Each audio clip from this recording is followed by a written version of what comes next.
Hello?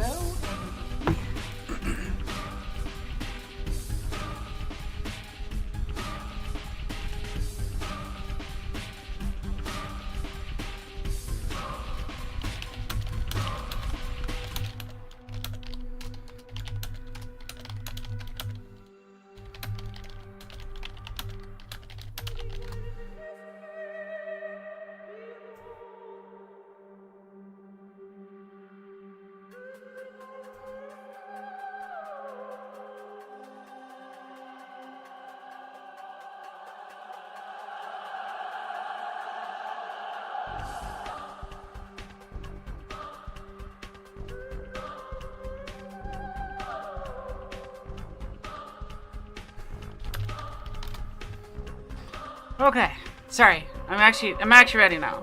Hello. Hey everybody. Did you know that Chris Pratt can't voice act? Oh, you got a little Killian cameo in the background there. Monsieur, est-ce que mon gars? Ici. Ici. We're begging for attention earlier, and now you're no longer paying attention. Yeah, how's everybody doing? What is new? With all of you.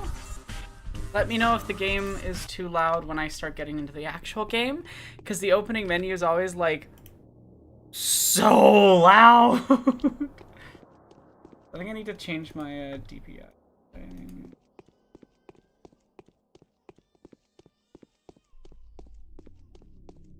What's that? There, that's good. Okay, what do I need to do? I should have checked that before I started. I had this thing where I'm kind of silly.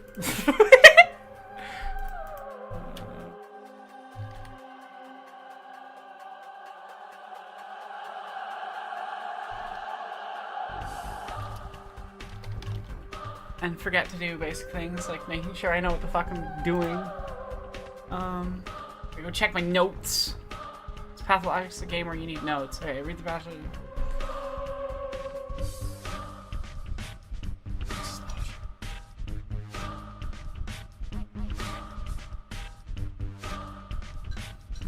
Genuinely, Mike, that is what it feels like. They just made the menu scream at you.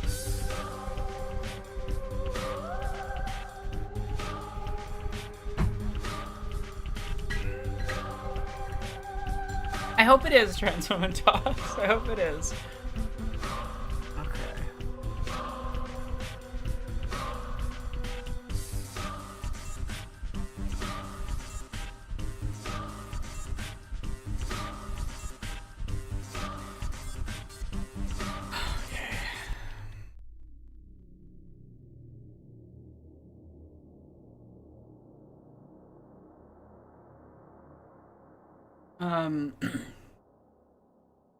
Isidore Warrock's diaries extract about primitive immune system boosters.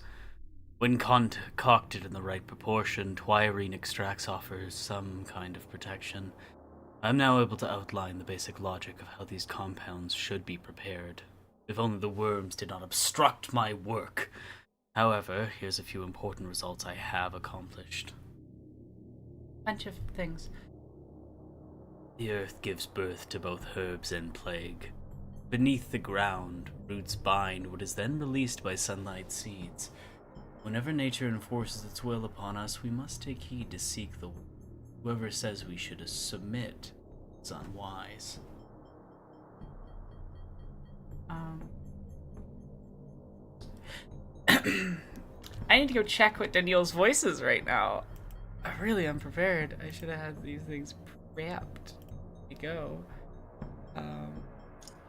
Hey Vivian, how's it going? Hi. Oh, can you hear me? Am I too loud? Is the AC too loud? Because I have the AC You're on. good. I cannot hear. I can the turn AC. that off. Okay. Discord, thankfully, actually has really good audio suppression. Like, it really does cut out background noise quite effectively. That's good. It's almost like when machine learning is used in an ethical manner. It's a good thing. Hmm. And people just need to understand that tools should only be used in certain ways. If you use a hammer for smacking people in the head, it's not a very good use of the hammer. Yeah, they're both more efficient things that a hammer can be used to do, and also more efficient things to smack people in the head with. But Is yeah, that a little too radical? I'm sorry.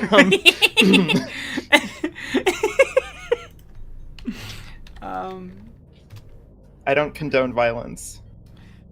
We don't condone violence,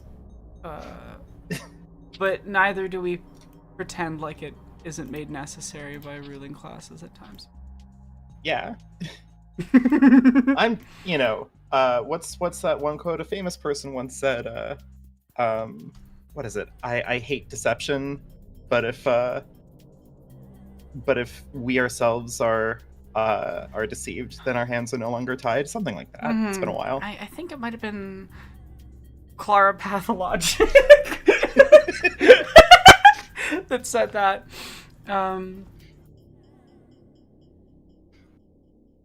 Okay, so let's see. What is Danielle right now? Danielle is still Sonic impersonating Shadow, so enjoy that. Gotta go fast! Gotta go fast! Eureka! It seems that the nutrient medium that may produce the antibodies we need is the real deal! There is one way we can attain it, a rather gruesome operation which is nevertheless rather customary for someone of your background. Come see me and we'll discuss everything in detail. I urge you not to linger. Put off any other business you have if need be. My situation is precarious to say the least. There's not much time left, DD. What time is it? I love this. I like that he initials all of his stuff DD. Like, I love that he's just a little gay twink who's in love with your big boy. Yeah. And, as you do. As you do. I should go check the shops for items. Because they should have reset. And I've got money. I hear that that's like not a common thing in this game. Yeah, there's this thing where I'm the god of Pathologic. This has been established. No, I've actually done shit on the Pathologic streams that have made people who've played the game extensively go, "What the fuck is wrong with you? How are you capable of this?" I'm glad to witness it. I'm a normal amount of good at. By that, can I offer you an egg in this trying to? Oh my god. So my knowledge of Pathologic is almost exclusively in the purview of like everything that H-Bomber guy said in his video. I would say that H-Bomb exaggerates certain aspects in order to facilitate. As is by right of a YouTuber, I would like to point out. Like, I don't know. YouTubers are allowed a little bit of hyperbole to make their videos fun, right? Yeah, I think you're allowed a little bit. I mean, even my friend Ruby, his series Pathologic, for those who never play it, exaggerated a little bit. The thing about Pathologic is that it works on a completely different rule set from literally everything else in existence. So, like, if you go in and try to play it like a traditional video game, you're going to get kicked in the teeth. And you're going to have a very bad time, and it's going to be really miserable. If you go in with the love of getting your teeth kicked, and you just kind of learn how to deal with the situations and the systems that the game's designed around, you're gonna have a much better time. Oh my god. Fair enough. Because no, he did make it look pretty intimidating. I'm not gonna lie. No, it is. Pathologic is actually very difficult. I am just a freak weirdo that got really good at it. Like, I finished my Danielle playthrough with 600,000 monies. Jesus. A few thousand. That's a fortune. Like, oh yeah, no, there's a dude that does a challenge run every year for charity where he tries to get 1 million. So I know that I'm not the top, but I'm definitely unreasonably good at the game, and I'm sure if I was just trying to aim for like maximum money and not just having fun while I'm streaming, I'd be able to do even better. But yeah, I don't know. Like so when I first tried the game, I got like 6 or 7 days in, and then I just like stopped playing because it was like, and then I don't know, I came back and something clicked, and suddenly I was good at the game. I think one, like, its combat's janky as fuck, and its controls are awkward and weird, and it kind of functions on a form of moon logic, you know? Sure. Okay. Like where you're like, oh, like a video game functions like this, or even just like people function like this, whereas Pathologic functions like Pathologic, and you either learn to understand Pathologic or you have a bad time. And that's part of the point of the game, I think, and part of the value and the power of the game is that it really explores a very alien place in a very like engaging and personable way. And so your experience of the first playthrough, I think, with Daniil is one of, you know, coming to a very hostile, very alien town. One where you feel like everyone there is like whatever, like weird and whatever, you know, and then by the time you finish Daniil's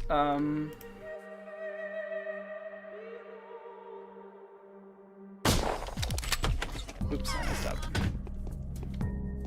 I forgot You're to fine. save. I wasted some health. It's not that big of a deal. I have so much drugs.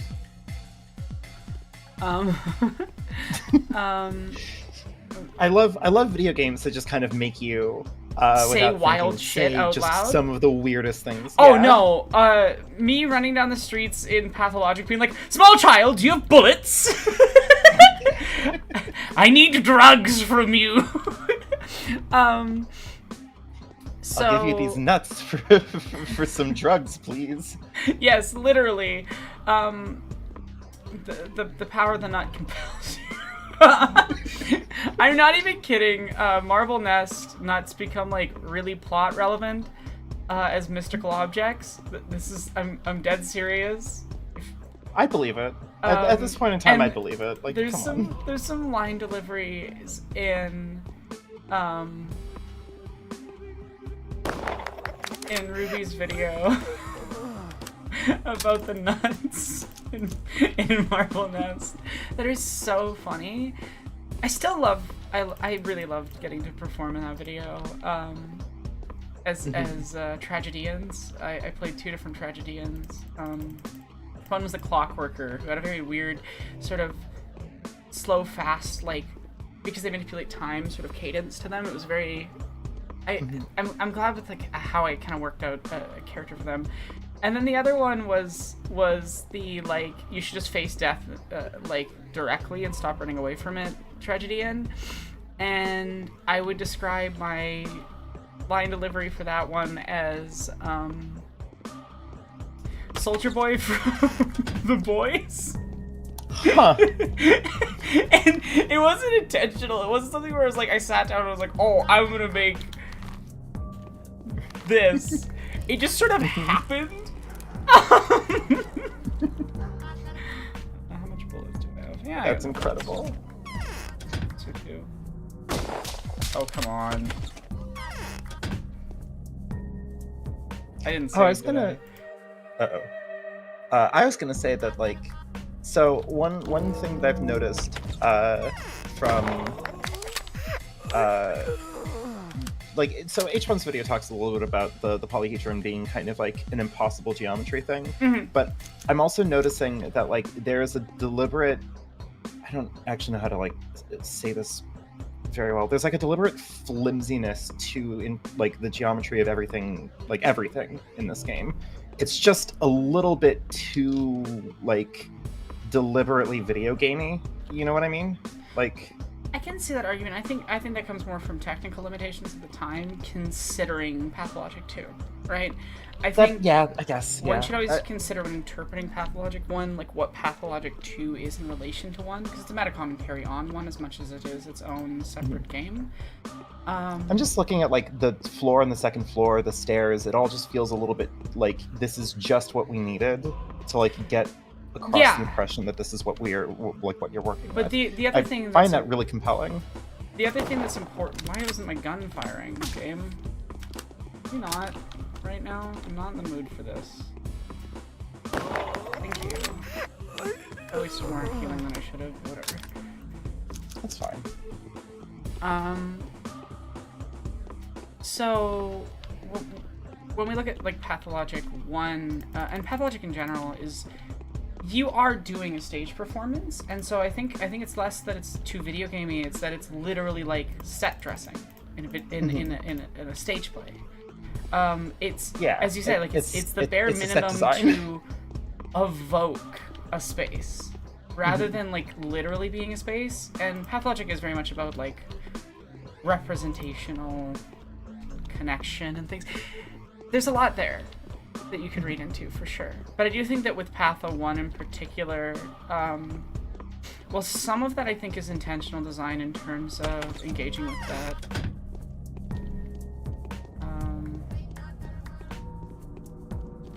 I need to wait for them to kill this fire person and I can chat with them. Hi.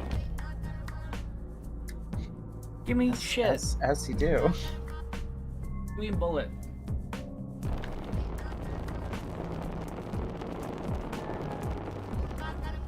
Did I murder Var's daughter yesterday and take her heart? Maybe. Yeah. Pathologic, where you do normal things. Oh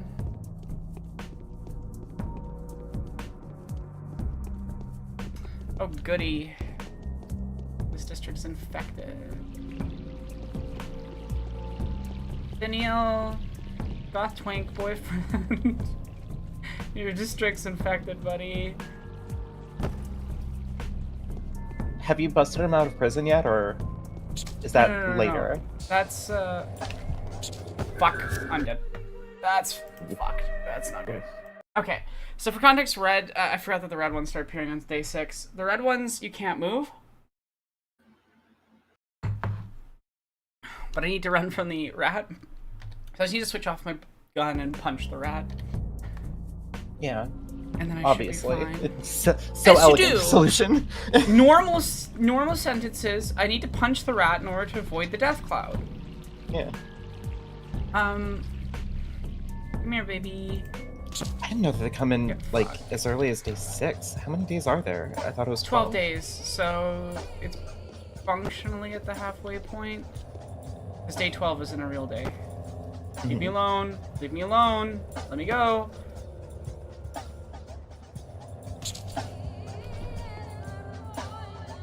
Thank you. Those things. They're so anxiety-inducing. Wait, so the strategy is that you just have to stay put? You can't move when... Oh, I thought they gave you the plague. They do give you the plague, but if you don't move, they don't hit you. The other ones, you have to dodge. And sometimes they go at you at the same time, and you're just like... Okay, I guess I'll go die now. Yeah. The morning of the 6th day has come. It all ends in less than 7 days. The emissary arrives tomorrow. Day 6, by the end of which the Haruspex finds out just how important a role mythical creatures can play in our lives. In case. Gotta go fast, gotta go fast. My previous observations were supported. The steppe people do indeed die of the same disease. What a pity. The blood of a human can cope with the bacteria up to a point, but the antibodies are not nearly powerful enough to clear the infection. Even the antibodies contained in the blood of a step person won't suffice to eliminate the sickness. The disease acts much faster than human organisms can react. I have another idea how to handle it, though. Perhaps today we'll discover a new material with which the panacea can be made. Come see me and we'll discuss the matter. DD. God, it's harrowing to hear that in Sonic's voice. But again, it's Sonic doing an impression of Shadow. It's not even just Sonic. It's like even more cursed. Clara. No, that's Anna. Anna, my sheet. Oh my goodness. Super Smash Bros. Announcer voice. Oh, fun.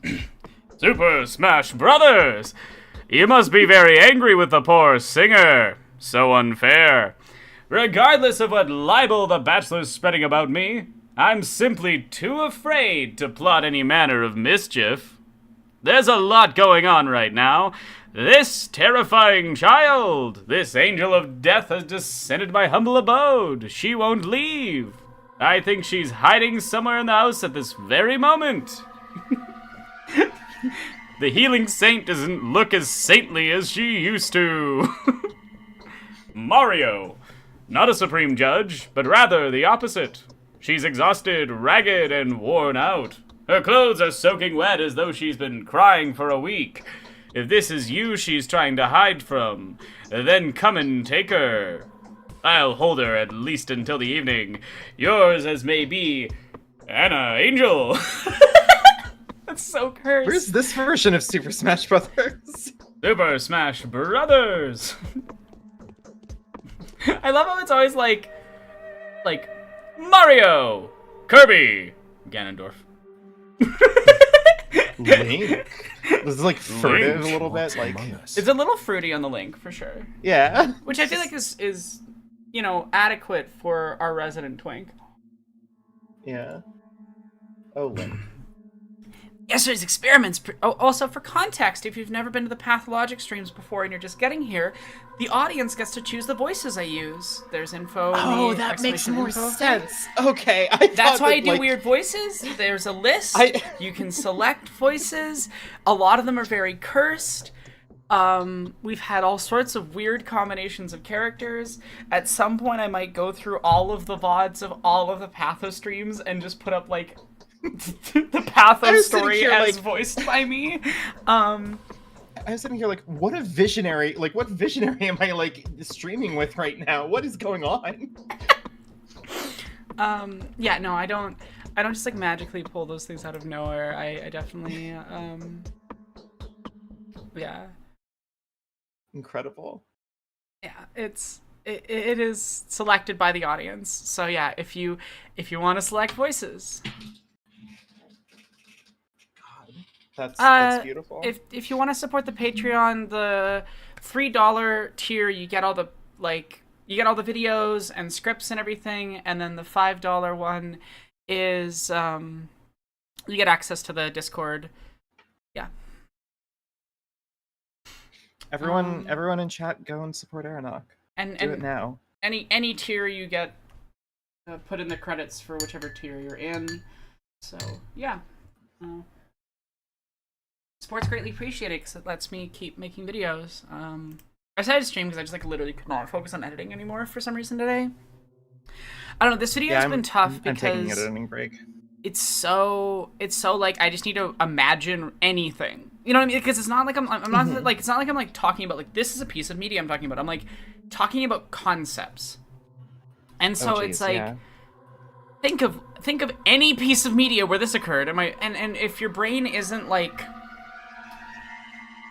in the space to do that, it's just not happening. And so sometimes creative work is like this annoying thing where you kind of just have to, like, do random shit to make your brain then allow you to do the thing, you know? So that's probably why I'm streaming right now, is just, like, some voice acting, some other sort of creative thing, but it's not the same type of work. It's a different, more performance. Yeah, and so it kind of lets me totally get it.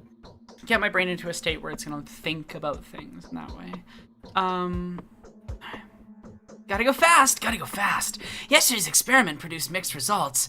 It was helpful to me. We've managed to grab the bacteria by the tail, so the vaccine will become available to the general public soon. But the usefulness of living blood for serum production is partial. It's high noon somewhere in the world. Are there any bodies in it? There are! They're even quite efficient at exterminating the disease. But the antibodies get annihilated in the process too, and the disease reproduces rapidly. So they're not enough. The final result's rather disappointing. In order to overcome the sickness, cells need to either suppress the development of the disease or produce 1,000 times more antibodies. So what do we do? Let's try the proven method. We should introduce the disease to bulls and see what happens next. I've been eyeing the animal kingdom for a while now. Ashley, what the fuck are you talking about? Epidemics have been connected to cattle since the dawn of time. And the local cattle are so inaccessible. They're guarded so vigilantly that I'm not even sure where to begin. If bulls were the cause of this, it would all started with a murrain. Why are you so sure there was none? I think we would have been able to tell. There would have been smoke and unbearable stench filling the town. Whereas they don't get sick at all the more reasonable to check. Do try it. Make a blood extract it and introduce it to a bull. We'll see how its blood reacts to the unexpected turn of events. Thankfully, we do have a bacteria sample now. Have you found a use for it yet? I have. The vaccine's ready, but I'm talking about your work. The plan's straightforward. I'm not so sure.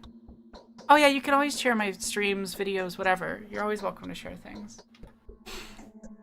So let us repeat yesterday's test. Make an extract, infect a bull, wait a bit, and get a blood sample. I think the result's gonna be quite enlightening. I'll try to find a bull. Hopefully they haven't all been eaten by now. There's a bull somewhere in the world. Yes, the current voice for Haruspex is Cole Cassidy. who used to be named something else, but then the person that it was named after turned out to be a sex pest. So yeah. I need to go to Grace's. So dinner is actually now ready for me. I'm sorry. I said that I wasn't going to be able to stay for very long, but I wanted to drop in. I wanted to say hi. I wanted to learn a little bit about Pathologic. Thank you so much for having me drop in. If you're still streaming after, do you want to tell everybody who you are? Oh shoot! Right, I should probably maybe have done that. I just like barged in like a stranger in your. No, I love it. Hey, Pathologic! Ooh.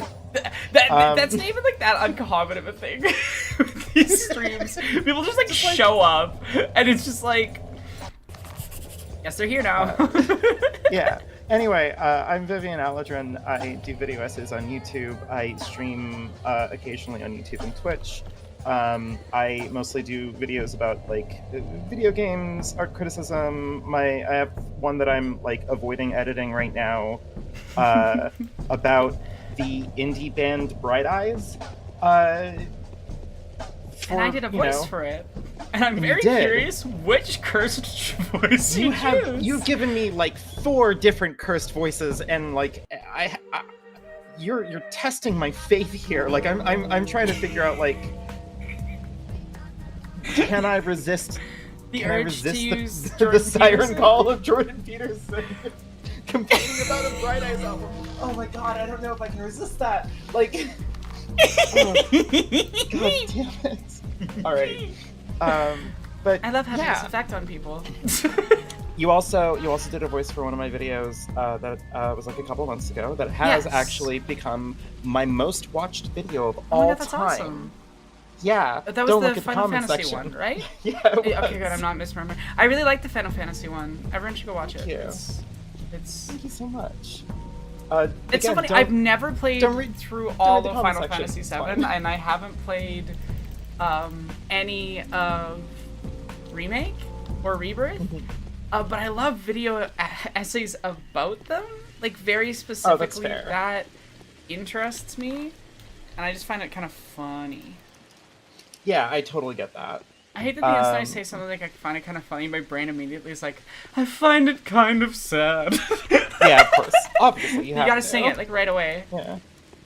I have that for so many things. Anyway, I do have to go. Dinner is ready. Thank you so much. Have a good one. I'll try to pop by in other streams and stuff later. Anyway. good one. All right, I gotta go by. But yeah, chat. We're doing some Patho streaming.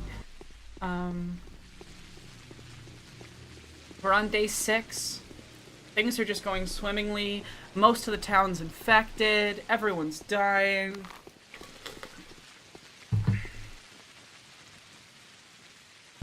What is Clara right now? Ancient reptilian brain, right? Primordial blackness. The time has come for us to look each other in the eye. Come to Grace's lodge.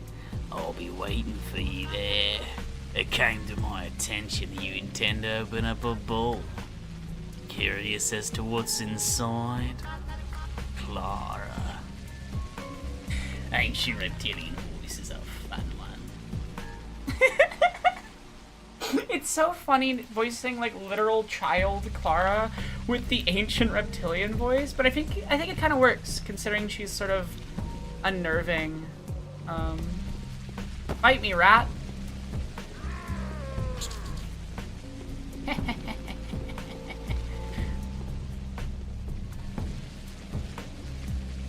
Not in the mood.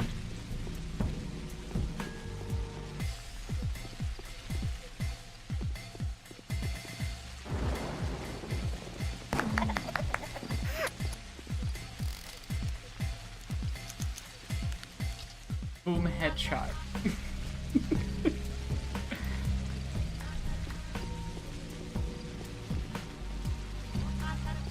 There is something really funny about, like, I'm a healer in this town. Walks around corner, blasts someone in the face, walks away.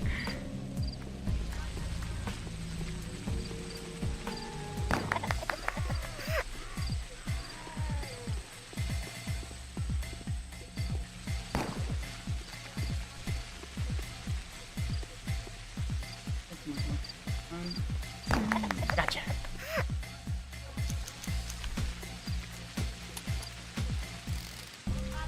I shouldn't be using so many bullets. Like, I got plenty of money, I could go buy more from Bad Grief, but it's really unnecessary when I have the punching skills that I do. I just left me some presents.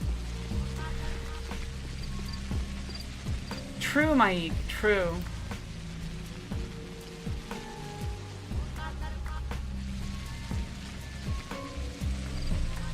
Please have items for me. Please have bullets that I can use. You bastard. How's it going, Ninetailed? I'm just practicing ballistic medicine. Yeah, I'm healing them of their afflictions. One of the afflictions they're infected with is living. And I'm just doing a little public service and helping deal with that.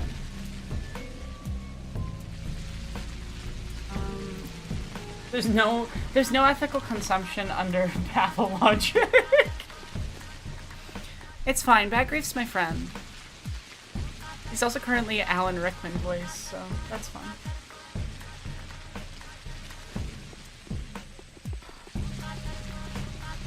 Engineer, my beloved. Fix my gun. Hey, factory man, fix my weapon for me. There we go. I did it. I got bullet. And now I have fixed gun. Pathologic, a very normal game for normal people. Have you ever seen an ill cadaver? Actually, I think prices get better tomorrow, so I'm gonna hold off on buying anything else today. I'll try to rack up some money and then sell stuff and then buy for cheap tomorrow. Pathologic is as much a stonks simulator as anything else. Like, Like, yes, it's about the plague, and yes, but it's also a stocks simulator. You need to manipulate the stocks. You need to understand the economy, and you need to manipulate stocks if you want to survive. I don't need beta tablets. I don't need neomycinium. I don't really need gamma tablets. Novocaine and morphine. Yeah. Give me the money. Okay. Excellent. And we'll sell these as well. Boom.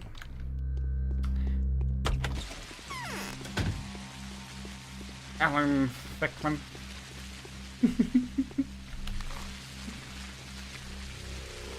I'm walking in the wrong direction.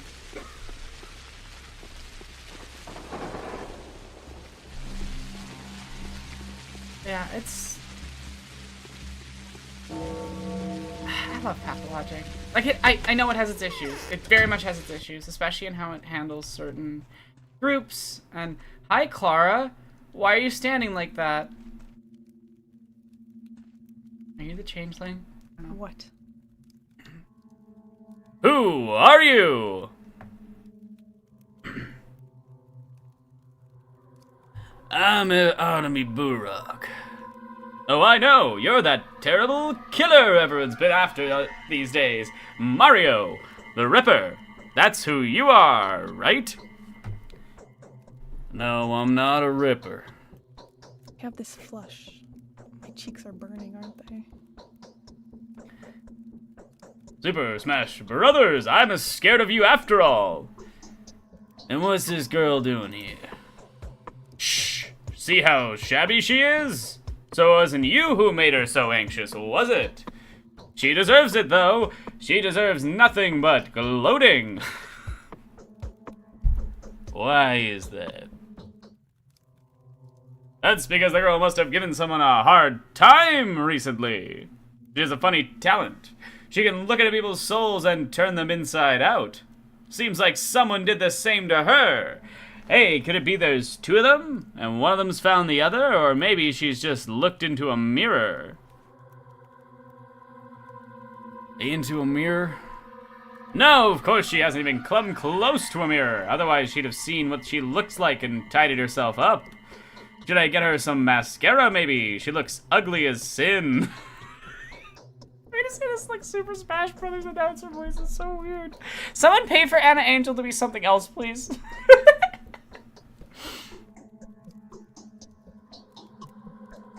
Stop being so nasty. The whole town's after a witch once again. They're hunting the Shabnakadir. Who is she? Not this wretched gal, that's for sure. You know what? You should get into the termitary and find the man-eater.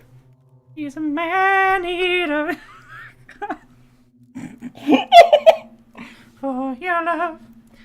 What if she's hiding there? I'm pretty sure she is. The Bachelor thinks so too, and so does Lara. Most importantly, so does the Mistress. There's plenty of time.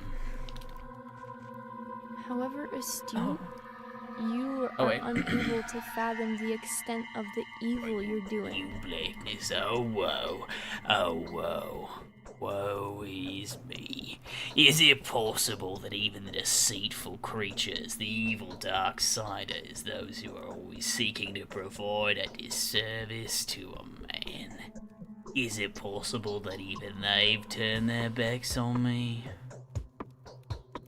What are you talking about?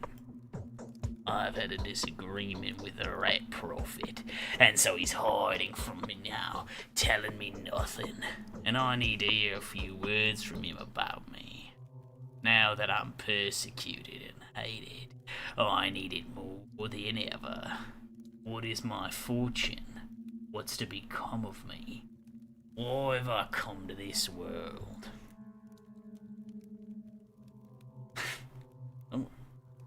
You said yourself that he was a liar. Why do you need him? Oh, I need someone. Anyone, oh Burok.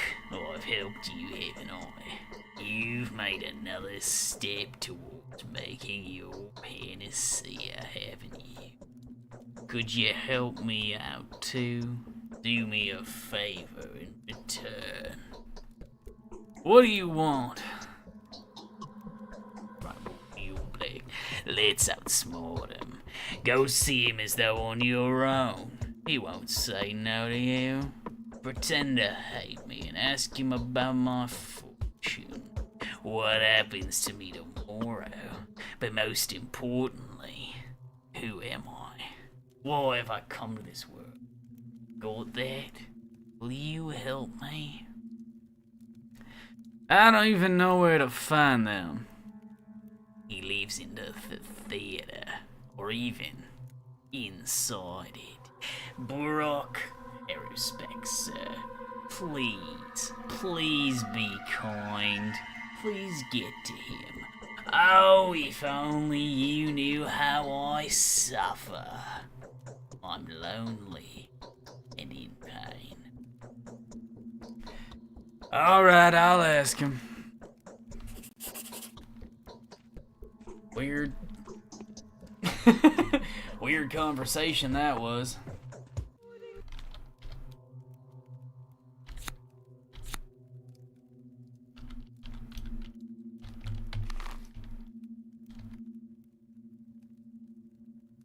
I remember where my quest tab is.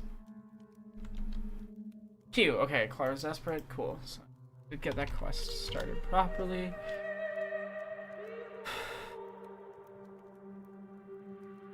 Okay, I'll do that later, because I think for the Bachelor way later.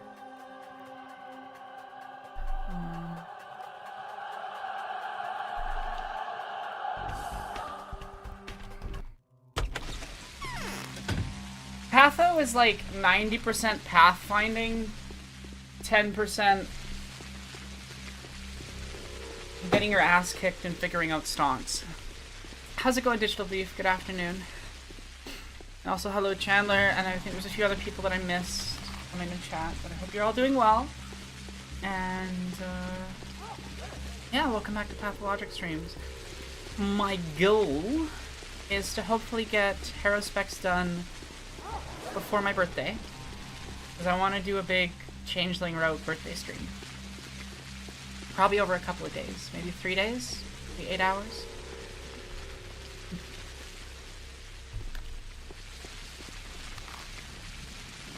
I think that would be fun.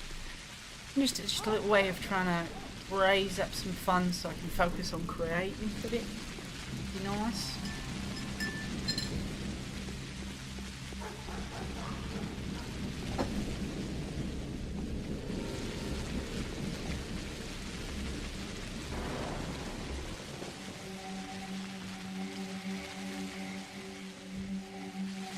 Look, I'm not gonna do a 24-hour straight stream. I need sleep. I deserve to go, like, cuddle my girlfriend on my birthday, okay? That lovely girl is prowling somewhere near. Go ahead, try to find her. Go ahead. You know who hides fugitives. Also, Ancient Reptilian Voice. It's just Ancient Reptilian Voices all the way down. I'm waiting for someone. We need to talk privately.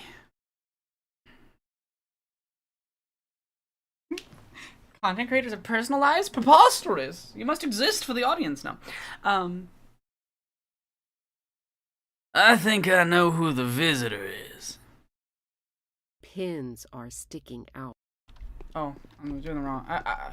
I got a little confused. I was supposed to go to Grace's Lodge, not Aspidy's place. Grace's Lodge is near Aspidy's place, but I just got a little bit confuzzled.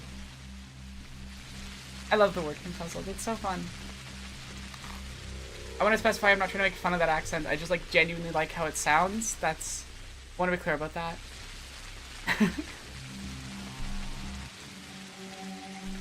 Digital Beef, if you wanna, you can redeem literally every reward because you donated. So, like, you donated a lot yesterday.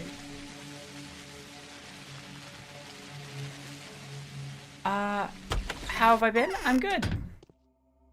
Won't anyone believe me? Won't anyone help? So here you are, and yet my chest hasn't been cut open.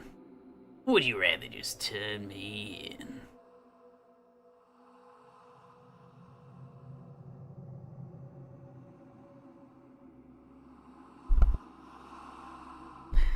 Neither. Why are you so angry? It's good. All my friends have denied me. The Severovs were calling me their daughter yesterday, and yet today I'm banished from their home.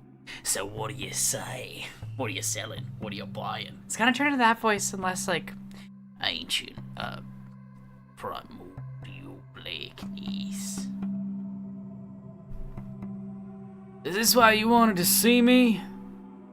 No, I wanted to see you because I know what you're planning to do. You know the lines, don't you? Listen to me then. 2 lines have crossed today. You want to kill a bull, don't you? I don't, but I do need one. I can even tell why you need it. You want to introduce the disease to a bull and see who wins, right? I foretell you a draw. You a fortune teller or something? I'm not sure about that myself, but my feelings rarely deceive me. The eternal drama will unfold here today, but it will be performed badly. Rock. Have you read the tale of the daughters? Remember how Boss Turok has created the wheel, time, and fear? I think I heard it when I was a kid. Listen then. There was a time when there were neither day nor night, neither top nor bottom, sad for the gays, neither sea nor land. There was but one thing in the world, and it was a great bull. The father of flesh, the carver of lines, the bearer of hordes, Boss Turok. Up from the abyss came Suok, and she filled the world with herself. She devoured all the stars and all the light.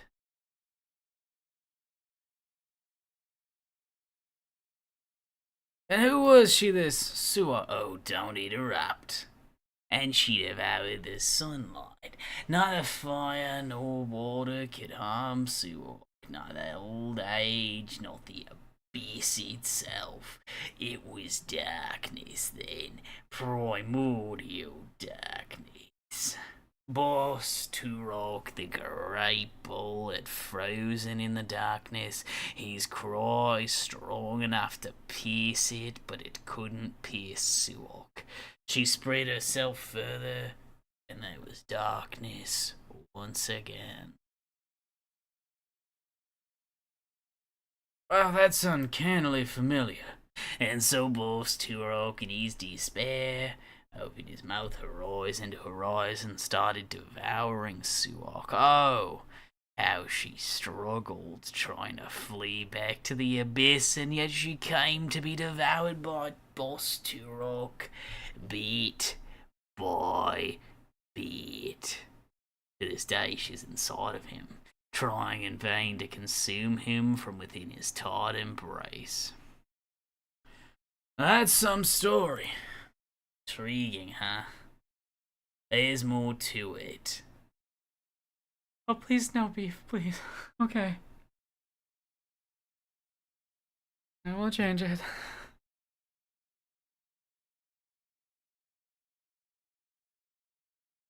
That's the point of this stream.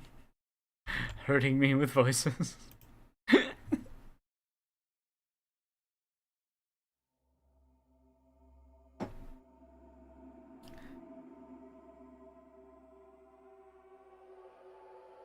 Mario, I can feel you molding this tail out of clay. You want to feed the disease to a bull to see whether it can overcome it or not. That would serve me well. If you succeed, everyone will leave me alone. Want me to help you?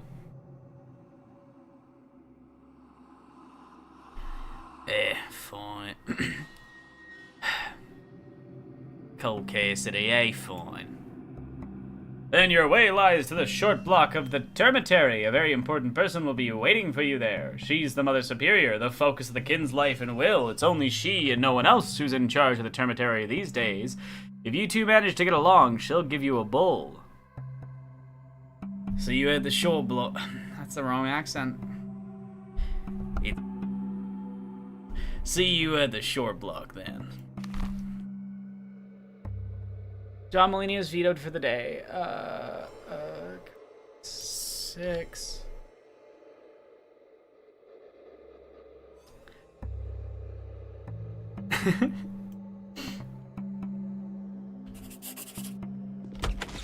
I like that you've managed to keep John Mulaney vetoed multiple times in a row. One sec, I think I need to talk to Grace. Sleep. I do not need to talk to Grace.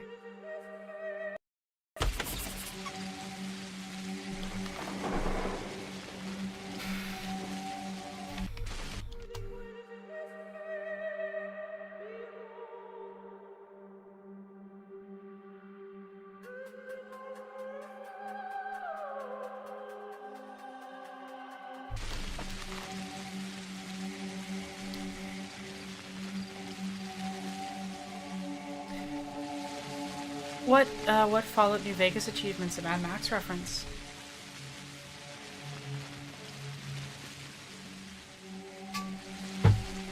You're not ceding any ground, he's just over on the bench. There's one line. No voices, though. No characters. I won't do that. I just had to make one joke. One single joke. Oh, you're on Bartertown. I see.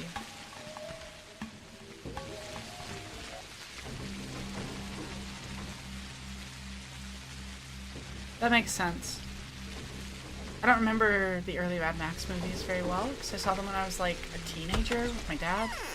Pretty much everything before 20s kind of a malaise, so, yeah.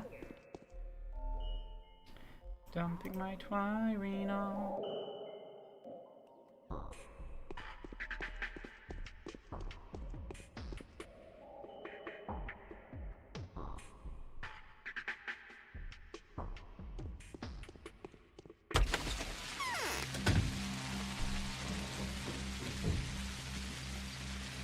Fallout is chock. The original Fallout especially is chock full of Mad Max references.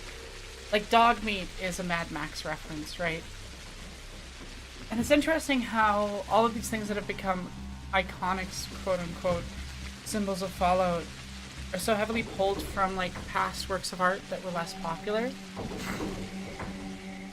Oh yeah, like you can get Max's jacket. Yeah. You can even get Max's car. Yeah.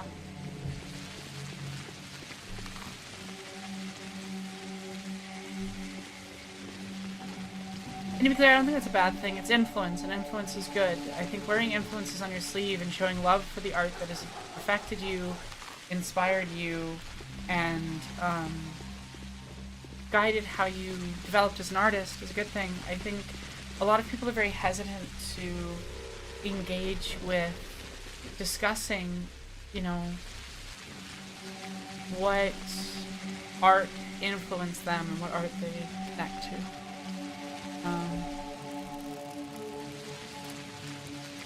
Yes, you are, Mike. It's Steam's telling you that you're trans. I'm so sorry to let you know. You've been profiled by Steam.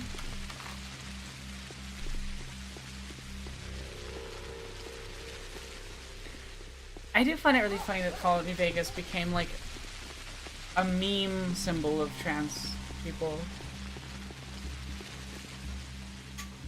Like, the game does have queerness in it, for sure. It doesn't really have many trans people. Really any trans people, if I remember correctly. But it is a pleasant game. I do think that the way that it handles queerness is really well done. There's a good video about it that I don't feel comfortable recommending anymore, just because of some of the stuff that the creator did since. But, I would love to see someone do another deep dive on how Fallout New Vegas handles both its politics and queerness. Someday. I don't want to make it, but I would like someone else to.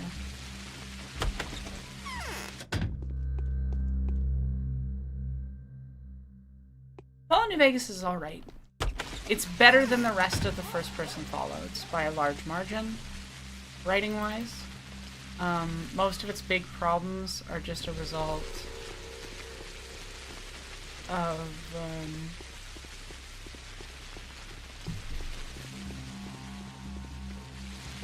I'll have to look that up randomly, I think, for the recommendation.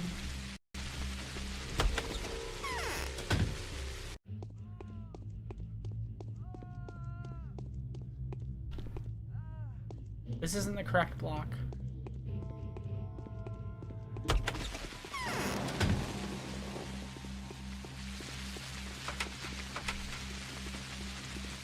Am I in the wrong place?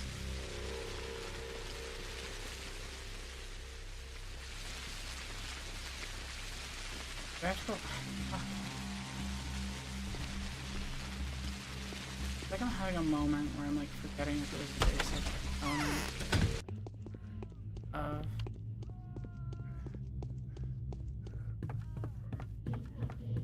Cause yeah, this isn't the right place, right? I'll probably reload if it isn't. I just can't remember.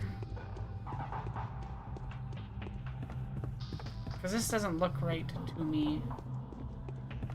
This is dizzying though, I'm sorry chat.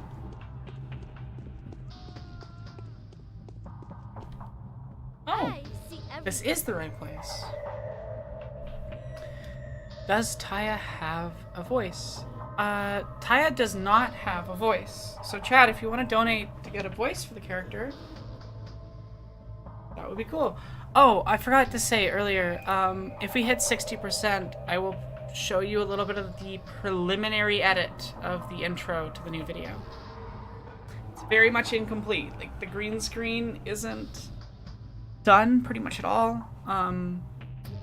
And I need to do the opening titles and some other stuff, but like you get an idea of the kind of tone of it, I think. Yeah.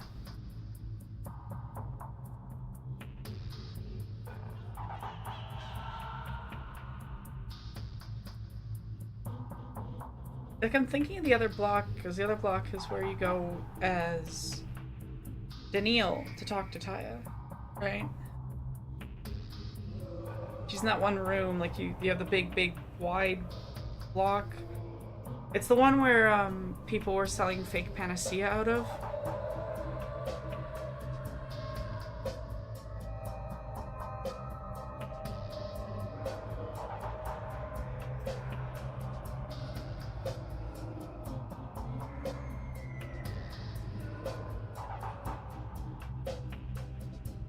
We're just gonna continue, I'll just give her a voice.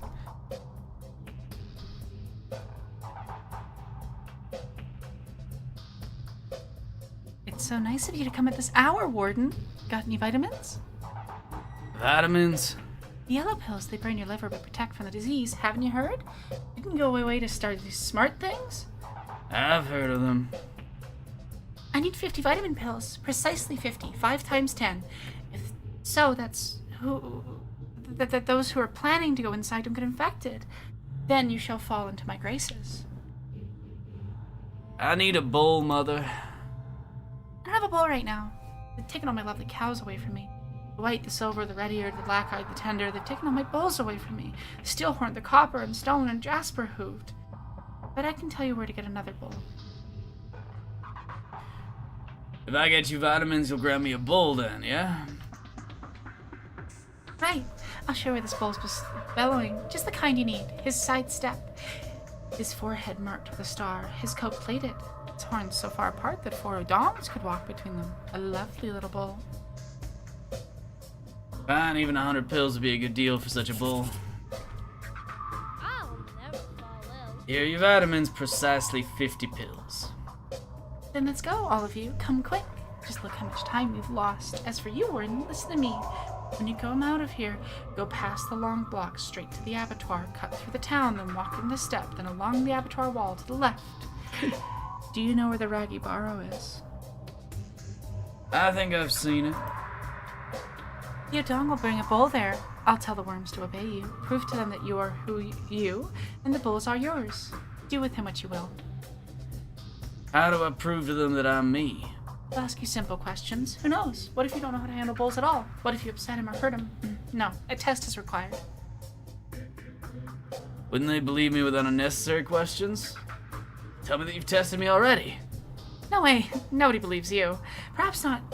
You're not who you claim to be at all. Where'd you come from? What if you're the Shabnak? Things like that happened before. No, the test is mandatory. Everyone must make sure. What am I supposed to talk about? Bulls, probably. What else could be of interest to them? I don't know. Yeah, I'll go with persuade him, I guess.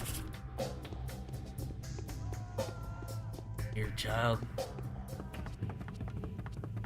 No, it makes sense that the Haruspex gets in because you're the special stepflad. Yeah.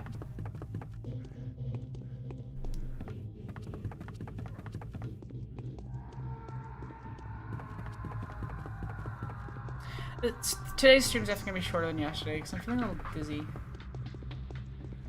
Probably just going for like 2 hours. 2 hours. You got things to trade with me? You got things to trade with me? You got to trade? Nope. None of them will trade with me. Taya's a social experiment. What if the Pope was a 5-year-old girl? Amazing. That's very good.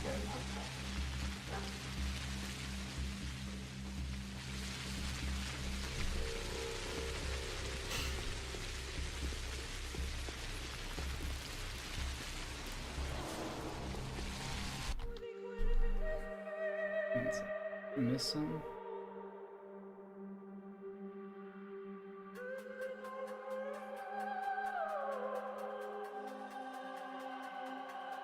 Okay, I need to get infected. Heart. Guess we'll make our way over to the theater and see if I can find an infected district along the way. And if I can't, I'll go over to Daniil's district. At least I know there's infection.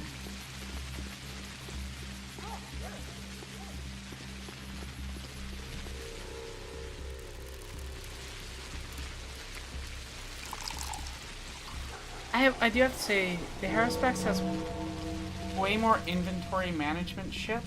It's more annoying than Daniil. Like, you have all this extra stuff you have to cart around in your... Oh, thank you, Chandler. I would gladly do. For pay. Unfortunately, cannot do it for free.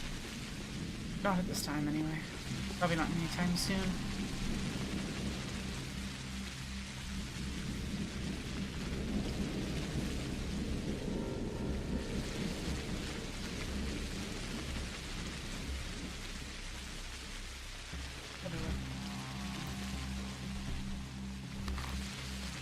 Hi, Insat. How are you doing?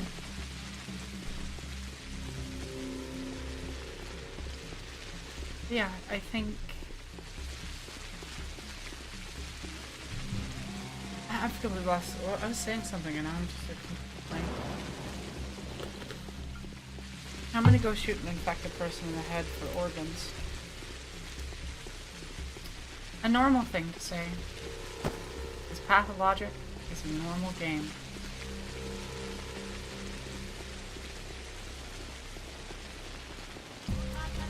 Hi.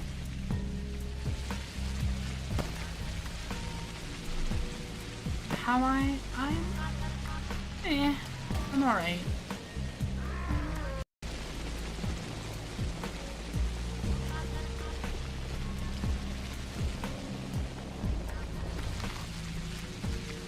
I'll see if there's an infected person in a more convenient place of the area.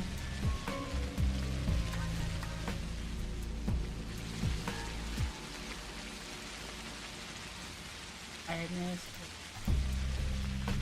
I get to the bullet screen.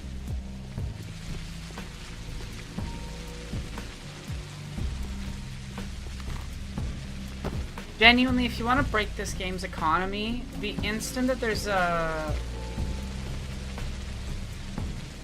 infected districts, but burnt districts, you just kill robbers in the burnt districts continuously.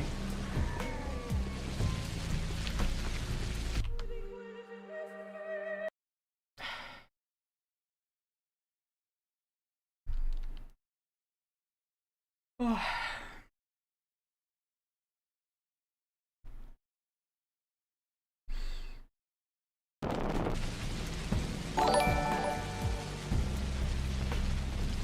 was a notification. Oh, it's just that. Okay. Thanks for subscribing. What's it doing?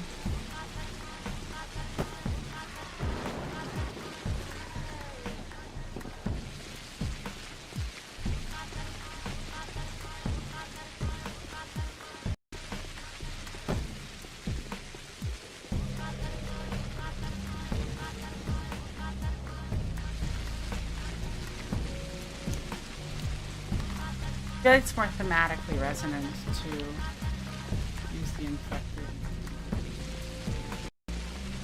art.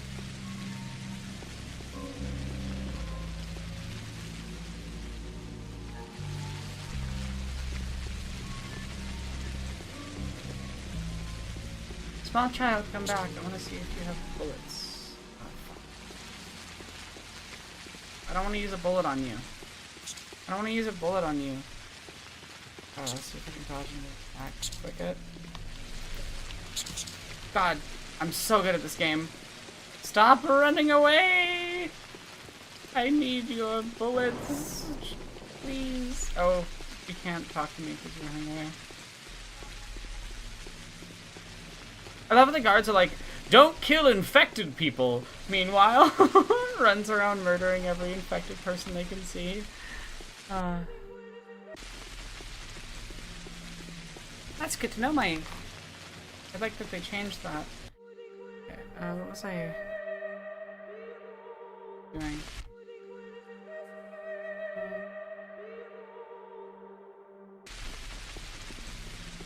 Oh, goody!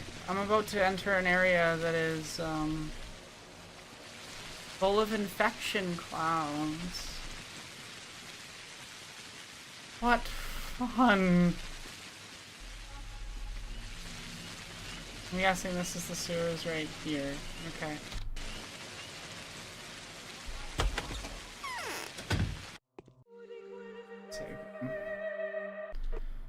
Oh, okay. Never mind, we're fine. We're fine. Rat Prophet! I need to add the Rat Prophet to the characters. Because I didn't even know he was in the game on this day. Okay, chat, once again, we have a character that is not currently possessed of a voice. So if you want to donate and select a voice for the Rat Prophet, which I feel like a pretty fun character to give a voice to, please consider donating. I'm going to be right back. I'm just going to the bathroom and then I'll be back. Quick bio break. Donate to give the Rat Prophet a name, a voice, whatever.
Okay, I'm back now. Sorry about that. I also realized that I'd forgotten to take my hormones, so I'm gonna do that right now. Be gay, do crime.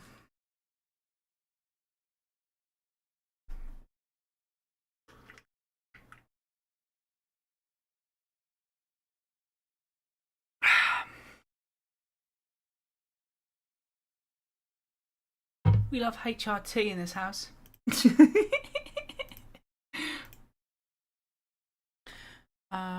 Also, did I miss any Ko-Fi donos? Check.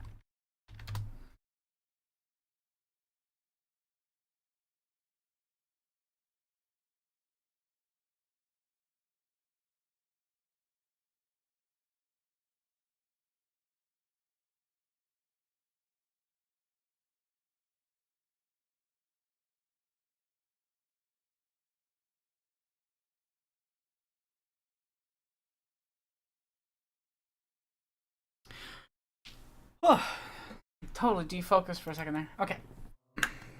Back into performer mode.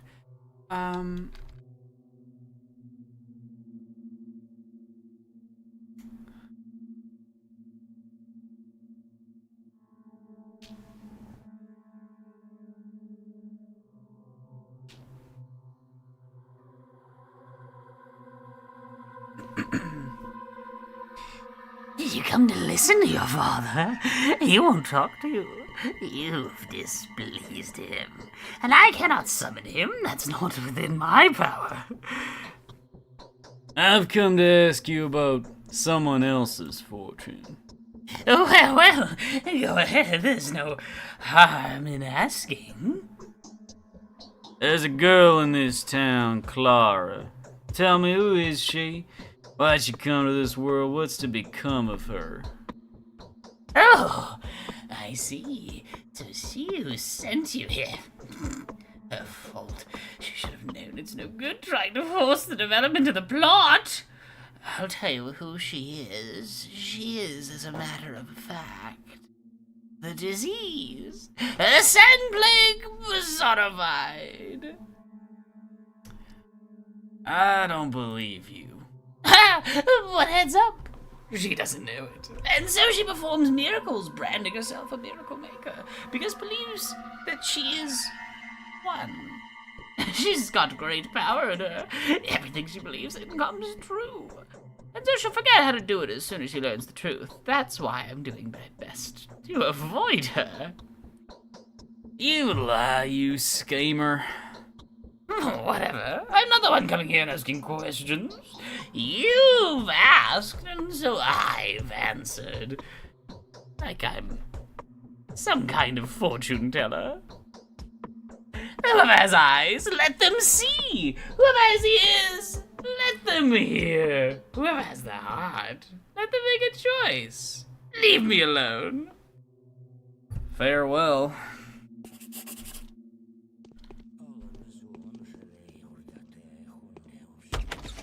Okay, good. I was like, did I not get out that way? Do I have to go all the way through the thing again? I'm glad that you enjoyed whatever that voice was. Do you ever do a voice that just feels like you've gotten possessed by some other being? Killian, please, buddy. I love you. No, don't bite my arm. You're the most attention-needy little asshole sometimes. What? No. Meow to you. Hey, be gentle and kind, my friend.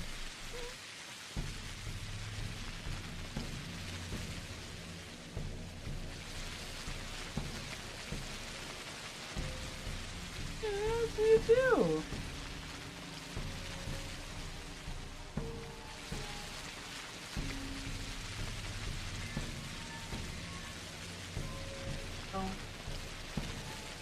No. Mean. No, that's mean. I'm not doing that. If you want to leave the room, you can leave the room, buddy.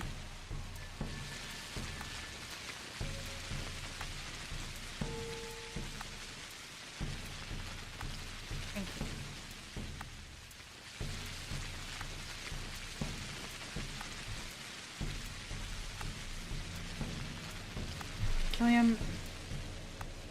Qu'est-ce que tu fais, mon gars? Pourquoi est-ce que tu fais ça? Just... What is that drôle? What do I mean?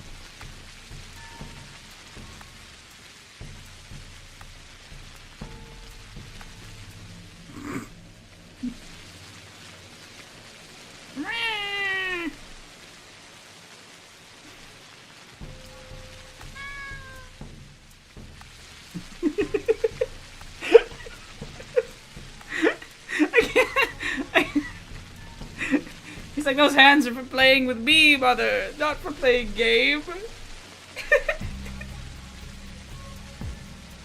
I love you too. I know. You know.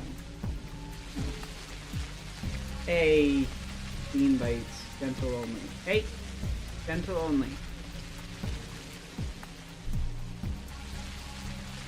Oh.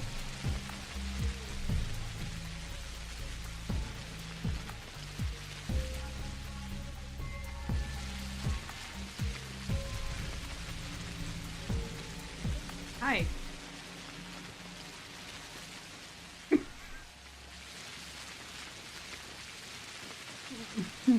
What is up your butt today, buddy?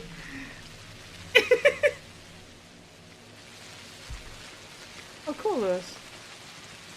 I haven't ever watched something with Felicia Day in it in like a decade, at least. Anyway.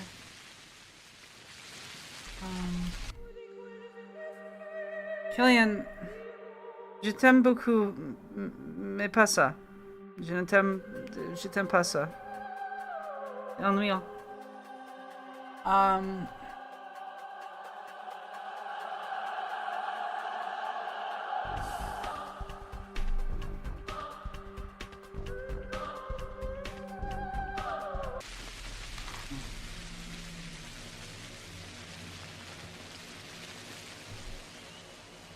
think Clara's still at Anna Angel's house? So fingers crossed that's correct. Apologies for my cat's, whatever that was.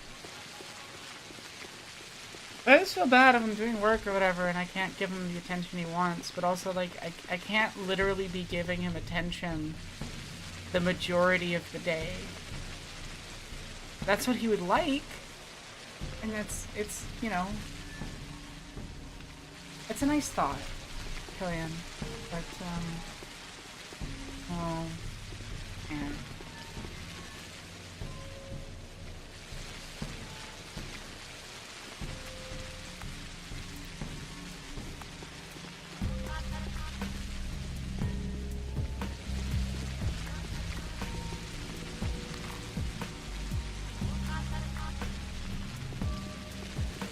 He's a very needy boy. I love him. I love him to bits. He's one of the best kitties I have ever met. It's just sometimes he's very intense about wanting attention.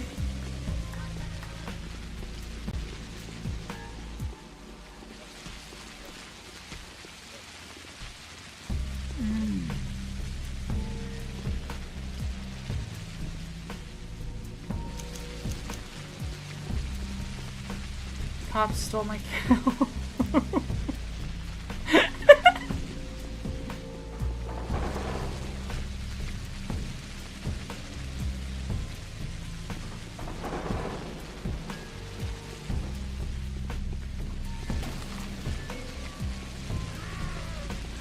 Yeah, have you all been watching anything interesting lately? I refound a show I'd watched when I was a kid that I hadn't seen in a long time. I've just been kind of watching in the background and doing other stuff.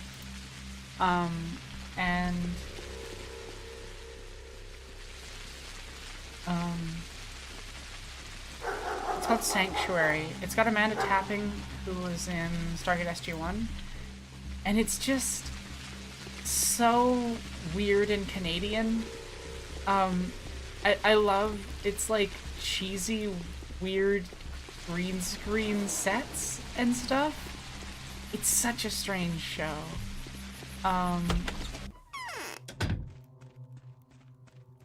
But I'm enjoying it. However astute, you are unable to fathom the extent. Oh, woe is me! That's the Super Smash Bros. Voice. I've spoken to the rat. Well, what did he say? He said that you're the personification of the plague, a she-plague, a creature of darkness.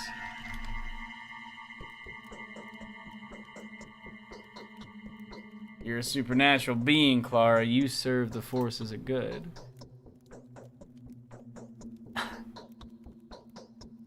Oh God, really?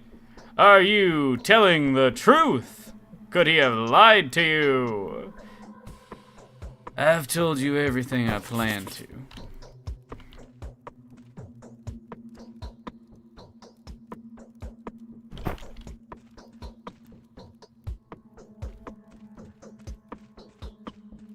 Equilibrium is a film.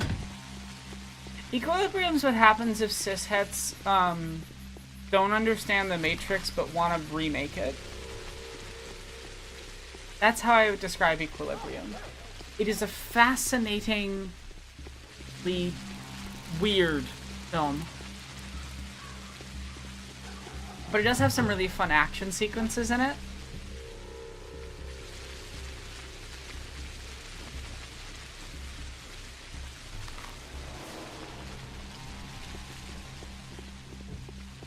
Yeah, an experience is a good way of describing it. It's certainly a film. I do enjoy it. Like, I do like it. It's not good. The bit at the start where Sean Bean, spoilers for the first, like, 3 minutes of a really old film, Sean Bean just gets fucking domed in the head through a book. Hilarious. Genuinely way funnier than it should be. Oh yeah, like, the action sequences are so good in that film. The one that's, like, almost exclusively lit by, like, the muzzle flashes and the guns, so fun. I love how just totally absurd it is, too.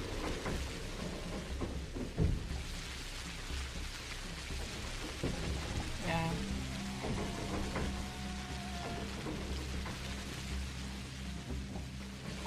If you're enjoying it, then that, you know, that has meaning in and of itself. The act of allowing yourself to enjoy something. Hello. Hello.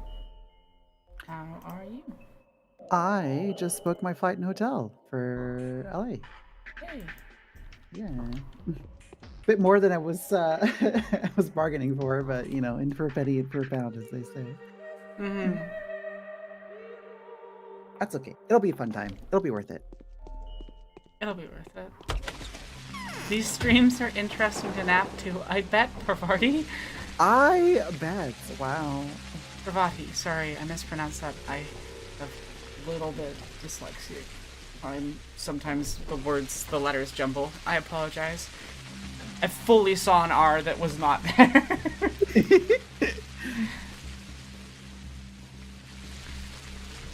Yeah, I feel this would be an interesting stream to be napping to and just occasionally getting Smash Brothers! You know? And other voices that occur on the Pathos streams. The Pathos streams are just delightful. An experience. Yes, I agree. I don't know if I can fall asleep to it though. Yeah. That's not a criticism. It just is. Yeah. No, it just is. Also, yeah, Digital Beef, I definitely agree that it's like self-serious in a way that loops back around to being funny and entertaining. Like,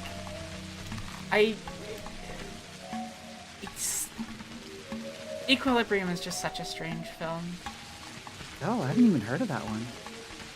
You haven't heard of Equilibrium? It's cishet Matrix. Oh. But it's also it's also bad 1984. Okay. And it's also the funniest gun kata scenes in films ever. It's so good. It's absurd. There was a crop of like Matrix knockoffs in like the early 2000s. I don't really remember too many of them because most of them are very forgettable. Yeah. But yeah, there was a whole crop of like, oh, I would this say is popular. Equilibrium is more memorable. Christian Bale plays the main dude, who's like it's like a world where they've gotten rid of emotions or something silly like that. And, yeah. Oh no! How did Turb pronounce your name? Kaylin, how are you doing? Oh, hello. Good to see you. I'm looking up this movie to see if I have any memory of it whatsoever. Oh, totally Digital Beef. Digital Beef said it's very much a film about the right kind of white guy saving the world. Oh, I mean, I've always said that we needed more of those. Oh God, it's so cursed.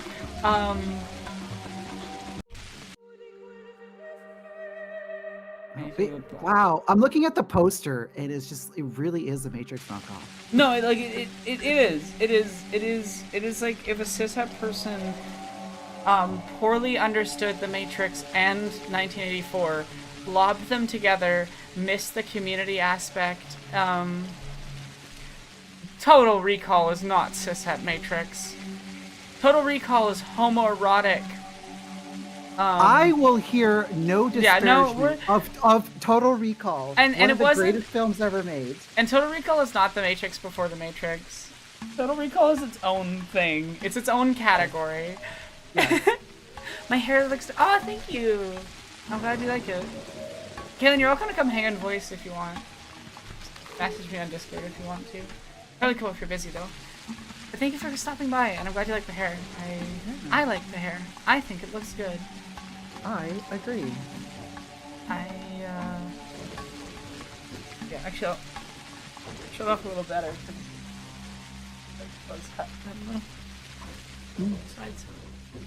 Yeah, I dyed it a little while ago. I might re-dye it like the week before I go down to LA just to make sure that it's LA. Just to make sure that it's the right color. Going to LA. I still can't believe it's happening. It's so absurd to me. I don't know, because it's just like, thank you, Miranda, and Jesse. Shout out to Jesse Gender for paying for me to come premiere. And Lady Knight for letting me crash at her place for a week. Yeah, because the cheapest flights were had me there for a week, which is cool with me because I get to hang out with like my best friend that I've never seen in person. I'm so excited. I mean, I'm glad I was able to help make that happen. Also to answer Kaylin, it's for the Identities premiere next month, so that's, I think, June 24th is the premiere. I'm there from the 20th to the 27th. And then I have, like, 19 and something hours of travel back with, like, 3 stopovers. Yeah, I paid, like, an extra $150, so I wouldn't have to do that. I couldn't in good conscience choose anything other than the cheapest option, considering I'm not paying for it, and you all are being kind enough to help me get there. And I really don't, like, I don't mind. I can hang out in an airport on my phone and work on scripts perfectly fine, so it's not even like I'm really losing a ton of time. Yeah. You're gonna be in LA at that time, Kaylin? No, oh my God, okay. Come party with us. You gotta come hang out with us. Oh my God.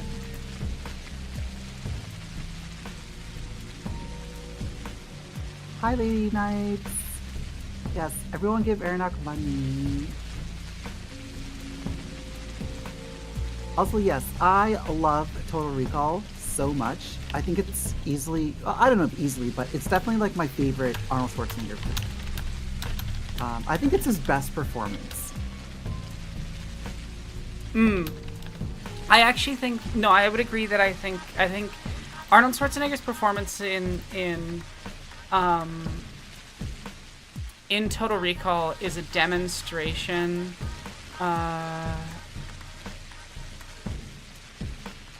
of like of the range that Arnold actually has as an actor. Like I think that he's often so heavily cast into Arnold roles that he just plays like the Arnold caricature, and And it's kind of sad because, like, he's a ding-dong as a person, but I do think he's a good performer, and I don't like when performers get, like, locked into a,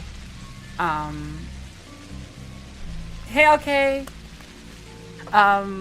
get blocked into one type of performance, and then everyone decides that they're a bad performer. It's just something that bothers me as an artist. I hate seeing an artist sort of fundamentally disrespected, for like no reason. Yeah, it's like, I mean, no, like, they're actually a pretty good they're a good actor. What's the other one? Keanu Reeves is another one that really bothers me when people say that Keanu Reeves has no range, no ability. Like, no. It's just because you only watched him in, like, the action movies he was typecast into after The Matrix. That's most people have only seen, like, The Matrix and a few other things where he's playing functionally Neo because he played Neo. You know what I mean? Like, he was typecast to a degree. But, like, go watch him in, I think is it Always Be My Maybe? There's a rom-com he's in where he plays, like, an absurd version of Keanu Reeves, as if he was, like, one of those, like, really asshole-ish rich people. And it is genuinely, like, one of my favorite comedic performances in anything ever. It's so good. And, like, it's totally different from what you usually see him as. Or, like, go watch him in Johnny Mnemonic. I wouldn't necessarily say it's a great performance because no one's getting a good performance in the film because everyone's being directed to act like really weird people. But to say that it's the exact same as his usual stuff, wrong. Yeah. Just factually incorrect. Yeah, it's interesting that you have that perspective because, like Keanu Reeves, when I was growing up, was the Bill and Ted guy. I forget if it was Bill or Ted. Bill and Ted is also a completely different vibe from any of the other ones that I've just mentioned. Yeah. So, like, for a long time, people just always saw him as that character. Like, because like, even in the first Matrix film, like, he doesn't have that many lines. No, because because Neo is fundamentally a representation of other, like, Neo is meant to be projected onto, but also to be a reflection of a very specific experience. And so Neo, as a representation of a period of time where you're in a nebulous space of trying to find identity or to meaningfully create identity, naturally becomes a little bit of a empty... yes, I did just take some organs, Kaylin, you're correct. Welcome to Pathologic. We do normal things like trade for bullets with children and take organs. Why wouldn't you? If you were smart, you would buy organs too. If you were also of the Menku class and knew the lines and were allowed to act on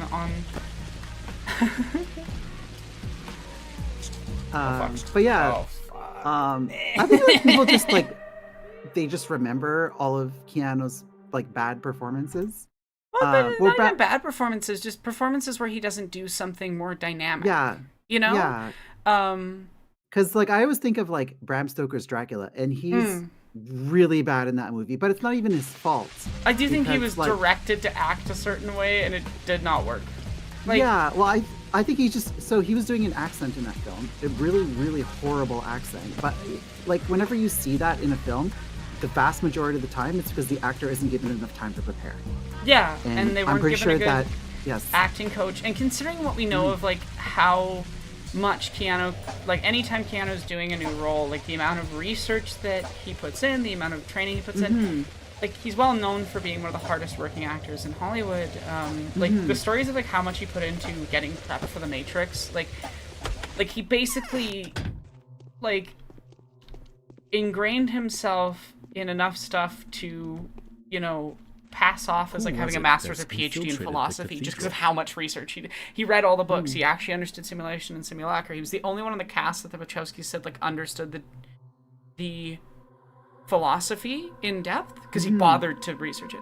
So like I don't know, if someone has that reputation, they've so consistently shown that they will develop any skill to do a role, and then they suddenly do this one thing really badly, and it's this one-off time. I don't know. Like, maybe he can't do accents. That might also be true. And yeah. But I'm also just like, how much is that direction? How much of that is prep time? Yeah, and it's also like, I think he was just like, was maybe not as selective as he should have been with his roles, because he was in a lot of like action schlock movies in like the early 2000s. So like, oh, so he is really good in Speed. 1 second, I need to touch on that. And he's a completely different character in Speed than he is in like, yeah. And same with like, what's the adrenaline-y focused movie? The homoerotic one. Oh. Where he like joins like extreme sports. He's like an undercover FBI agent with extreme sports people. Oh my god, that is not ringing any bells, and I want to see this movie now. It's a super famous movie. It's from the 90s. It's like Point Break. Oh, I have not seen Point Break, but I know of it. Yeah. I think it's Yara Zaid who has a really good video on Point Break. Okay, do you remember who had a really good video on Point Break? I think it's someone that we both consistently watch. And oh my god, I just looked at the poster, and it is very 90s. Oh yeah, it's also like aggressively homoerotic. Anyway, Nice. Bachelor time. Reminder chat that you can donate to decide what the characters' voices are, such as Daniel Dankowski being Sonic impersonating Shadow, or the Haruspex currently being Cole Cassidy from Overwatch. Gotta go fast! What's the creature that's spreading the disease, I wonder? I've got bull's blood for you. Let's see! Time's of the essence. Wow, my boyfriend bought me blood. Now I can be a little goth twink. I love Daniel and Artemis dynamic and Artemis route. You look unhealthy. Sorry, but I have to get back to work. What do you say? Well, it's obvious now why bulls don't get infected. Their antibodies do nothing to destroy the bacteria, but rather block them, suppressing their reproduction. They possibly die after a while, and even if they don't, the disease is still no longer lethal. Perhaps it becomes assimilated. And the conclusion is? Ideally, you need some hybrid of bull and man. Human antibodies kill the bacteria, whereas bull antibodies prevent them from reproducing. But a creature like that doesn't exist. Yeah, I know, so you're out of luck, as am I. Could we maybe synthesize it artificially by combining human and bull tissues? We could try. Unfortunately, Ruben's nowhere to be found. We'll do the test if he comes back. I'll let you know. I'll be waiting.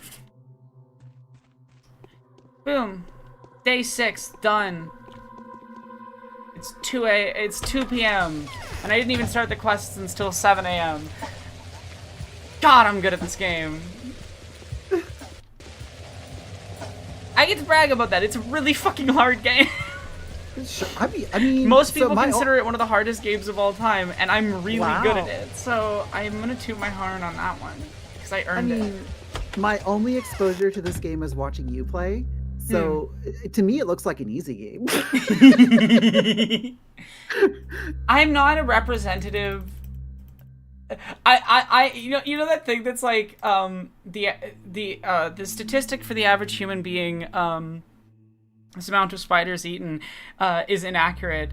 Spider George is a statistical outlier and should not be considered in the data.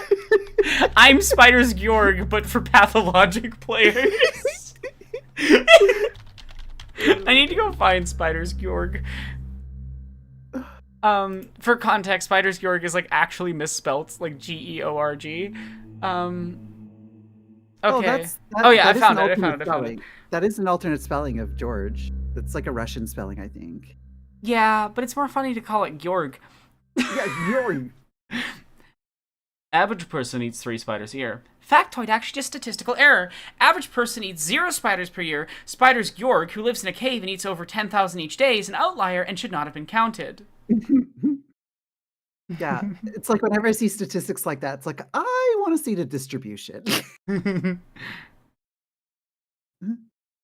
Like, what's the standard deviation here? Considering skew? Spider's Georg is a post by an American, I think they just misspelt George. Like, it's a random Reddit post. I don't think they were, like, thinking it through. and making sure it was spelled correctly. I don't know. Maybe they're Russian. I considering how they type, it sounds more like just an American misspelt George than someone wrote an incredibly American sentence but just randomly threw in Russian Georg.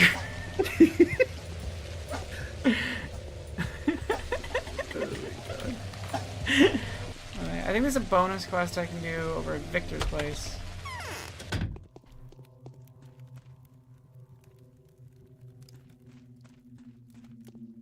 Hello, Victor.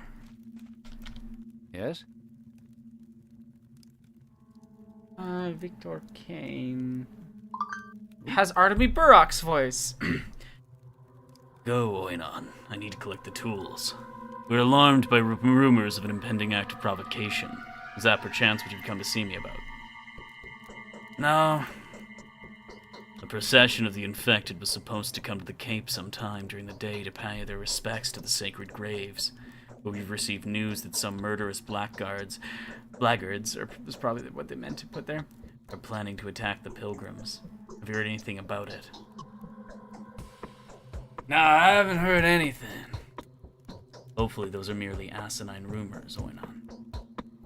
5 stars are indeed running rampant about town. Meanwhile, my daughter would like to apologize for all the wrongs our family has inflicted on you. I think you should talk to her. Of late, I have been putting her in charge of making important decisions. She's becoming more and more like her mother. Alright, I'll pay her a visit. If I must. I once met Spider's Georg out in the fords. Weird man carried around a sack of spiders for eating like snacks.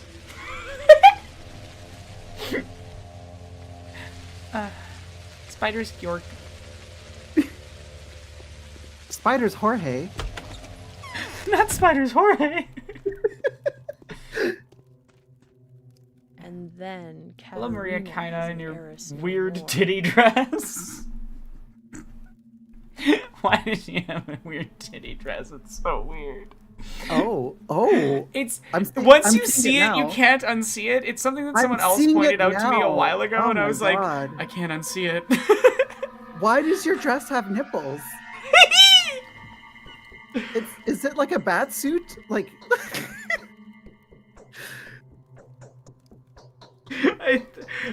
The bat nipples are so funny to me. they are. That's why Batman and Robin is one of the best Batman movies. Oh yeah, this is Princess Peach voice. Dear Mario, I'm sorry that we've been foes for so long, Barack.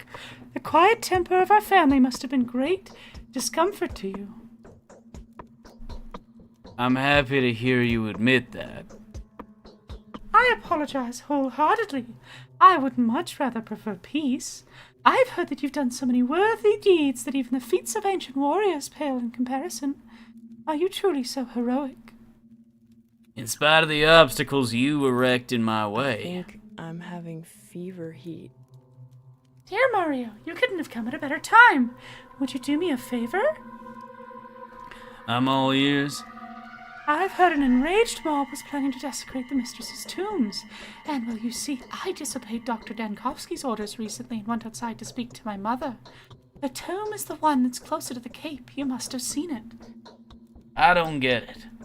I bought a gift from my mother then, a diary, a compilation of sentimental memoirs, nothing more. But it's dear to me. When I was a little girl, my mother used to leave me secret notes in it. The letters were seemingly appearing out of nowhere. I believe that the book was talking to me. You need this book? Dear Mario, bring me the diary, Barack. I fear that the tomb will end up desecrated. I wouldn't want the diary to be damaged or fall into the wrong hands. Don't worry.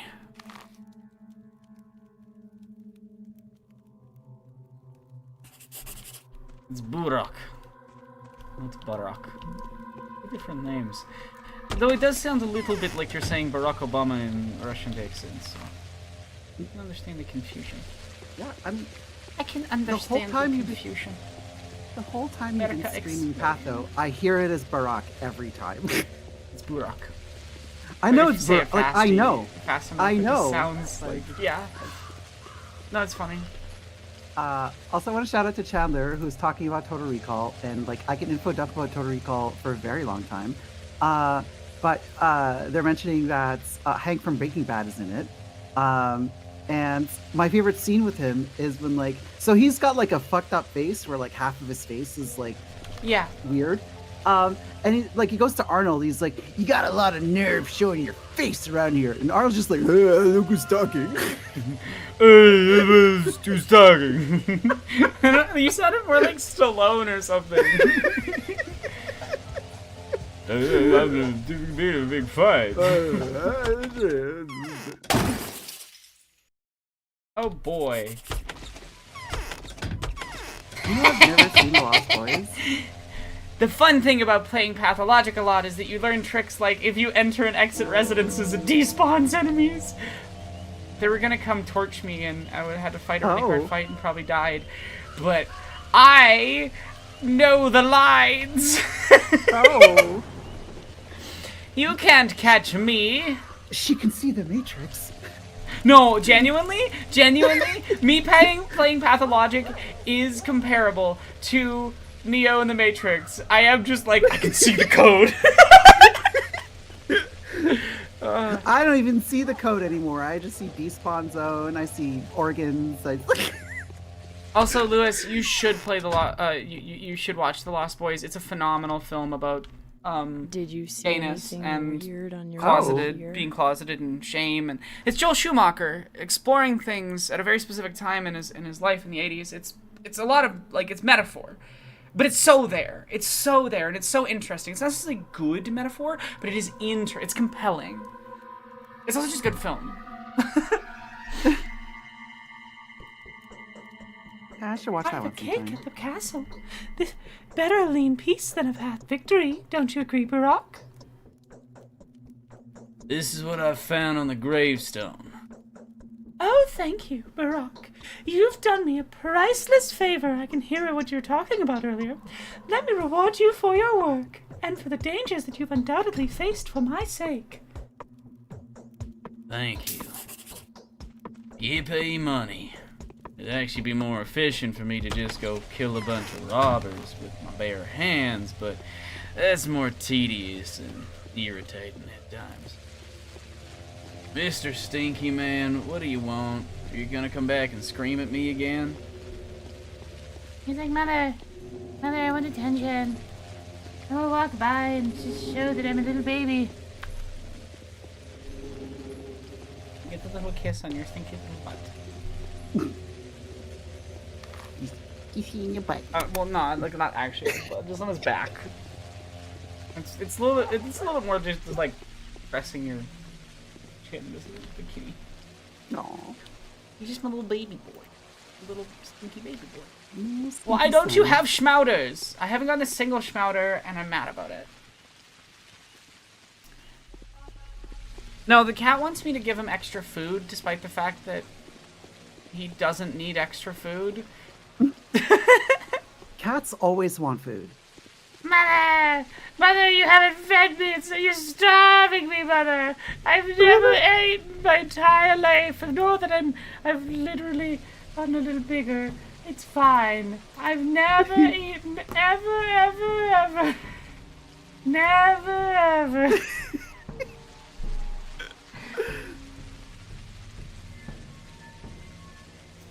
I feed him well. He just pretends like he isn't fed well. Yeah, I He's mean, gonna Hi. he's you a wanna sit on my cat. lap? You wanna sit on my lap? Come sit on my lap. Be gentle. No. Dude, you know that's how you get kicked out of the room. No. I'm not doing that. No. No, please don't start screaming at me. Oh, I heard him. No. Why are you trying to bite my hand? Bongo. Don't worry, he doesn't break skin or anything. He's not actually trying to hurt me, right? Like, he's doing play bites. Like, kitty cat. Trying to communicate that he wants me to come, you know, play with him. But I'm like, I'm streaming. The entire day cannot be dedicated to Killian time. You literally have more people in the house than you've ever had. You have so much attention all the time. And it's just made you more needy. You've gotten more... Wow. The more he gets, the more he wants. Yeah, no, he's the most... You want to get wrapped up in a blanket?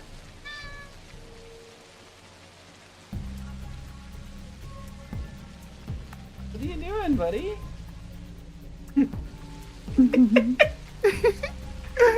I'm just seeing him like paw at you. It's very cute. I love you. Very much. I don't want to have to remove him from the room, but it's just like sometimes when I'm trying to edit. Oh my god. Or he hates when I record things. He despises recording. See? He hates it. Aww. He just wants more attention. Thanks, cheese. What is this? I'm trying to go for a bite, please. No. Okay. I don't like when you bite me. I know you're not breaking skin and you're being gentle. You're just trying to communicate. It's your mean. It's a scratch by accident.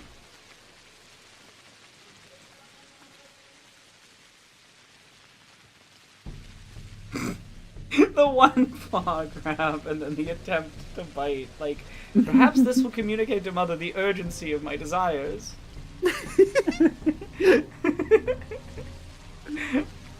The paw is not enough.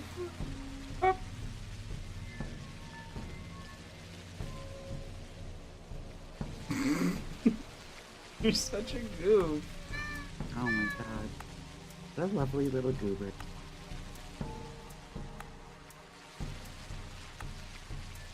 Hi.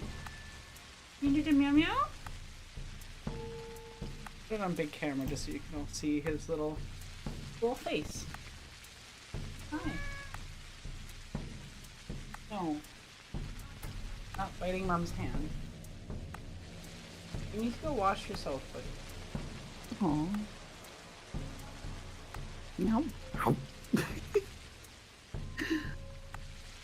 No.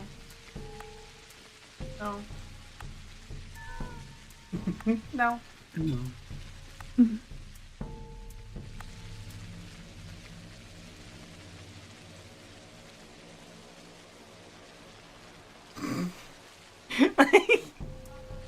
And again, he's not hurting me, like, he's not angry. Because a lot of people don't understand cats and how cats communicate, and they interpret cats just behaving normally as, like, the cat's being very upset or hurt or whatever. No. If a cat is upset, you'll know. You'll know. If a cat was upset, you would know. Yeah. The one time he's gotten upset and, like, actually bit me, it was his own, he fell off something and got, like, hurt and was surprised by me, like, right after and accidentally bit me. And then he was sad about biting me, so. Aww. Yeah. My sister used to have 2 cats, and they would fight a lot. Like, they did not get along at all. So, like, I've seen them, like, go into, like, full mohawk mode. It's kind of freaky, actually. I mean, for those of you who, like, don't own cats or, like, don't know people who own cats, it's, like, their hair stands up, but, like, only, like, along their spine. So it looks like they have, like, a full-body mohawk. Yes, it's very funny. I've only ever seen Killian do it twice, never towards me. But he did do it one time to my, at the time, upstairs neighbor. I don't live at the residence anymore, neither do they. But, yeah. I'm gonna get more bullets from Bad Creek. Because there's only so many bullets you can have. And I've got so much time to waste, because it's only 3 in-game hour. Like, in game hours, it's only 3 p.m. And I should, actually, I'm gonna go to grief. No. I'm gonna go sleep. And I'll go to grief. That should get me to the evening. And then I can just run around punching robbers in the face. For money. And organs. Yeah. I think I have a little bit of organs, chat. I mean, that's 57, 56, 57, 56. Don't worry about it. You're cornering the organ markets. Do a little organ collecting. Yeah. Oh my god, guys. I collected like so many organs. I have like 50 livers.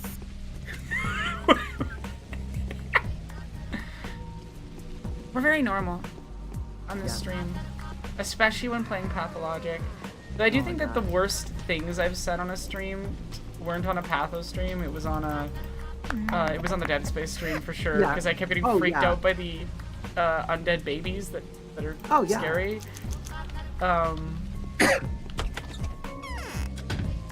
Hi, Big Vlad. I'm just gonna go nap on your luxurious bed. Well, I mean, they're not gonna eat it anymore. In a couple days, they won't need it anymore. They're gonna get killed. Oh, I thought it was the person that you just killed. No.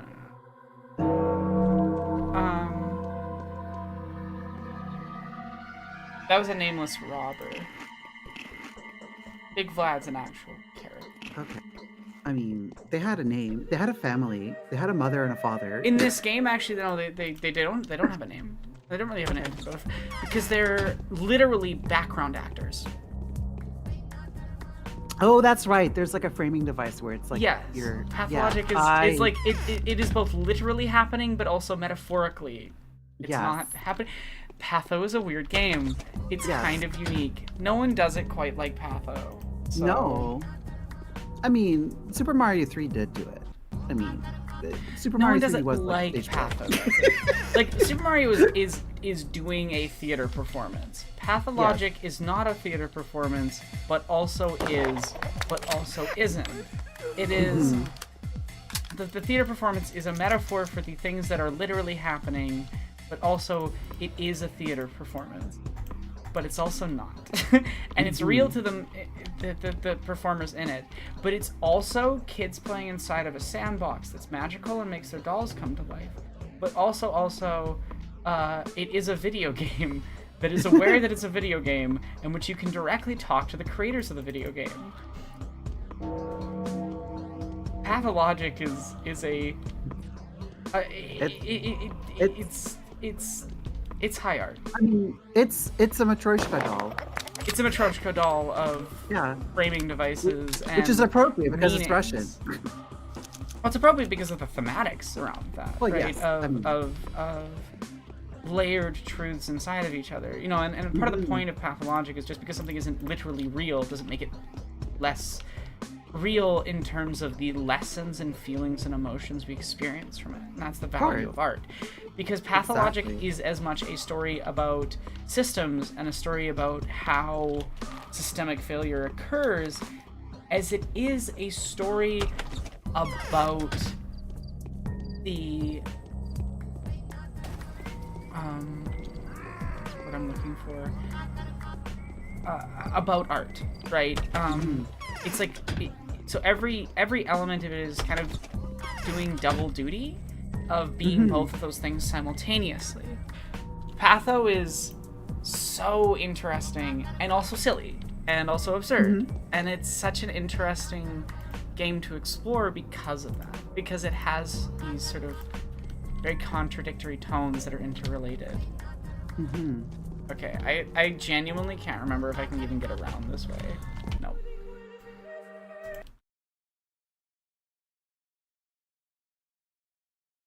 Yeah, I should play this at some point, Beef. Playing Patho High? I could not do that. Oh. I think that would fuck with your head too much. You know what I mean? There's a very small set of games that I can play while high. Anything that requires any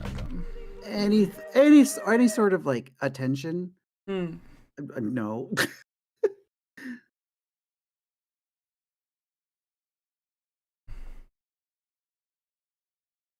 But also, like, I just don't get high very often, so it's not really a common experience for me. I don't get high very often either. I very occasionally will enjoy getting high. It's a little treat. Like it's like a reward. Yeah. Sorry, I love that audio clip. I think it's from Django Unchained, but it's the one actor who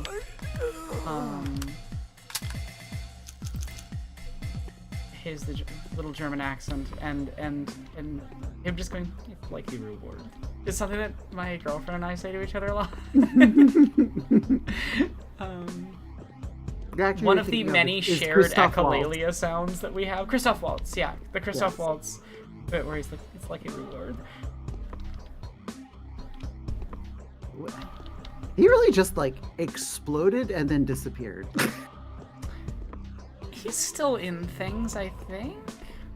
But like not to the like, cause like he basically had like back-to-back like Best Actor nominations. Yeah.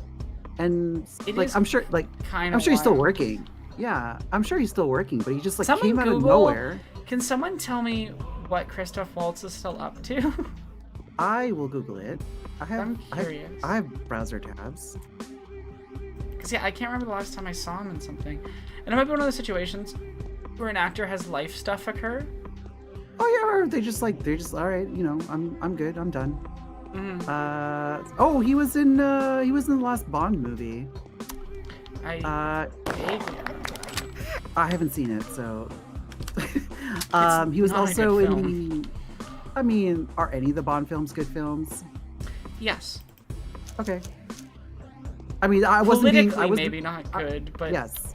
I mean, I wasn't being like a butthole there. Like I haven't seen the majority of them, so. Okay, that makes sense. Yeah, there are good Bond films. I like Casino Royale, quite a bit.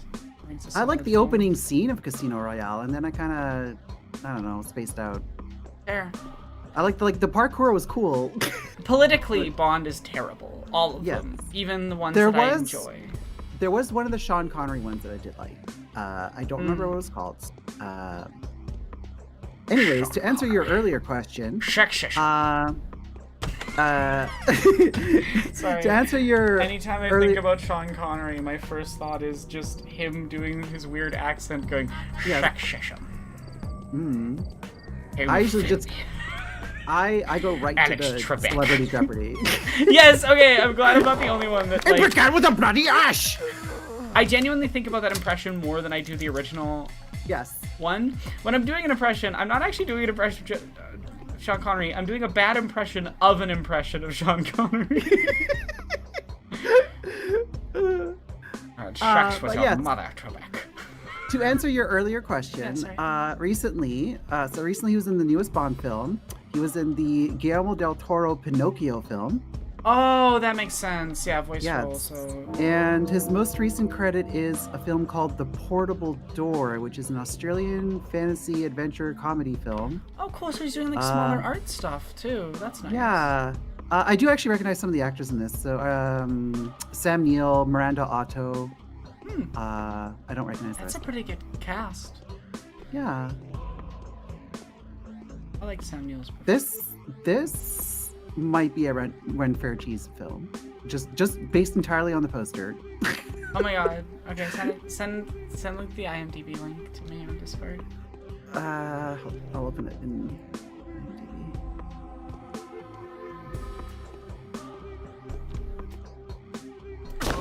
Fuck. I'll put it in.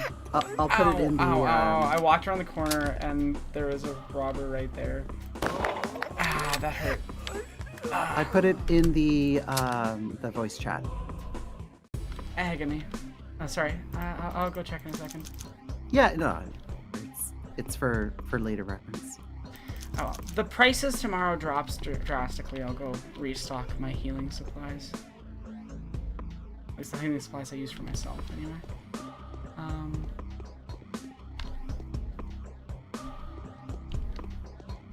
I'm so excited to see what other new ways Patho is going to try to fuck me tomorrow. Because day 6 was too easy. Day 6 was too chill and too easy. And that concerns me. Because day 7 on Bachelor Road, Day 7 on Bachelorette was what can be best described as a long series of tortured, painful errors. I had to redo that day 3 separate times because a bunch of the quests can soft lock the other quests because of an error. So the difficulty isn't actually from like the game design. The difficulty is mostly from just like if you do these quest steps just slightly wrong and you get unlucky, you can get a situation where the game's like, haha, you're fucked. And you literally can't finish the day. So I had to redo that day like 3 times on my first playthrough. I wrote down the exact sequence, and then when I did the second playthrough, which was the streamed one, I like crushed that day no problem. So then I felt silly because I was just like, this isn't that hard. But I'm curious if day 7 of Haruspex will be similarly harrowing.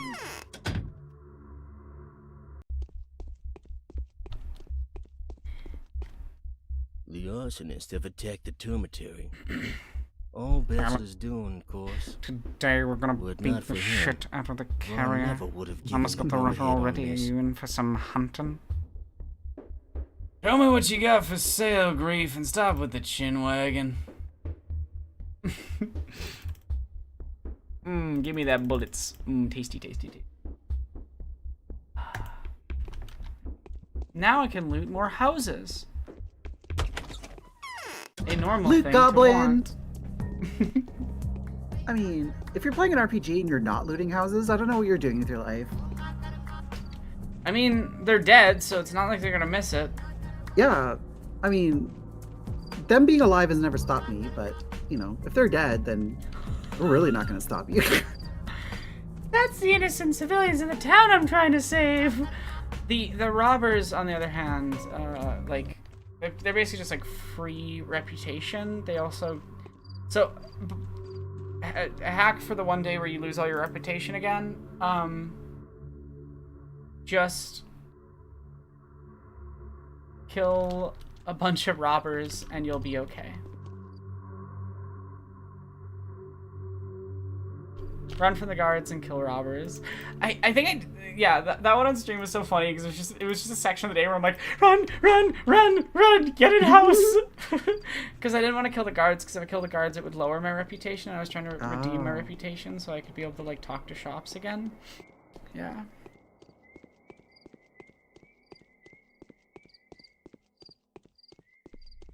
Christopher Walken as a Bond villain. It's my kind of guilty pleasure. I messed with his voice. He said such a weird, distinctive voice. I have to like listen to it to be able to do it properly. Wow. Wow. Wow. Paul Atreides. Why don't you Atreides nuts?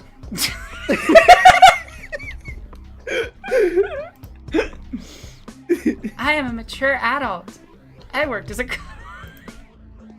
Listen, I'm middle-aged, and I still say pee pee poo poo. In fact, that's my whole brand. I even do walk-in impressions sometimes. LOL.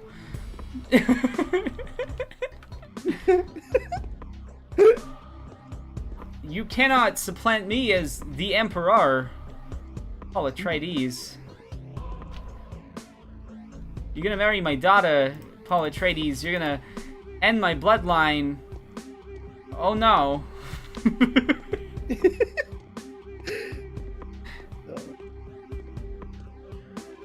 Thank you, Lewis. I love the idea of like that's your memoir. Like that's the title of the memoir. And how would you like to be remembered, Miranda? I would like to be remembered as maybe. Like, the end of my videos, I always put like little secret messages for people to leave in their comments so that I knew they watched the whole video. And for the last video, the secret message was pee pee poo poo. So it brings me so much joy when I see comments like that. That's a little inside baseball engagement trick. It is effective. You get more comments to mention common things.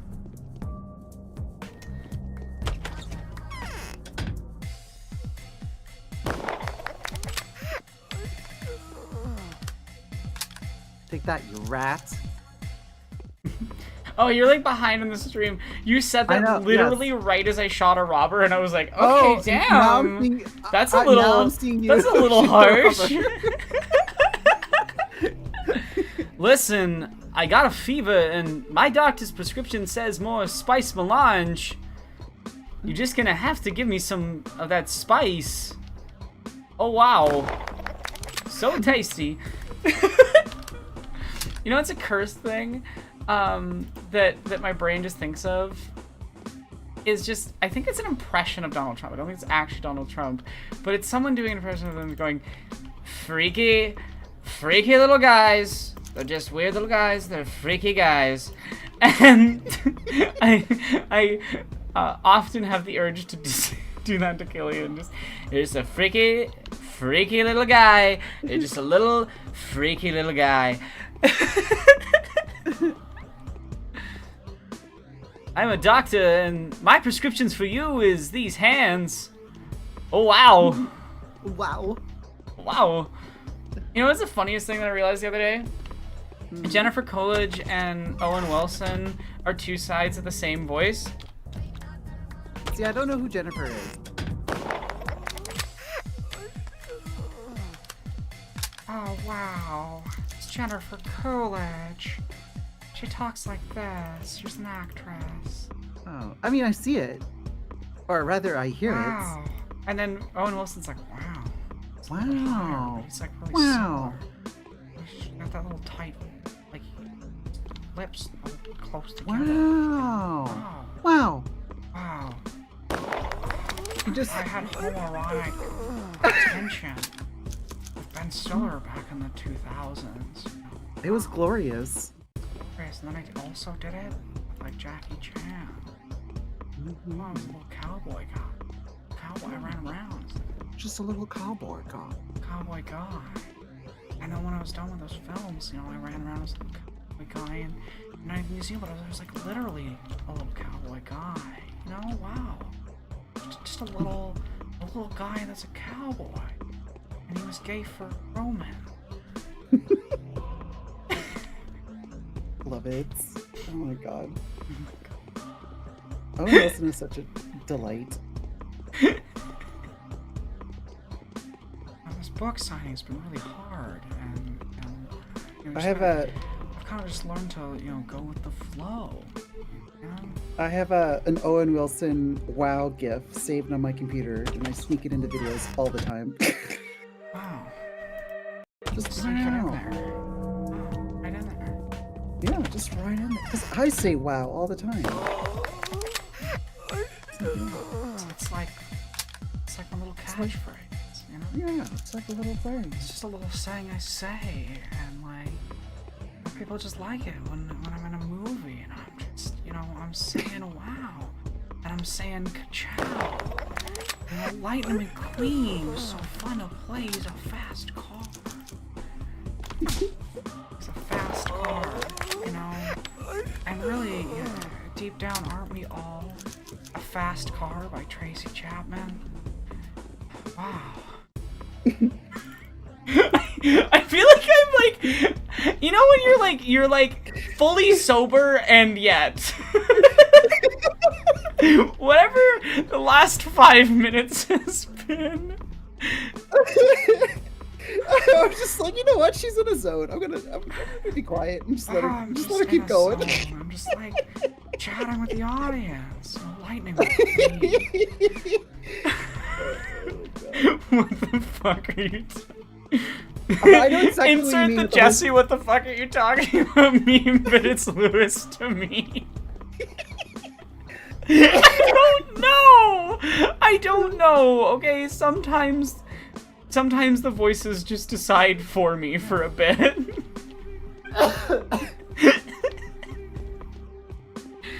Like, aren't we all just little fast cars in the end? You know, fast cars, like the Tracy Chapman. You know, she's a lesbian icon. Wow. I'm exceedingly normal. Did you know that?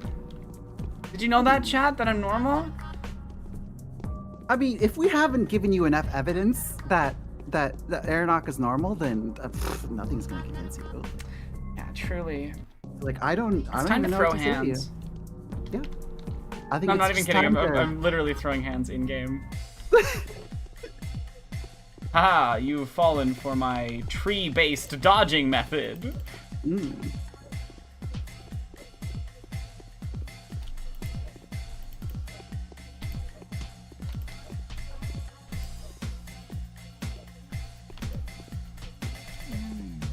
No, you stole my kill, you bastard. At least I get his weapons.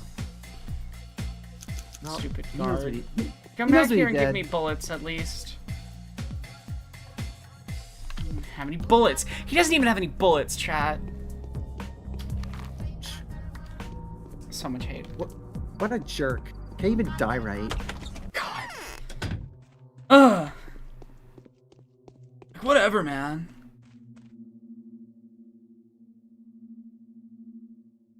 Yeah, exactly. Lewis, you get it.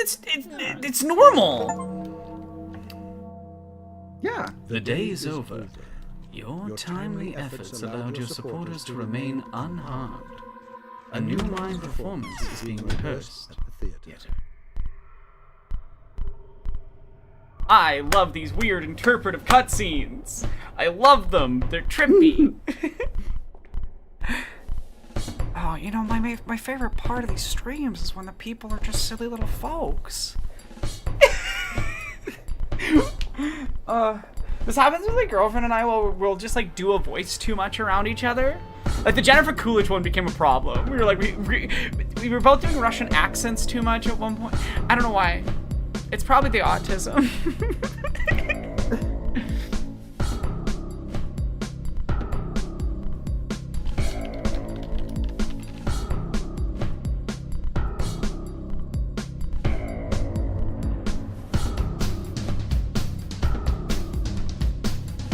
Oh god, I alt-tabbed and it paused the video for you all. No. I'm sorry you missed the cutscene, chat. I was like, I've already seen this cutscene, so whatever. Yeah. I mean, seeing more of it wouldn't have made it make any more sense to me. It makes perfect coherent sense to me. Well, but that's because my brain is patho-built. Yes, you got the patho brainworms. I am the Paul Atreides of Pathologic. I have drank the spice melange, and I can see all the future.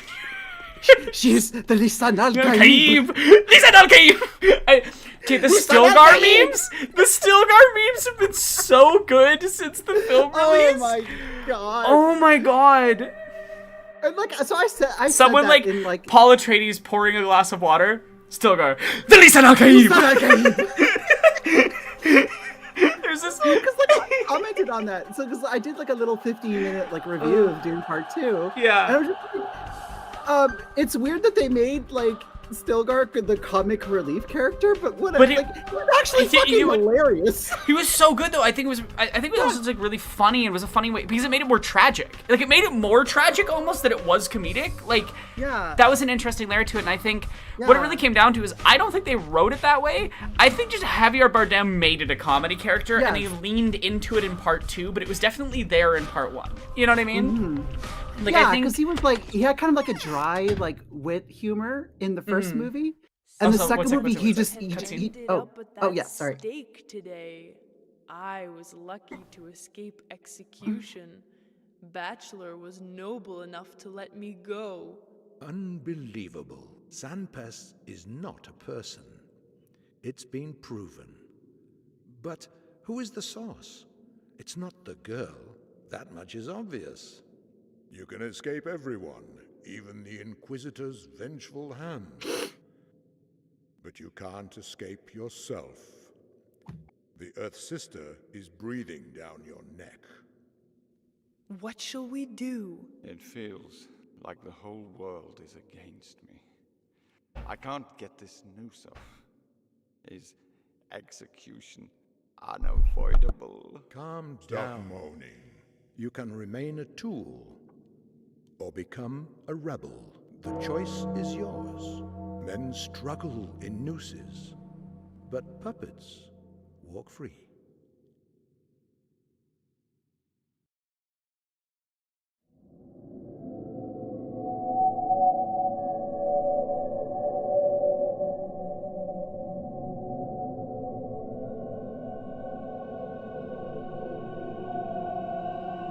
I love that for you, Digital Beef. Agreed, Chandler. Javier Bardem is a phenomenal performer. Oh yeah, he's fantastic. He's so good. I think he brought something really unique to Stilgar. Again, I think that Dune should have cast Arab actors in those roles. Go watch Miranda's video, etc., etc. That said, I like Javier Bardem's performance separate from that element. we can discuss both things simultaneously. And I make it pretty clear in the video that I have nothing against these actors that are being cast in Arab coded roles. Javier Bardem's fantastic.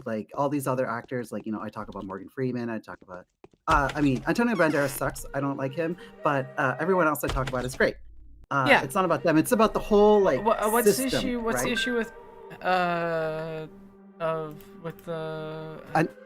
Antonio Banderas? Yeah, I just think he's an awful actor. I have nothing against him personally. I'm sure he's a lovely man. Actor? Yeah, I think he's an awful actor, and I think he ruins every movie that he's in. Hard disagree. But he's so bad. Oh my god. He's not like Kevin Costner bad, but he's pretty bad. Yes, I don't know. I really dislike his acting. I'm sure he's a lovely man, and he loves his family, and he's great with his children and all that. But, I like his acting in some things. I don't know. Yeah. I don't know. Maybe he's good in movies that I haven't seen him in, but all the movies I have seen him in, he's been really bad in. I love that you just walked out and was like, I hate this guy. He sucks. Fuck him. Fuck this guy.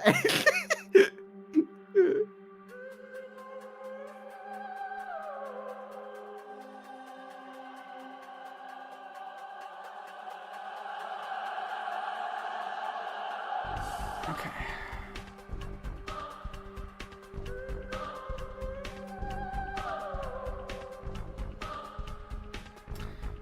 Today I make a panacea. Ooh. Does it cure everything? It does. It's the safest way of curing stuff.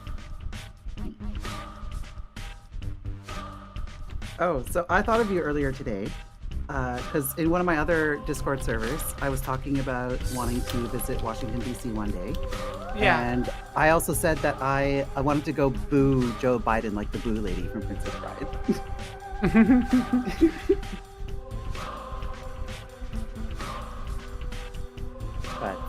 But seriously, I do really want to visit DC one day. I could spend a whole week just going through all the museums at the mall. Because I'm a museum nerd. I like going to museums and looking at all the exhibits and reading all the stuff. Alright, so I can make 7 panacea. Ooh. Okay, cool. Good to know.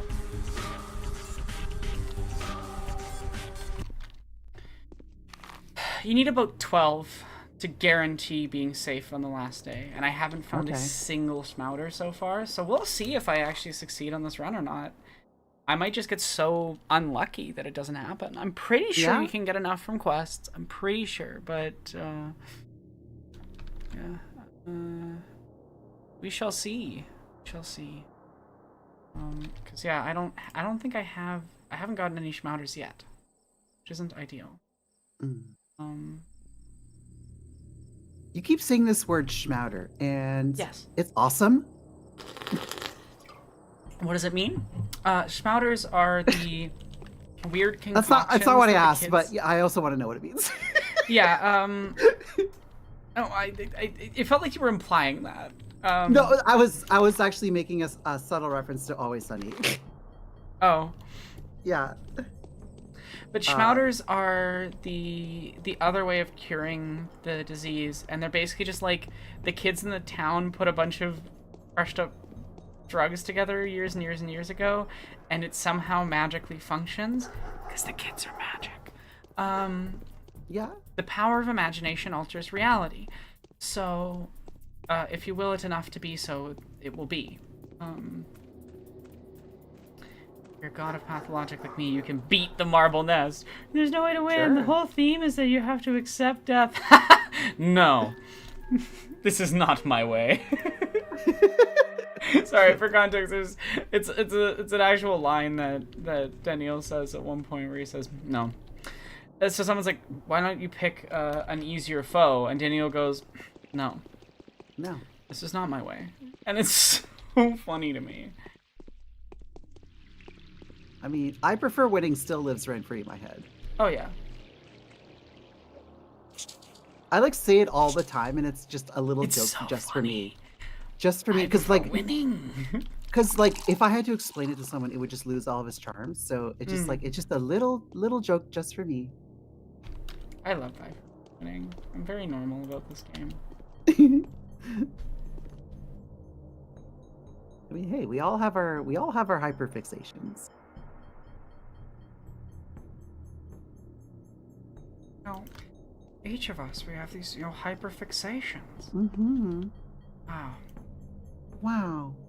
Mine's going zoom zoom as Lightning McQueen. Just like the car. Just like the car. You know? Just a chill guy. I can't do Owen Wilson voice without being really quiet. I don't know why or what about. Well, because he's usually very chill. He's laid back. He's like that's his whole vibe. He's like a grown-up surfer dude. He's like he's having a nice time. Saburov is no longer a governor. All for the best. I mean, there was a period of his life where he was not having a nice time, but I guess we all go through that in our lives. I love Danielle being like, you can sleep on my bed, big boy. Oh dear, there's only one bed in the room. Oh my! Whatever shall we do?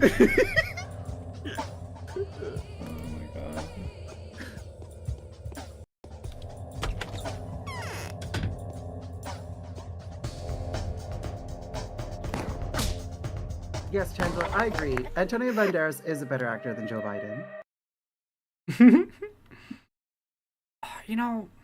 Just like Lightning McQueen, aren't we all just silly little guys in the end? A big, goofy blue ball. Wow. It kind of slipped into Jennifer Coolidge, like, partway through the sentence.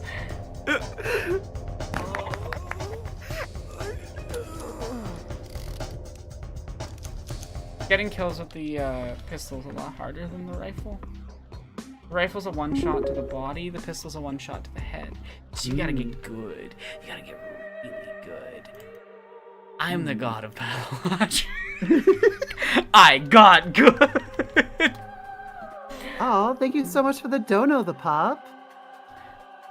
I need to go read. Thank you so much, the pup. I appreciate it. If you want to redeem the voice stuff, say something in the chat.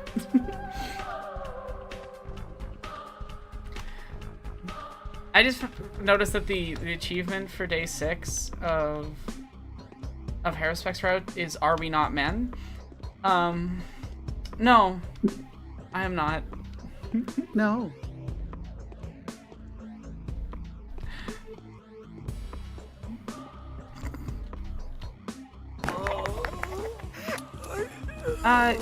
If you click on the info link there, you can go read through, you can see which characters are coming up. Oh, I need to change the days. 7, because we're on day 7, we did it. Oh my god, we made it! We made it, chat! Oh my god, we made it! You want to know something funny? So, yeah. The very first Patho stream that I watched, I did a dono, and then I didn't bother looking at the documents, and I just like I just like made something up, and it accidentally was on the list anyway. What was it? It was the Emperor. Oh, from Star Wars? Yeah. Yeah, good old Palpy. Because I was like, I want Palpy voice, and I didn't even know it was on the list. Lies Lord Vader and rule the galaxy. Now you have lost. That's one of my favorite line deliveries. It's Ian McDermott. Yeah, he's having so much fucking fun in that role. Oh my god, yes. He's having the best time of his fucking life. Honestly, like, he's a big reason why Return of the Jedi is my favorite Star Wars film. Interesting, 'cause I don't like Return of the Jedi. His performance in it is very good. Yes. He is a big I will reason why acknowledge I love it as a Revenge of the flawed Sith. film. I acknowledge Return of the Jedi is a flawed film. It definitely has issues. I'm not saying it's the best one. I'm just saying it's my favorite one. Oh yeah, no, totally. Yeah. No, I was saying it's interesting that that's your favorite because I always find everyone has very different tastes, and Star Wars is kind of an interesting one because so many people have seen it that it gives you an idea of that person's taste or connection to the franchise. Yeah. I think that's cool. Yeah, it's actually the first one. A lot about Star Wars. Really? You should make a video. You should make a video about it. Yeah, I should make a 6-hour-long video with an entire animated short film that I did by hand. Yes. Y'all should go watch that video, by the way, if you haven't. And if you joined Aeronox Patreon, which is very reasonably priced, you can watch the short film. Less than a coffee at most places. Yeah. Yeah. But, I mean, I also like, so a big part of the reason I love Return of the Jedi so much is nostalgia. I mean, it's the first one that I've seen. Yeah. My first Star Wars experience was watching Return of the Jedi on the French CBC. So I saw the French translation. Sur le CBC. Yes. So like, and it's also like, because that was my first introduction to Star Wars, like Luke Skywalker was my favorite character because I started with Luke as this like calm, confident hero type, not the whiny little teenager that he was in the first movie. I want to go to Tashi's station with the power. Why are we still heading towards it? Well, turn around! No, I think it's... Blast shield down, how am I supposed to fight?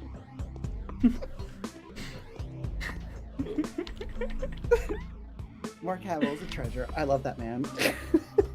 I love his performance in that film, for sure. Yes.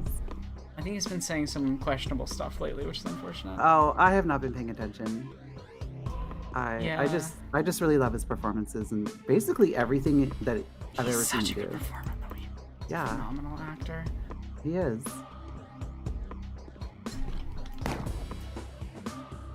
Killian, you knocked my hand. You made me miss. Wasted a bullet. He said meow. Mother, you're not paying attention to me. I need to walk right in front of you. Oh, I see him now. There he is. He like jumped on the table and it literally caused my like mouse to move a little bit. I'm not sure if I already told you this, but like after my last trip, like I really started seriously considering getting a cat. Aw. Cause like, so I was like hanging out at my buddy's place in Toronto and like, I was just like hanging out with his cats the whole time because he was working during the day. And like, I'm normally extremely allergic to cats, but for whatever reason this time I was totally fine. And like and his cat was very affectionate, and I was just kind of playing with them and just, you know, like making them purr and giving them pets and scritches and belly rubs. And I just like really, really enjoyed being around them. And what was I going with that? And yeah, so just like, I kind of want one now. They are pretty great. They also have a markedly positive effect on mental health, and like this is a researched thing. And oh yeah, I mean, it's not like specific to cats. It's like no, cats specifically with really? purring have purring reduces anxiety. It has cats are actually uniquely. Really, like they have all the stuff that all animal companions do on the positive effects of mental health wise, but cats in particular have some things that other animals don't. Oh, that's why interesting. Cats are the best. Did not know that. Oh, Chandler, that's unfortunate. That makes me upset. Yeah. Especially since I've spent the last couple of days like editing the whole essay on that topic. So. Yeah. And also, that is a topic that I'm very intimately familiar with. So it's just like, but it's mostly like. It's not actively hateful. From what I saw, it was just kind of like ignorant two-sidesy shit.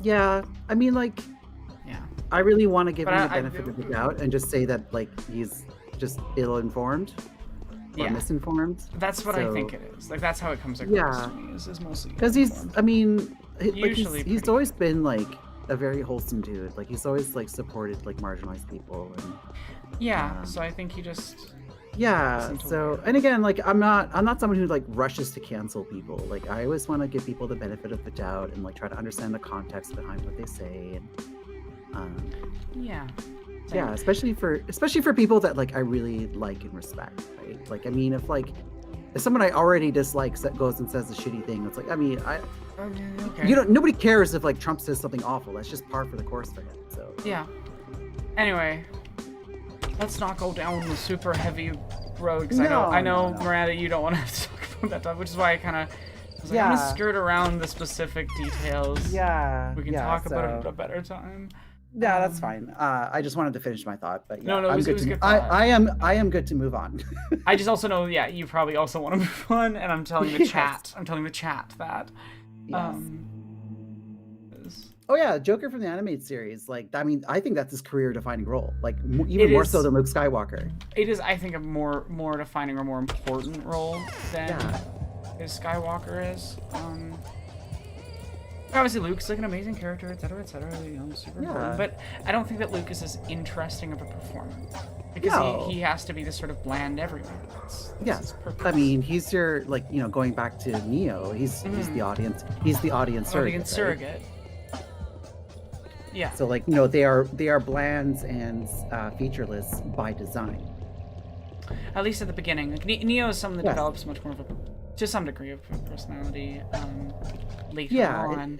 Later on. I mean, I just meant like specifically like the first film, right? The first film, Neo is very because Neo is currently at that point sort of identityless. They're trying to find an identity, and they find that identity in the community, and I think that's what makes the Matrix so good, and what a lot of people don't understand about why it functions. Like the Neo at the end of the film has the energy of after a trans person comes out and they get way more confident and happy with themselves and et cetera. Yeah, that's. Yeah. Did I ever tell you about how I saw the Matrix? No. So again, I'm old. So the Matrix came out in 1999. I was 18 years old, and I saw it in the theater, not knowing anything at all about it. I went into that movie completely cold. All I saw was a teaser trailer with some people in trench coats and some guy with sunglasses who was moving super fast. That's literally all I knew about the Matrix. So I'm just in this having that experience with a movie that has a big twist in it. For instance, I also had that same experience with Planet of the Apes. I saw Planet of the Apes not knowing about the twist ending. So I had that experience with the Matrix. So when there's that, end of Act 1 reveal, I was I can't remember being more blown away by a film than I ever was. Watching, seeing that reveal. But that's the thing what makes the Matrix so good is that it functions even without that getting blown away factor. It's the same with Fight Club. I think people get the wrong lesson from certain oh my god, yeah. Films with Fight Club is reveals in some way. Yeah, Fight Club is it's a frustrating film. It's a film that for reasons that I'm not going to talk about on stream, but you would know, I have massive issues with it, but it also is meaningful to me. Very specific. Yeah, like it's a film that I quite like and really enjoy, but it's also like a film that a certain segment of the population gets the very wrong message from. The wrongest message. The polar opposite of the message of the film. Yes. And it's just like, I know so many of those types of people. It's like, that was the, like, you know, pre-transition, that, like, pre-transition. Those were the kinds of crowds, like, that I ran in. Yeah. So, like, you know, I like, most of my early adulthood was, you know, being surrounded in that sort of toxic masculinity, or people just unironically wanting to start fight clubs. Like, so, yeah, it just, like, it's a film that I enjoyed, like, in a vacuum. I think it's a really great film, but there's just so much baggage associated with it. Yeah, it's a hard film to engage with now, because, like, I saw it when I was a teen. I was 11 or 12, maybe. What's funny is I figured out the twist in the first 30 minutes, and my friend, like, was convinced that I was lying to try to, like, seem cool and smart about it. And I'm like, no, it's really obvious. For reasons. To me, it was very obvious in a way that it wouldn't be for most people.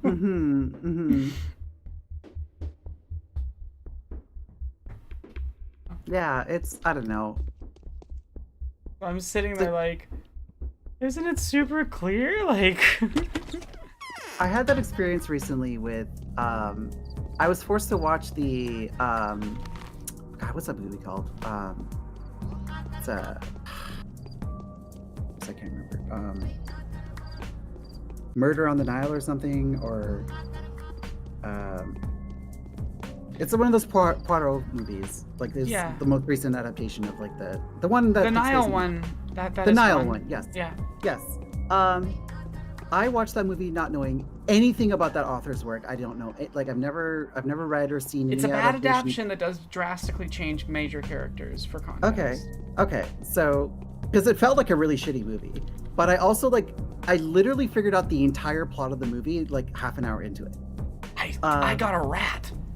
I captured a rat. Sorry. You captured a rat. Oh. Yeah. You can grab rats as Artemis and race them. Apparently, I've never done it. Oh. But there's an achievement if you do it. So I just yoinked a rat. Sure. I mean, why wouldn't you?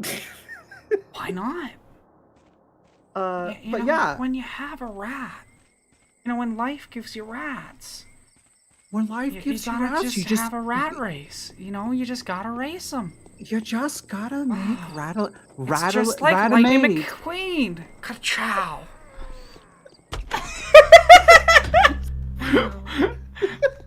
I don't know what this is or why it keeps happening to me. You make ratnade, right? You know, rat grenade.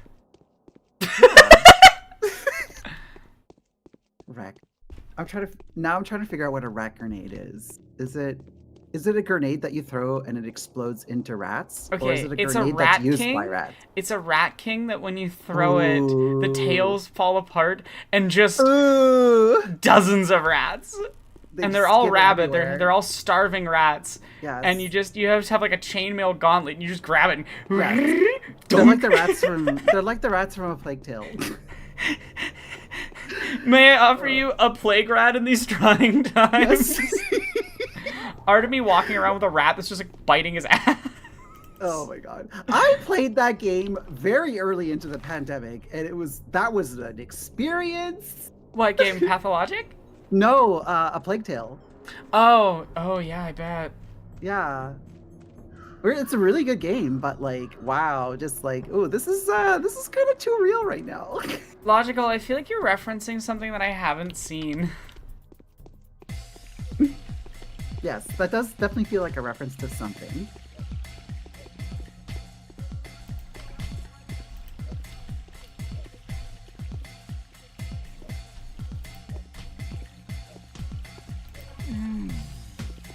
I want a knife. But yes, the Nile movie was not good, and so I don't know if this is like indicative of like the rest of this person's body of work. I can't remember the author's name. I'm blanking on it now. Agatha Christie. Agatha Christie. Thank you. Generally, she's considered a very good author, and those adaptations are considered abysmal abominations that like all right, have because none of the. I definitely have features. a prejudiced view of her now because of that movie. Because of like how like ridiculously obvious, like not only who the killers were, but also their motivations immediately from the first act. Yes, because it's a bad adaptation. It's a spectacularly terrible adaptation. Okay. To be fair, it's also like it's one of her works that got ripped off a billion times. So you are literally the story because you've seen 200 rip-offs of the same story. I guess, yeah. I'm not even kidding. I'm like dead serious. No, because I know that it's like this is like one of many adaptations, right? So that I did know. But it wasn't even the attempt made to have a mystery in your mystery movie. No, that's what I mean. Like in the original story, there is a real mystery. The problem with an adaptation of Agatha Christie's work has to face is that everyone knows Agatha Christie's like the endings because they all know it's super famous, right?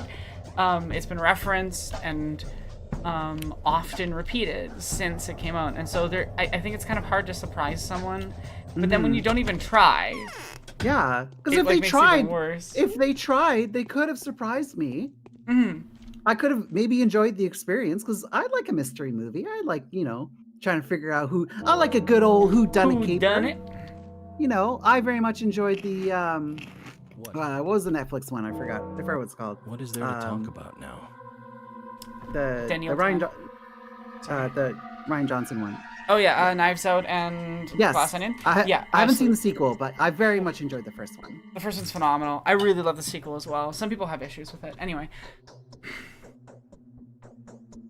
Well, seems like it's time to say our goodbyes. I don't know if we'll ever see each other again, Burok. Both of us have failed. You failed to produce a panacea. I, too, have nothing to appease the Inquisitor with, and for me, that's suicide. By going to the cathedral and putting my head on the chopping block. Sorry, I didn't pre-read that word. I should have censored that. I apologize. If that was upsetting anyone in chat. What reason does the Inquisitor have to take your life? The Inquisitor has no power over me, although they do have the power over everyone else. They need not concern themselves with legal details. If they need to kill you, you die. If they need you to go, you go. They know the ways, but that's not what I'm talking about. What are you talking about, then? I've made up my mind. If I'm not to go back victorious, then I'd rather... Wow! Okay! Whoa! I'm cornered. I'll never be able to look the people I've failed to protect in the eye. My allies will end up in prison or exile, my research in fire. So what is it that stands between you and your victory? I failed to find the source of the disease, and yet it keeps coming from somewhere. There's a will behind this, but I failed to find the carrier. Moreover, it doesn't feel like that's a matter of time. It's like the carrier isn't human at all. Funny, I keep coming back to the same problem. Inhuman creatures often play human roles in our lives, wouldn't you agree? Oh, but you failed to find one, a hybrid of man and bull. Creatures of this kind inhabit myths rather than natural environments. They're not real. That was not the chimera I had in mind. Which one, then? If only I knew whom my father had marked with the cursed sign. I need to go to the abattoir right now to talk to the foreman. The abattoir is off limits. You won't get in there unless the Inquisitor lets you. The Inquisitor is in charge of fighting the academic and everything else. I can do just fine without it. You're gonna need their clearance for movement anyway. I advise you receive it sooner rather than later. If your ill fame precedes you, well, it'd be better if you come on your own volition. Outrun ugly rumors and let them know that you're dissecting bodies for a reason. Well, that's actually solid advice. The cathedral it is, then. The morning of the 7th day has come. Even an Inquisitor would not help you defeat this enemy. It all ends in less than 6 days. Day 7. Fateful, which is to say crucial and life-changing for the Haruspex.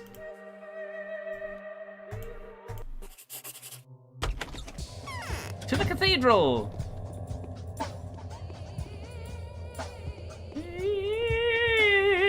I love the voices in the song soundtrack. Patha just has such a specific, cozy vibe for me. I see it. I say as I punch a man to death and then take his organs. I mean, my cozy vibe is shooting aliens, so like, you do you, girl. Everyone else. Pathologic's a torturous experience meant to damage you. Me, I'm having a happy day. Your noise suppression did not like any of that, so I heard nothing there. Wait, really? I mean, I can tell you were saying something. I went too high pitch. Wow, that's actually kind of validating in a way. Sort of.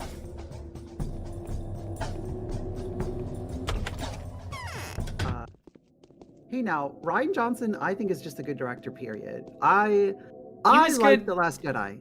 The Last Jedi is full of flaws. I do think there's major issues, and I think some of those issues do come from Rian Johnson. I think his handling of the BIPOC characters is not great, and I think that Rose is an incredibly underserved character in terms of writing. I think her performance is good, and I think the actress's harassment was absurdly awful, but she's not well written. 100%. And I don't know, the film just really used some tightening. I think that like completely changing Poe's character doesn't work. I get what they were going for, but I just don't like it. I think Poe should have been paired with Finn. Both actors wanted them to be gay. At least we could have had subtext or something. But, you know, Finn doesn't get to bounce off of Poe, and Finn doesn't get to bounce off of Rey, and you've got an entire film. So it frustrates me. But I do think that The Last Jedi is a good film. A good film with flaws, but a good film. And I do think that Rian Johnson generally directed it fairly competently. Yeah. Yeah, I mean, those are all very valid takes. Anyway, I need to read this. What the fuck are the executors? Joey Wheeler, okay. I'd forgotten. Oh, hey, Yogi, fantastic. Look who's here, isn't it? The Haruspex, the star comedian of the town. Transgender. There we go. Look who's here, isn't it? The Haruspex, the star comedian of the town. I need to see the Inquisitor. I hereby inform you that Her Excellency is left to investigate the termitary. I'm doing it wrong. Joey Wheeler, transgender. I hereby inform you that Her Excellency is left to investigate the termitary since his emissaries have shown excessive fervor in dealing out punishment, and also to investigate the site of the tragedy, and to make acquaintance with the young Mother Superior, of course.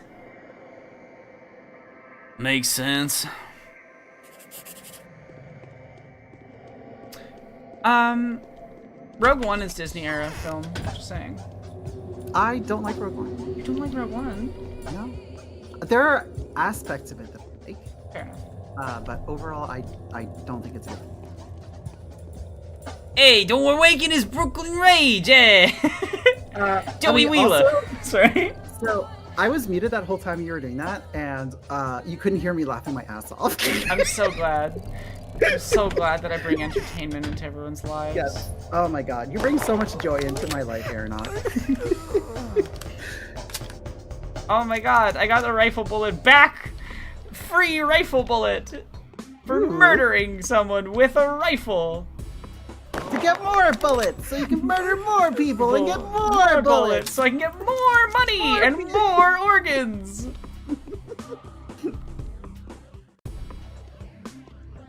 I'll loot the house once I've killed all the robbers. I just think this is probably a house with a third robber in it. I don't want to risk getting stabbed in the back while I'm looting.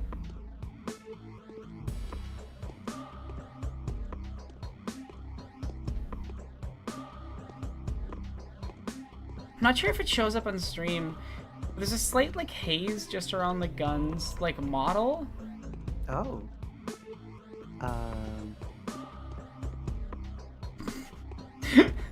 Artemis Burrock breaching houses and clearing robbers like it's SEAL Team 6. Check orders, check orders! It is really funny.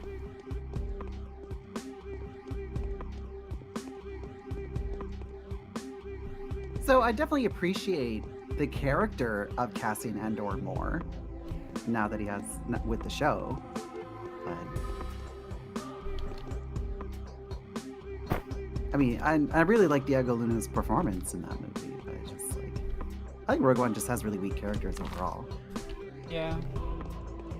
Wait, I can't pick up the rat. I put the rat down just out of curiosity if he would like run away, and now I can't pick him up. It just becomes this inanimate rat.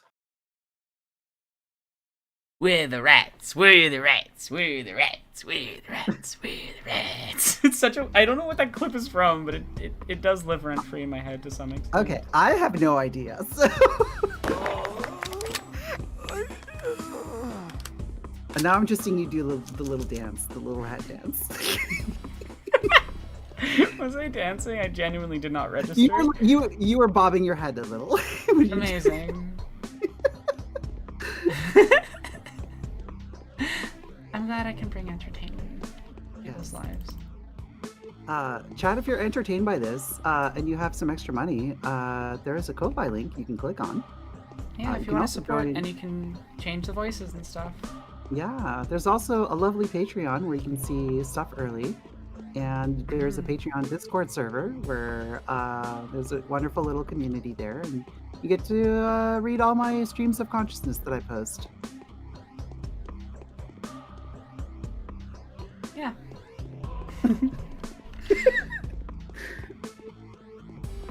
I wish more people on the server would like ask me questions about the videos. I always want questions about my videos, and nobody ever asks me questions about my videos. And I'm like, I want to talk about it. Please. See, I usually save it for Nobody the YouTube wants your comment birds, section. Brennan. Sorry.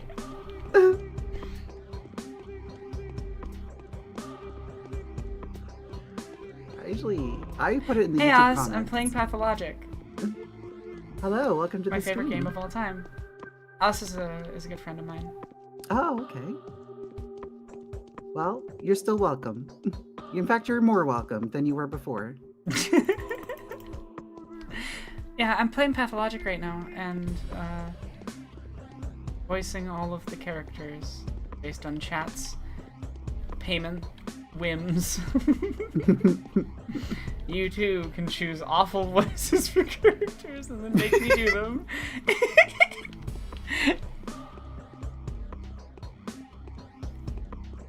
I think some of the lack of development for the characters in Rogue One is just a result of, like, there's only so much time in the film, and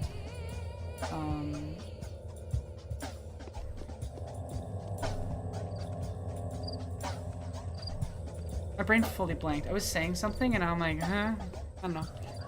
You were saying that the... Oh yeah, I think it was a sacrifice that came out of probably some of the reshoots, right? And then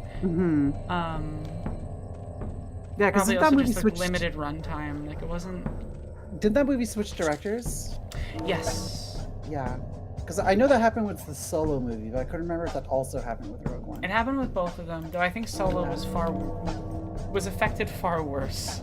Oh yes, I mean, Solo was one of my least favorite Star Wars movies. Solo is a bad film. Yes. Like there's bad Star Wars movies I can at least enjoy. Solo is bad in a like unique, fascinating way. Yes. Where you're like, what is going on there? Anyway, rules card for Capella, right? Rules card! Yogi and Victor Kane were interrogated by the Inquisitor yesterday. According to Maria, you won't survive this meeting. The Inquisitor has proven to be intelligent, to believe the Ripper tales, and astute enough to acknowledge what kind of discovery you are set out to make. Long story short, the Kanes believe that she will have you killed as soon as you tell her you know how a panacea can be produced. I am not sure what the logic behind this may be, but they're positive of their suspicion. Speaking of panacea, do you really know how to make one? I, for one, would be most pleased if you did. Be very careful with the Inquisitor. She's in charge of the patrolmen now. They follow her orders. Theo the Younger. P.S. The Mother Superior wanted to meet you. Please, do not leave her if you learn that she may be in danger. She is a very, very unhappy child, but she has a heart of gold. It is imperative that she survives. The Inquisitor will open the termitary today, I think. Rules card is a fucking wild voice. It came out of when I streamed Deltarune, and I had to make up a voice for Rules card, who like purposely misspells things with like extra E's and R's, and so I just and he's just this like absurd little jaunty, janky little Lord Fuckleroy. So it's just I don't know why that line from Succession popped into my head that exact moment. But yeah, I love doing that voice. It's an absurd voice. You must roll your R's. Whoa. I think it's kind of Monty Python influenced, to be honest.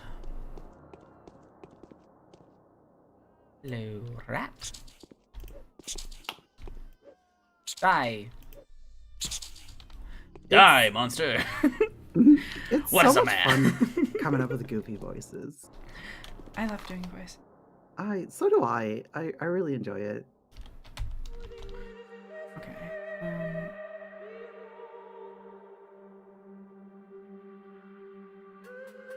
I played a game on. I played a game on stream called Super Lesbian Animal RPG, and I did all the voices for all the characters, and I had a lot of fun with it. I speak fluent French. That's why. Like, I was in French immersion growing up. That's why I can roll my R's easily. It's not an effort. I mean, also we live in Canada, so we're the roll up the rim to win is ubiquitous. I had never considered that at all connected to that. Is that a thing in some of the ads or something? Yeah. I've never seen it. Oh. I've seen roll up the rim ads. I've just never heard the like rolling R thing. Oh, maybe that's most like an old people ad. here can't roll their R's unless they speak French. Yeah. In my experience, anyway.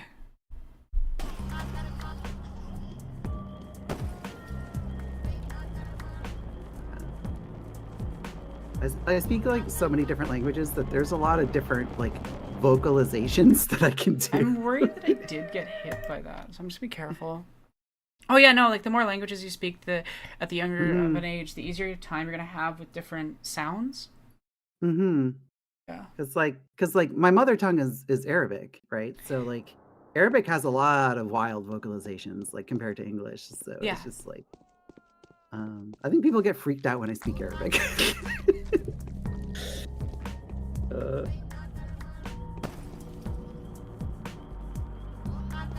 There's a red ghost around here somewhere. But it's also like the more languages you speak, the easier it is to pick up more languages. Yes.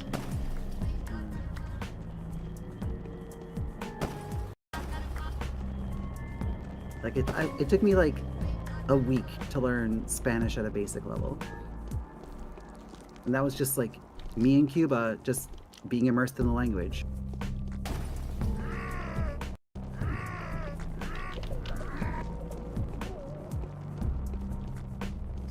Oh, you're also infected. I don't want to go through there.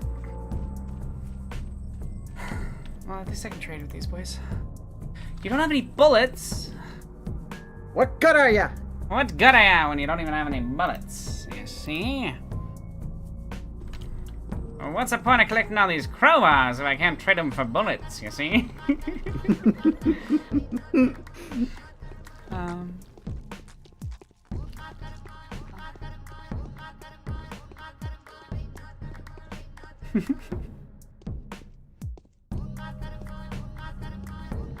Guardians of the Galaxy meets Blues Brothers type of comedy is what Solo should have been like.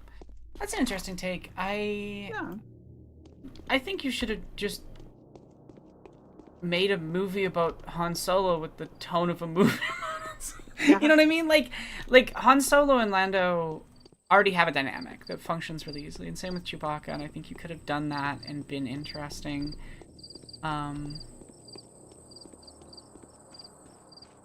Boy, instead we got whatever this movie is. I really can't get over how much and I think Alice was pointing this out earlier. Solo's major problem is its mockery of the potential liberation of the droid underclass. Yes, yeah, I think that's the biggest. I think that's the reason why I despise Solo in a way that I, even bad Star Wars movies like Episode 9, like I think it sucks. It's awful art and whatever, but at least it isn't like actively being like, actually, oppression's good. Stop being so whiny. Stop being so whiny about it. Oh, these estrogen dumplings are so loud. I'm just like, you're a tar pit. I could see a good James Gunn directed Solo film, but I don't feel like it'd feel like Star Wars, which isn't necessarily a bad thing. It'd just be kind of its own thing, and that's fine. I think to be honest, the Star Wars projects that interest me most are the ones that use the backdrop of the universe to do something interesting thematically, or like, because you don't have to do the setup, you can just jump right into the juicy, interesting meat of the work. Yeah, because all the world building is done for you already. Exactly. Get to the good part. Get to the good part. And so, like, Andor is a really good example of how to do that. And I think that, like, to be honest, the less you care about the Skywalker character, like, main series characters, unless you care about, ooh, this is a reference to Scrimbly Blop from episode 30, billion and 2 that was actually canceled and never released. Like, I want my Gulp Shido TV series. Yeah. If I don't get 10 seasons of Glup Shido, I don't know if we can still be friends, Dave. Yeah. Like, it's like, I don't know. Again, I wrote a 6-hour video about the ways in which Star Wars perfectly represents the stagnant, dominant approach to art right now and why it's a massive problem. So obviously I have a lot of thoughts on this topic. Yeah. I've talked about it pretty extensively. I made an entire animated film about it. But, like, it does frustrate me. Because it's like, I personally, I would much rather the money that's going to, Star Wars stuff right now be going to interesting piece of art stuff, but I also know that there are really cool artists out there that could be telling really cool stories using Star Wars as a paintbrush. I think that's the way I view Star Wars is at its best when it's used like a paintbrush. You know what I mean? It's like, okay, we've got this palette of paint, but now we're gonna do our own thing with it, and that's the stuff that interests me. Not. Did you guys know that Glup Shido got the Glup in his name from a friend that died? It's just like, okay. Han Solo, because he didn't have a last name when he went to so I guess we're just gonna You mean you're Solo? It's the thing. It's the thing from the movie. It's the thing from the movie. I literally rolled my eyes in that scene. Like, that movie treats its audience like they're unintelligent. Yeah. No, it is genuinely painful. Yes. I feel insulted watching that movie. Agony. No, I can't stand it. It's again, it's the thing of you could have made something interesting with this. If we're really having to just rehash the same stories over and over and over and over and over and over and over again, you could at least do something interesting with it. Sure, yeah. But they didn't. They didn't. Boy, how did they not? Not only was it not interesting, it was just actively insulting. Yeah. I remember, I laughed out loud in the theater at the very end when, Darth Maul shows up. And there's no reason for him to show. There's no unless you watch the Clone Wars, you have no idea that Darth Maul survived. Yeah, and they had this whole again, it's like, yes, they wanted to MCU it, and it just doesn't. But his whole contribution to the film is just showing up and looking menacing, is turning on his lightsaber, I'm gonna get you. That was his whole contribution to the film. I'm just like, you can't. What's happening?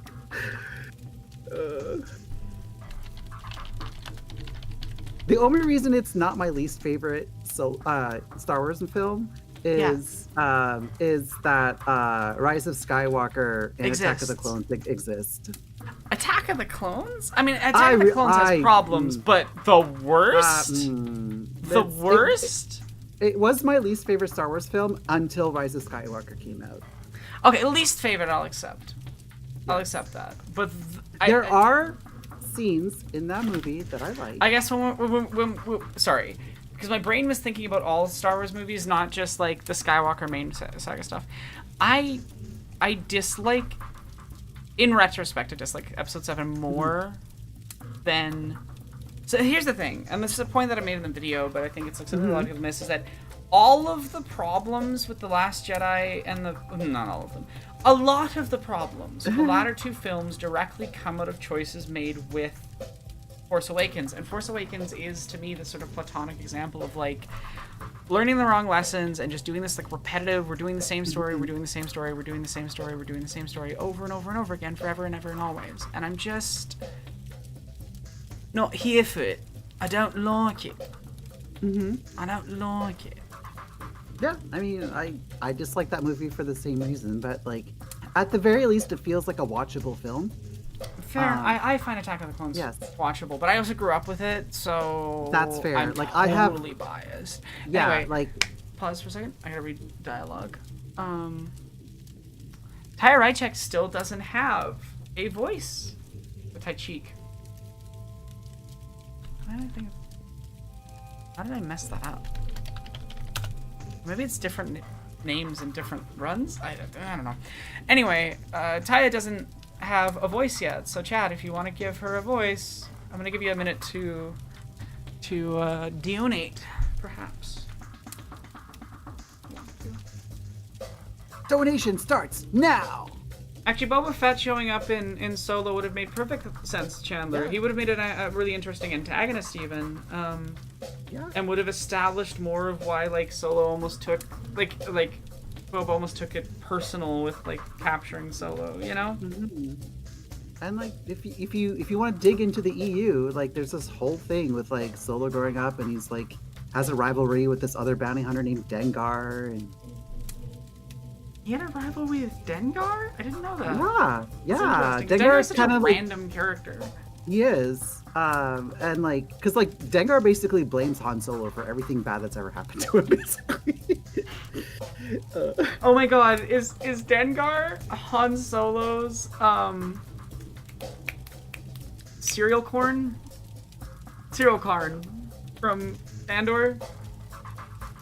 Wannabe Ben Shapiro. Oh yes. Oh, well, I think there's a bit more substance to it than. No, my favorite thing about Cyril Karn is he's like, I fucking hate him. I'm gonna take him down. He's my rival. I'm gonna take him. And I cannot wait for season 2 when Andor just goes, I don't know who the fuck you are. Like.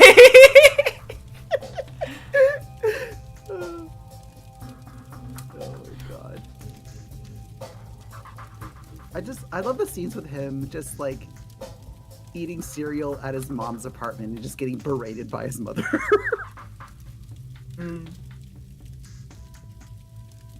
Oh my god, did I like mess up Tai Cheek's name with Haya Rychek's?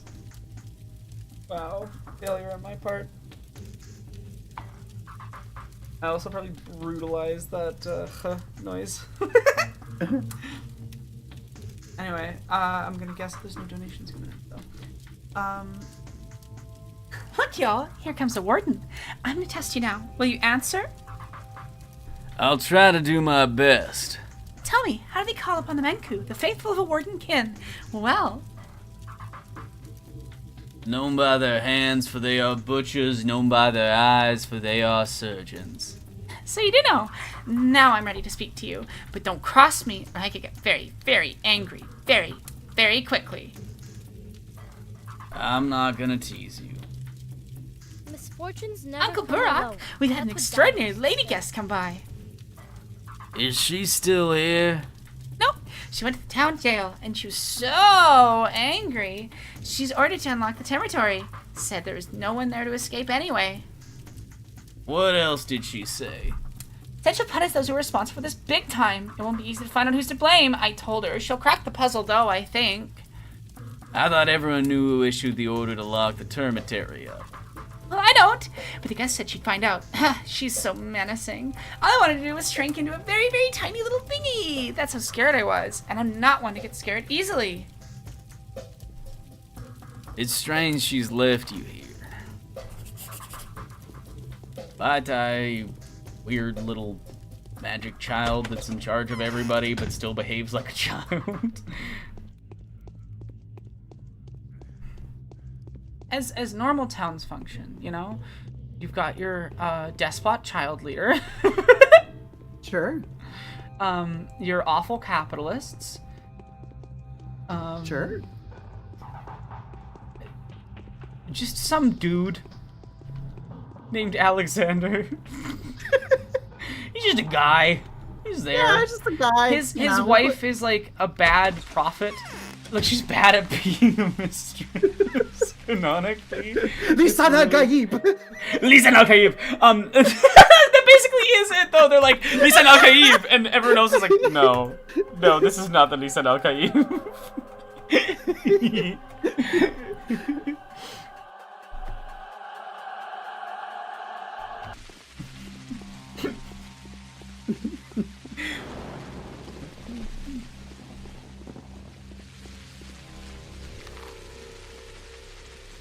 I'm just trying to think of like really funny shit that Paul Atreides could do that would get a Lisan al-Gaib response.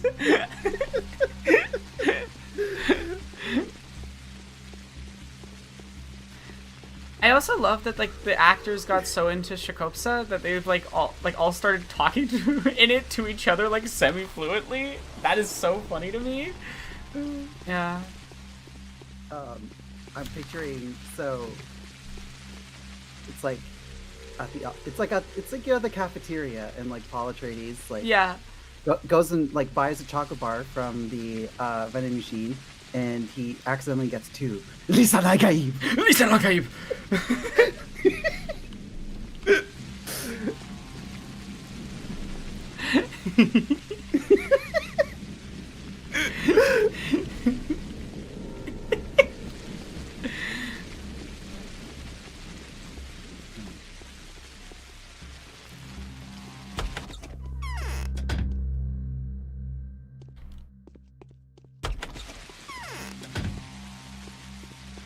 Also, that was actually interesting. Oh, sorry, go ahead. I just noticed the pup. Do not mention that account by name, because that can actually put me in danger.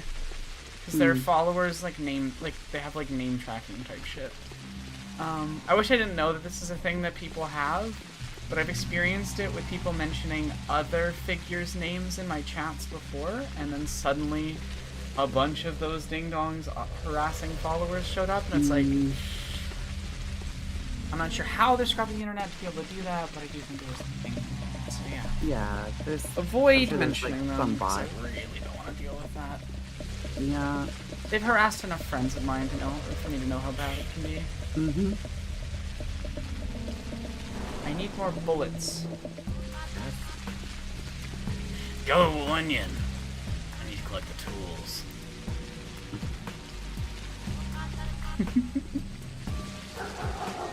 To name a chthonic spirit is to attract its attention! Oh my god.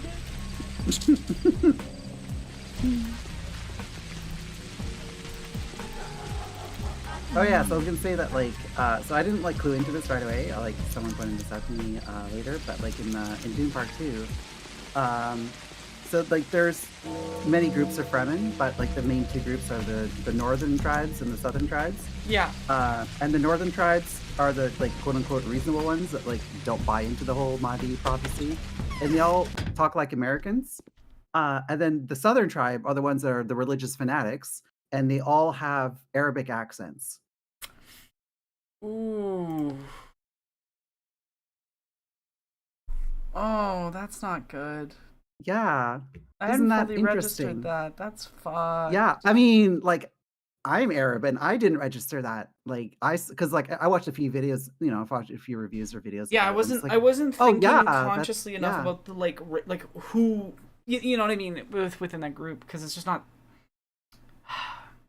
Yeah, because at one point, like, they're like, Zendaya and her friend are like making fun of Paul. It's like Yeah, they're from the Southern tribe. Can't you tell from their accent? Like they specifically call it out. Yeah, that's not good. That's not good. Yeah. No, I remember that stuff, but I didn't fully register that. Yeah, they connect America. I think part of the reason it doesn't fully connect that way is just because Zendaya isn't white, you know, so it doesn't have that same usual underlying connotation.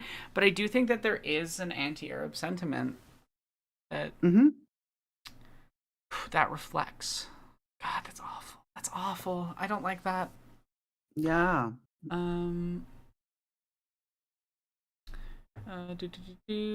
What are... Guards don't have a name. Cool, I can just do whatever... I can do whatever voice I feel like. Yeah.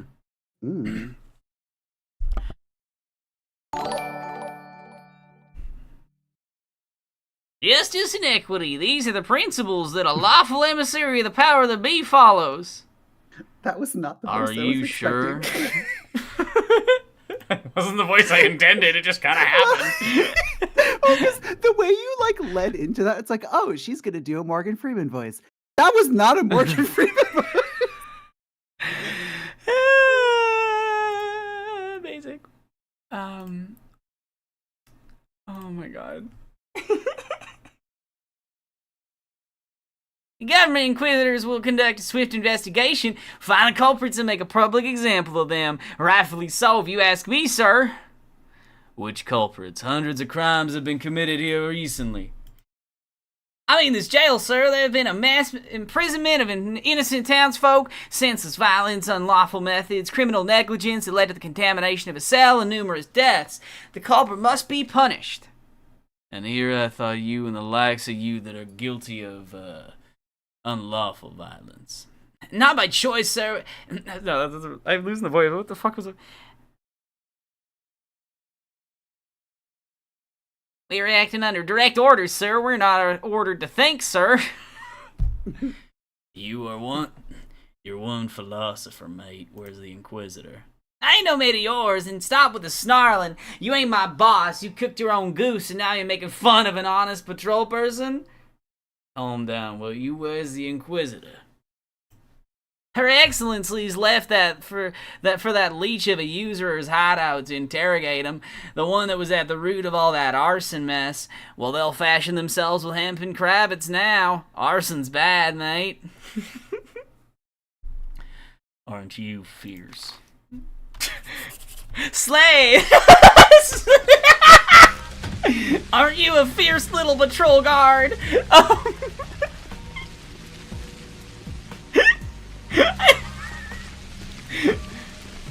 I'm becoming increasingly normal across the span of this one stream.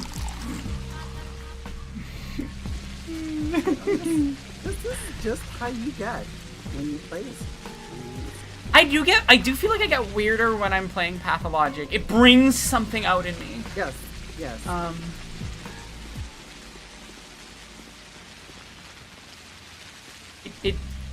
It tickles my brain.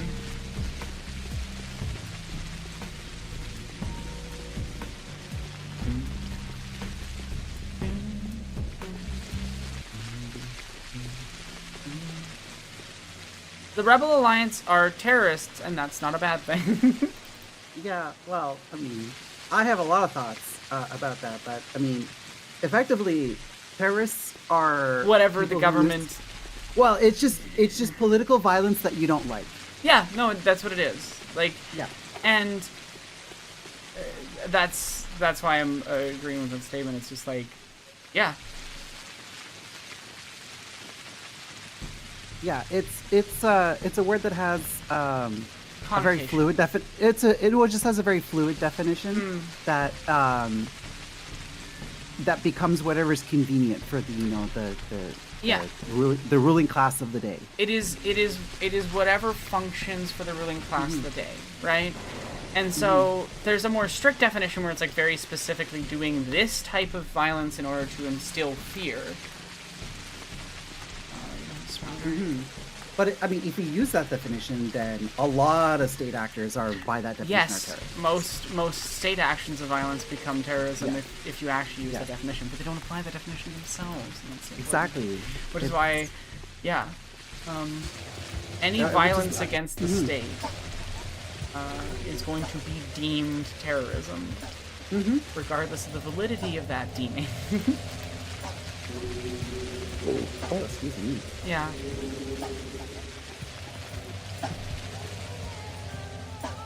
Punch it, stab it, dodge it, shoot it, loot it, bleed it, freeze it, dart it. Technologic. Technologic. I got 21 bullets in my gun and nobody to shoot with them right now. That voice. Matthew McConaughey, alright, alright, alright. I'm punching rats up in here.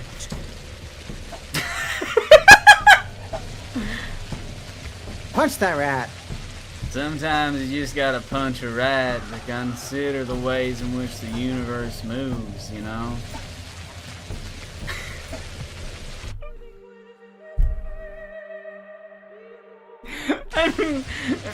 I'm fine. Everything's normal.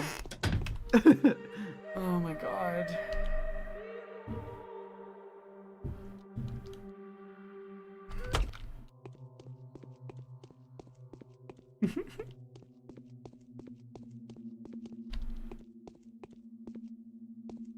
Oh, goody. Oh no, I have. Oh wait. I think the men of the town have a voice. Shadow the Hedgehog. Okay. Where's that damn Chaos Emerald? Oh no, I have no idea what's going on either. Talk to the guy over there, although I doubt he's going to be of any more help to you than I am, but I'm only here out of a sense of camaraderie. Sonic. Chaos Control! I love the resetting phrases that you use.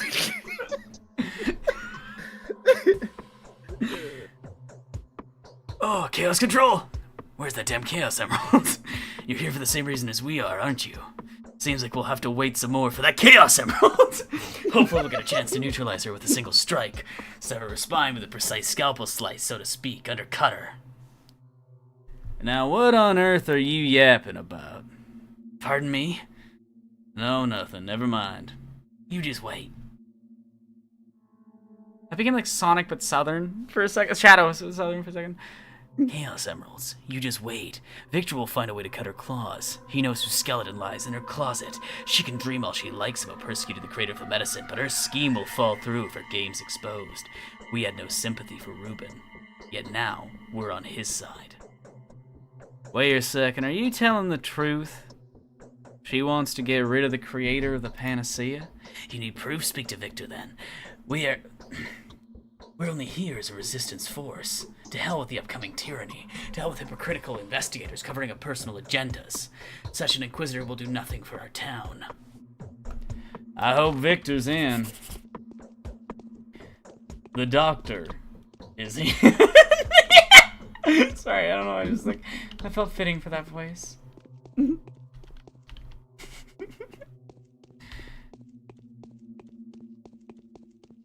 Yeah, I think about that George Bush quote and Star Wars referencing it just a little bit when we were writing this video. Oh like, boy. I fucking hate when people are like, it's too on the nose, it's bad dialogue. No one would speak like this, and I'm like, it's literally your own fucking politicians. It's a commentary on your own fucking politicians. It's repeating what your politicians talk like. It's like poetry. It rhymes. Yeah, it's like poetry. It rhymes. Wow, it's like poetry. Rhymes. Ka-chow. Poetry.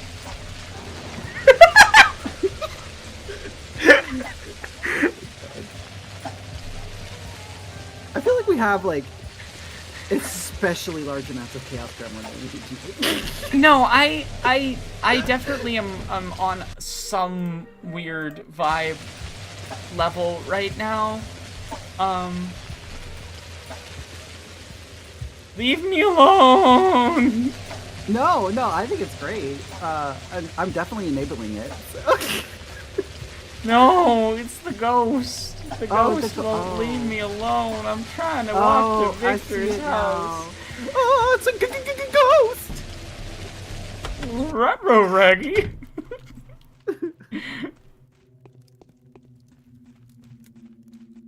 I mean, Palpatine was always Dick Cheney. Have you seen Dick Cheney? He is forgiven. Yeah, Palpatine was always Dick Cheney.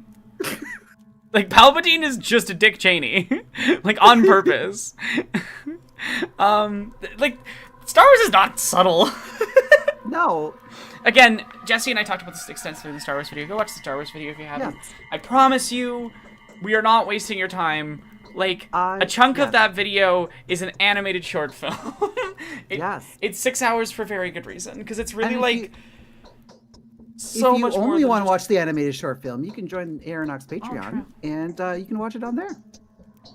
Victor. This is Artemis Burrock right now. Go, Oinon. I need to collect the tools.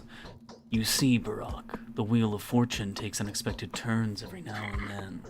What a strange coincidence. Is it even a coincidence at all? We were expecting the experienced Orr for the resolute Karminski, and yet they've sent Aglaya Lilich of all people. How's that strange? Well, for one thing, Aglaya Lilich is my late wife's sister. We could think ourselves lucky, were it not for an old mutual grudge between the sisters that persisted despite the difference in age. It is a terrible, hopeless feud that even the elder sister's death has done nothing to assuage. That's just a coincidence. I fear that too many personal interests will get in the way of Aglaya's duty here. None of these personal interests being remotely favorable for us. I think Aglaya Lilich regards this expedition as a mere pretext for revenge. Since when are Inquisitors allowed to have feelings? Some are. You see, Oinon, it's only getting stranger from here. I've been informed of another strange detail by a person from the capital whom I trust. According to him, the High Tribunal of the Inquisitors Collegium has sentenced Aglaya Lilich to death. What? There are 3 possibilities here. 1, my information is incorrect. 2, she has come here of her own accord, having disposed of the real Inquisitor and usurped their authority. If anything, she has nothing to lose anymore. That's too hard to believe.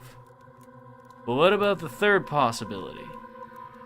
The third and most likely possibility is that the powers that be have granted Aglaya Lilich a chance to redeem herself by giving her an all but hopeless mission. It makes sense. Her chances of survival here are quite low to begin with. This version seems to be the best one for us. And the worst one for you. Why? Because the last thing she needs is competition, my friend. An Inquisitor's job is to find a bold solution to an impossible problem. A solution so smart, so outside the box that its very outlandishness, provided of course that it proves efficient, would more than justify their acting with impunity. That's why they are needed in the first place. You've robbed Aglaya of the chance to prove her worth, and I'm afraid she's already aware of that. I'm no competitor to her. What about your panacea? The Bachelor has told me there's only one tiny step left for you to make. If that's not the solution to the problem, what is?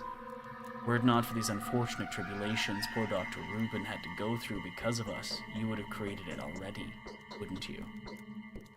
No, I wouldn't have. Well, then you can stand before the Inquisitor with a clear conscience. You won't be able to avoid it anyway, unless you're considering fleeing the town, of course. I'm considering nothing of the sort. She's probably already at the cathedral. All I can do is wish you luck. Fortune has been kind to you of late. Perhaps it will continue to shower you with its abundant gifts. If you go to the cathedral, I'd say the odds of your survival and non-detainment are 3 to 7. Well, I should hope so. Hi, Adnan. I hope you're doing well. We're on a chat. We've been going for a while. If you're enjoying the stream, please consider supporting. Money, please. I always feel weird when you say Oh good, they're dancing. That's definitely not There are ominous. so many crows in the sky. 1920s announcer guy, I see.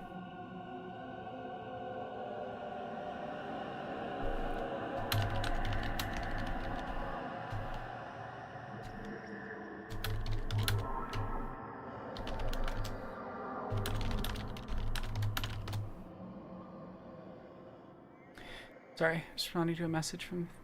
Yeah.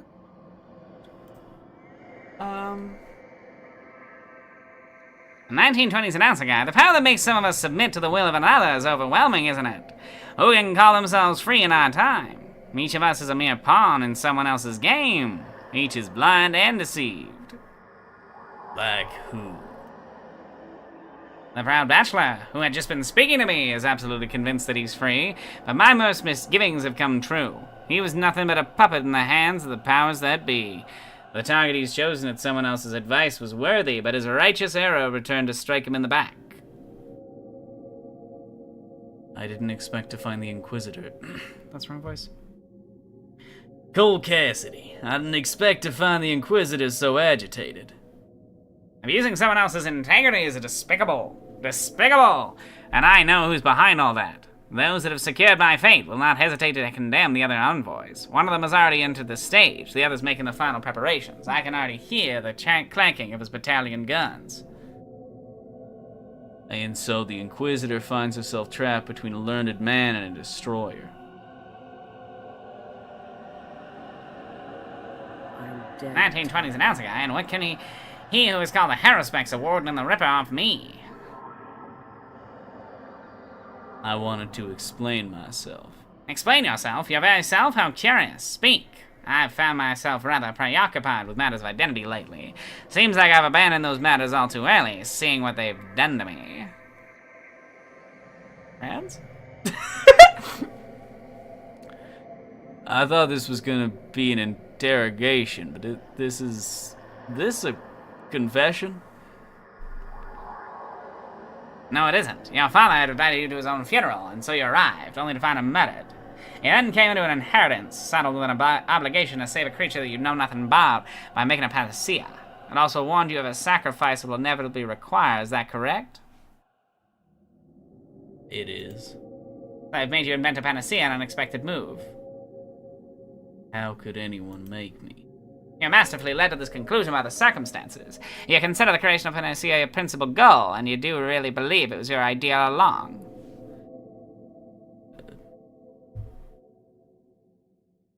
There's no other way to cure the one I must cure. Who told you that? You don't even know who it is, and I suspect it's not even human. This is where metaphors come in. I've been preparing for this visit, you see. I've studied these rituals. They're all symbolic. Makes sense, but why go looking for someone to blame? Oh, please. No one's blaming anyone here. Who in the world would call you guilty? The powers that be tricked you. You were set up. Who led you onto this path? Who is this malicious influence? You're but a pawn in their clumsy hands. It's mixing accents right now. It's bad. A tool for someone else's execution. I do as I see fit. I choose my own path. If someone wants to use my choices for their scheming, so be it. Well, that's some nerve. Or am I missing something? Listen to me, you silly man. You've been played, manipulated, scalped, tricked. My position comes with perks, facts, access to information. Don't you believe me? Do you need proof?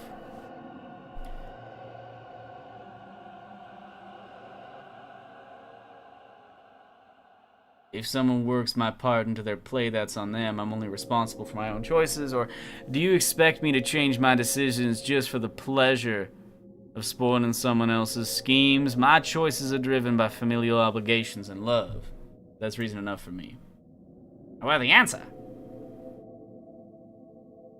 You seem visibly shaken. Why? It's strange. I never thought of it like that before. Is it really that simple? It happens to the smartest of us, or the specialist devoid of human emotion. Being yourself isn't simple. Incredible. Let me take a closer look at you. Perhaps you were sent to me by fate. Wait, I need to think. Take your time, and no need to worry about formalities. I prefer honesty to politeness. Yes, here's what I think. The Vassal told me you needed a bullman hybrid. I have a theory. Go to the abattoir. It won't be closed. All entrances and exits are open on account of my arrival. I see. Everyone who survived the cemetery lockdown's going back there. Use this to your advantage. Go to the foreman Oyun. Ask him about Aroxes. Demand a part of the bull that I know was slaughtered here yesterday. Go. Why the long face? Go, before it's too late. I have no idea what just happened, but I'm on my way. Goodbye, Glea.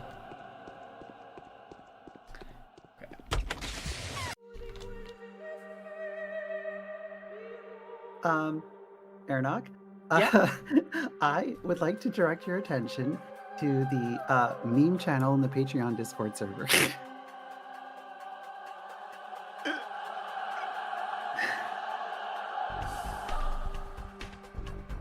The context chat. It is an image of Paul Atreides doing the like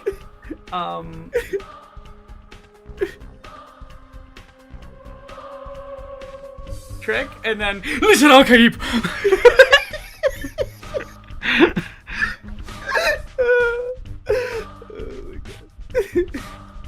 I'm not watching you do the finger disappearing trick.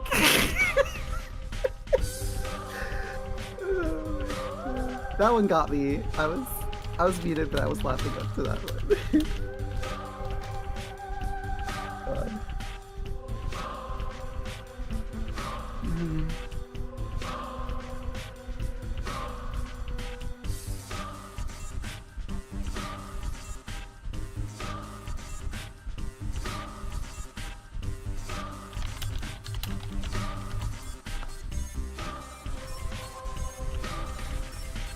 Sorry, I'm just checking some messages really quick, and then we'll get back to the Patho Day.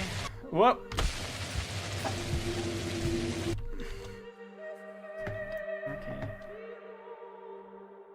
Okay.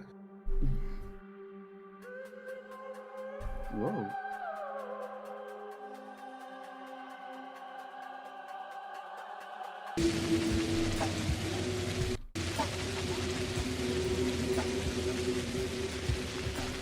I was like head on a swivel, where's the clouds, where's the clouds, you know?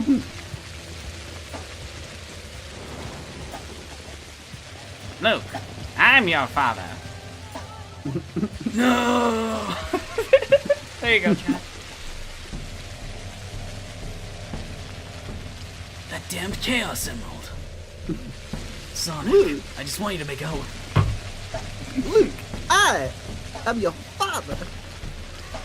Luke, I am your father. No! No! No! How could that be? It's not true, it's impossible! It's not true. It's impossible. Aye.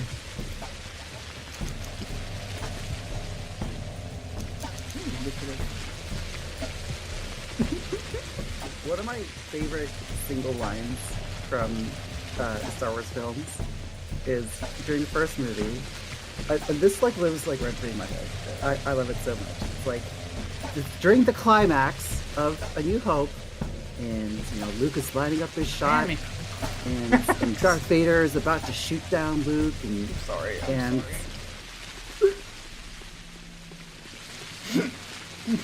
I don't know if you heard what I said. I didn't. There's a damn climax. Your mic keeps cutting out. So, like, I said, damn, he climaxed. Oh yes, during while they're climaxing, and like you know, Luke's about to shoot down Vader's about to shoot down. Luke's about to shoot down Luke Skywalker. It's almost my bedtime, right? I'm running out of brain cells. Then Han Solo shows up and he shoots one of Vader's wingmen. Yeah. And Vader's reaction to this is what? What? What? What? He says it's so weird. You're so right. It's so funny. He's like, what? What? It almost has like wow energy. It's like it's one step away from like what? Also, I love in chat. You're tearing me apart, Lisa Al-Kaib.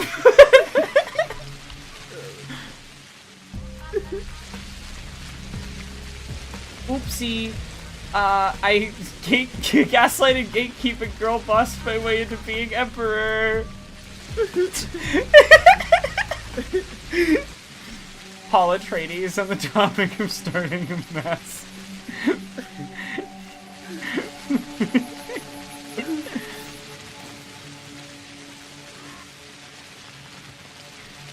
Oh my god.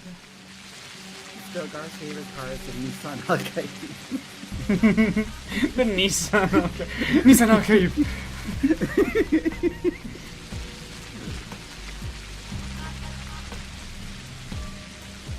Oh, it's so good.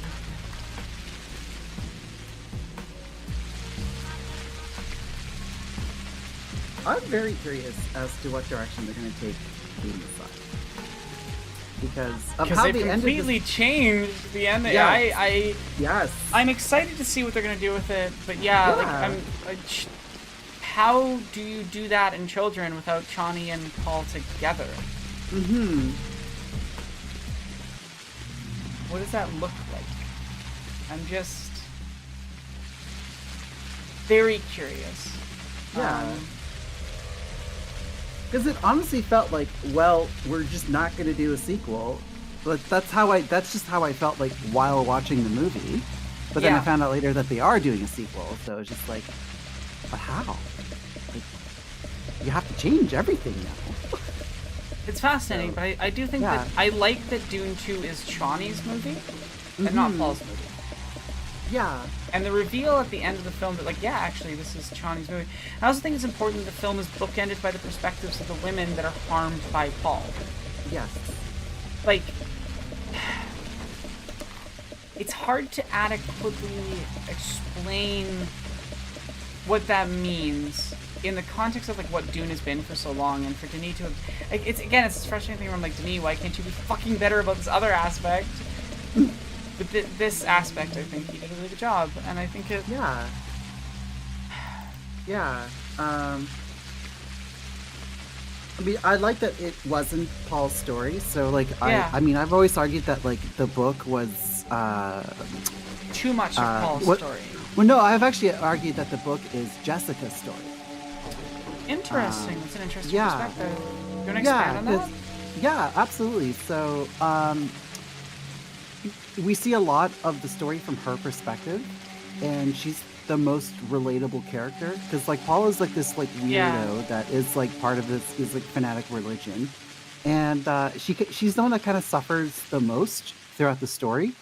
So, like, you know, she sees like her husband is murdered, and like her son becomes a weirdo cult leader, and her daughter is an abomination. So, like, and she gets the closing line of the book. Like, she delivers the, like, history will remember us as what. Yeah. So, like, so it's kind of, that's kind of why, like, at first I didn't really like the change, because, like, the movie... it works because... It works in the movie, but just, like, I liked it being Jessica's story. And they've changed her into being just a very, like, overtly manipulative and sadistic character. But I think it functions better for what the Bene Gesserit are. Yes. And aspects of that are very much in the original story with Jessica, and I think shifting the positionality of perspective over to Chani works better. Yeah, I think. And, like, you know, I've come around on that. Yeah. But yeah, it just kind of like... Also, I gotta pause for a second and read this, and then... Oh, yeah, go for it. I want to get to this day. Sorry. No. Oh, yeah.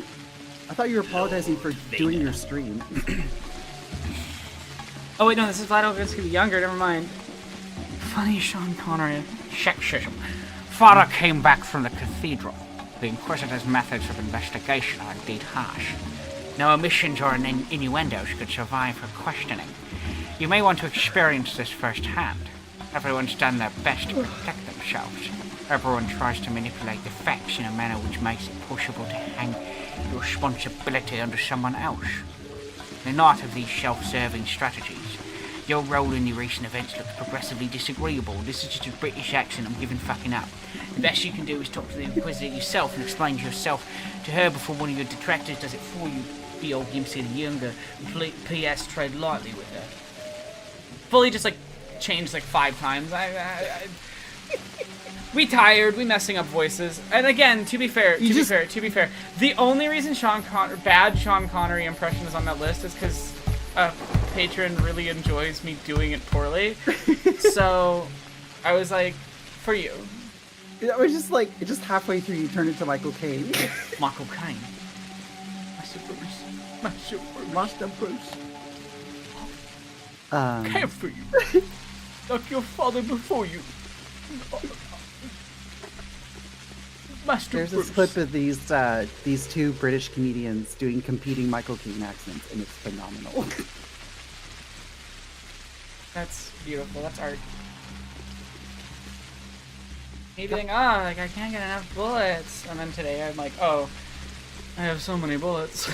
So you're doing a quiet Michael Caine impression, quiet but when he Michael gets, Caine, when he gets loud, it's very loud indeed. He's very loud. He's very angry. Very loud Michael indeed. Caine. And he's quiet, Michael Caine. He's talking up to Christian Bale. She was only He's gone, 15 years old. Christian Bale is Master Bruce. When a man wants only chaos. Oh my god. Do you even lift, Master Wine? You know what I should be doing today though, because the prices are really low? I should like buy a shit ton of stuff and then sell it in a couple days. That would be funny. Stonks. Stonks go up. Stonks go up. Everyone else struggling to survive. No food, no health, no money. Playing Pathologic like it's a survival simulator. I'm playing Pathologic like it's a competition to see how much money I can make. Yeah. And I am winning.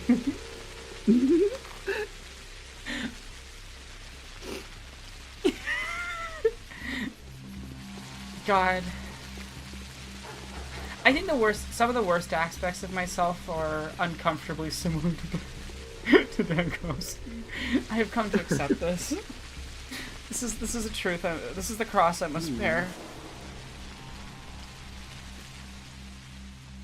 We all have a stinky little boy inside of us.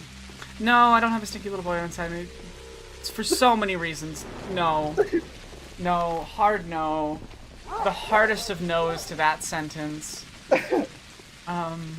No. Just no. Alright.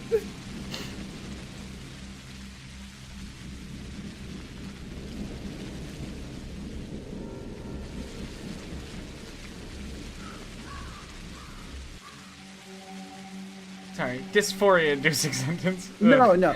Yeah. I was just trying to build on what you said before. So I realized after the fact, yeah, that's all right. Yeah.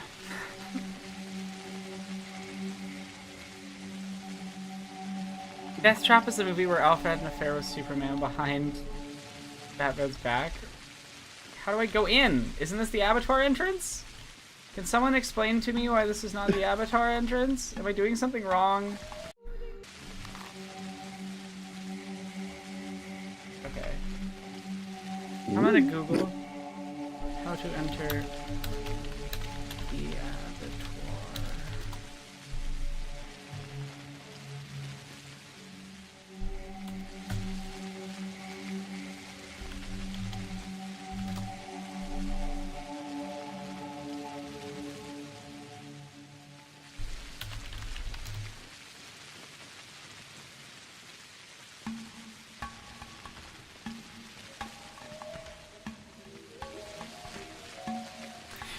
Okay, well, we're gonna go back to the other entrance, I guess.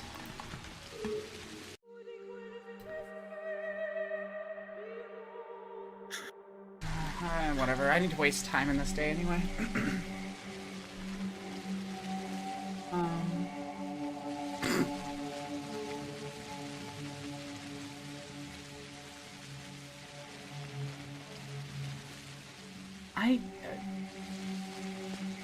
I'm not responding to the questions about people being inside me. It just feels gross. They just feel gross.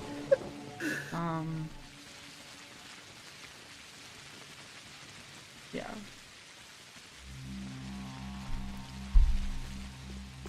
really rude joke I'm never gonna say.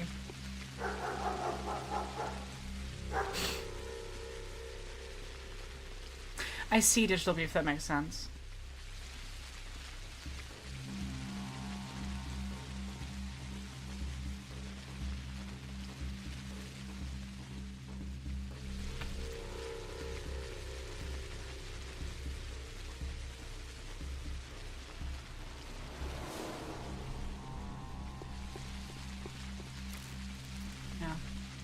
You can only have, you have to have one little stinker, and what is the other pairing in this digital beef? Who's the other side of the pair?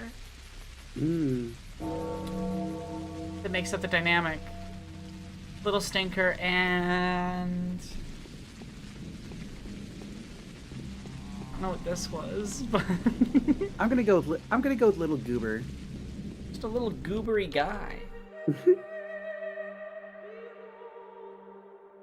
Oh, that's a good point. You know, you need Brad on Daddy. Or Daddy on Brad. Oh, I see. I see.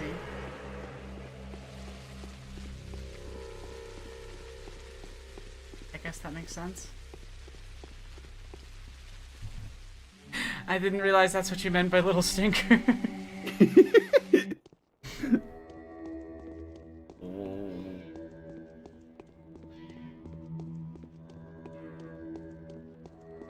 Fucking love game.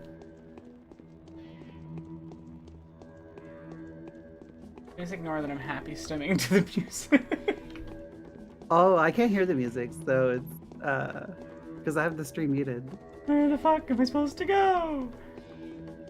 I thought you knew everything about this game. Why are you lost? Because this is the Haruspex route. It's the route that I haven't played.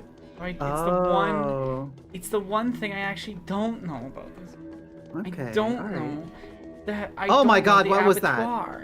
What? What was that? What was what? Ah! With the worms? Oh, those are worms? They're called worms. Oh, okay. Because I'm like, they have arms and legs. Yeah, they're odongs. They're okay. They're just beings. Sure. I don't know how to explain the odongs.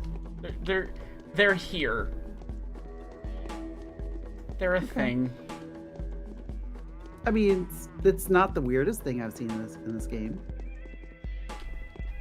But yeah, they're certainly not the nicest thing to look at. Oh my God, they look like little Chewbacca's with weird heads. Where the fuck am I supposed to be going?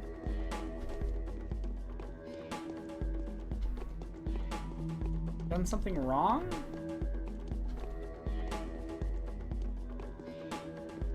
I comprends pas. Are you supposed to be in here? English. Sorry, my brain literally couldn't think of the sentence in English. Has anyone else played Patho, and do you know where the hell I'm supposed to be going right now? Because... Oh, there's a fucking hole over here. I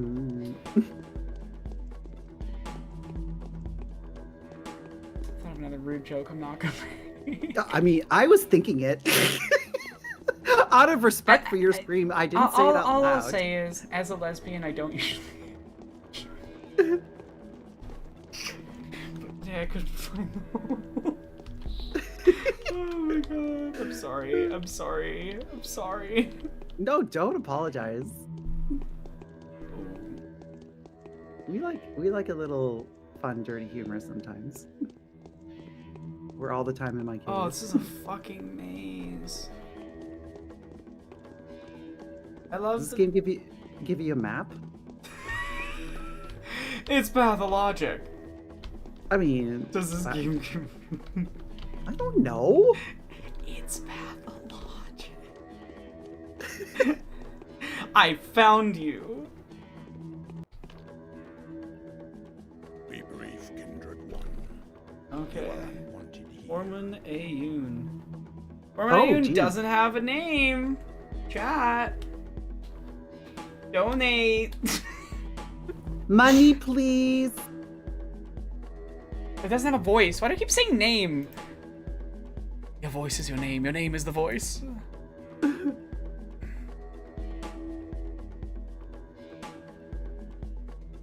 When you said Oyun, I thought you said Weiyun. Oh, yeah. Hmm.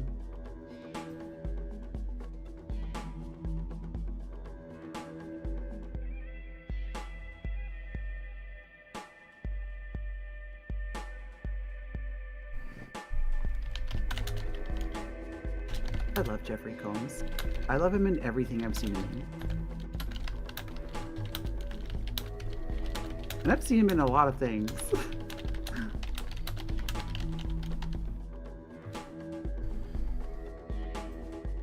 He is very, very, very good. Mm-hmm. Okay, I'm just gonna give him a voice. I know you are kindred one. Do you know how to address me?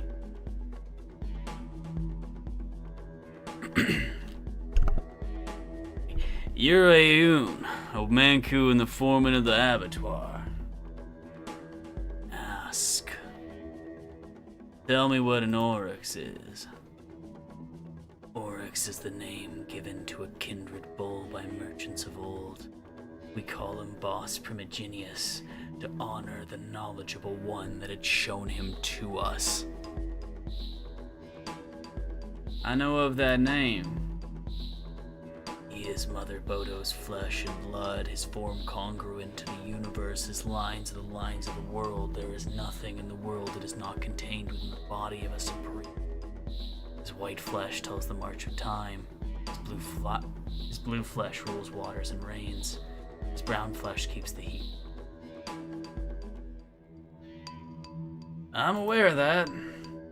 There, what are you aware of? Are you aware that his ribs are mountain ridges? That his skull is the firmament? His juices are rivers?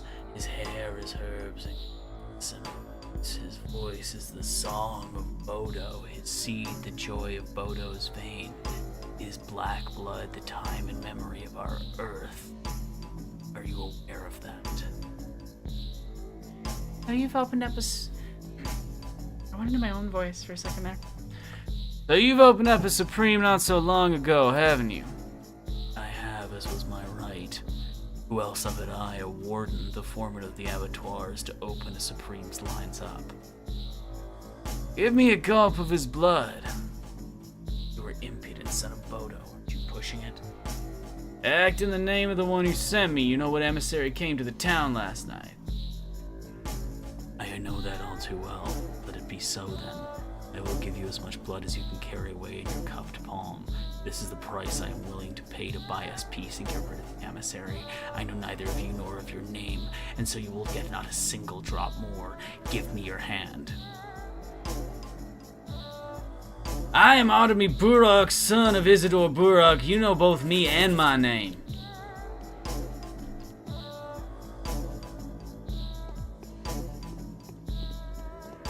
I love Artemy.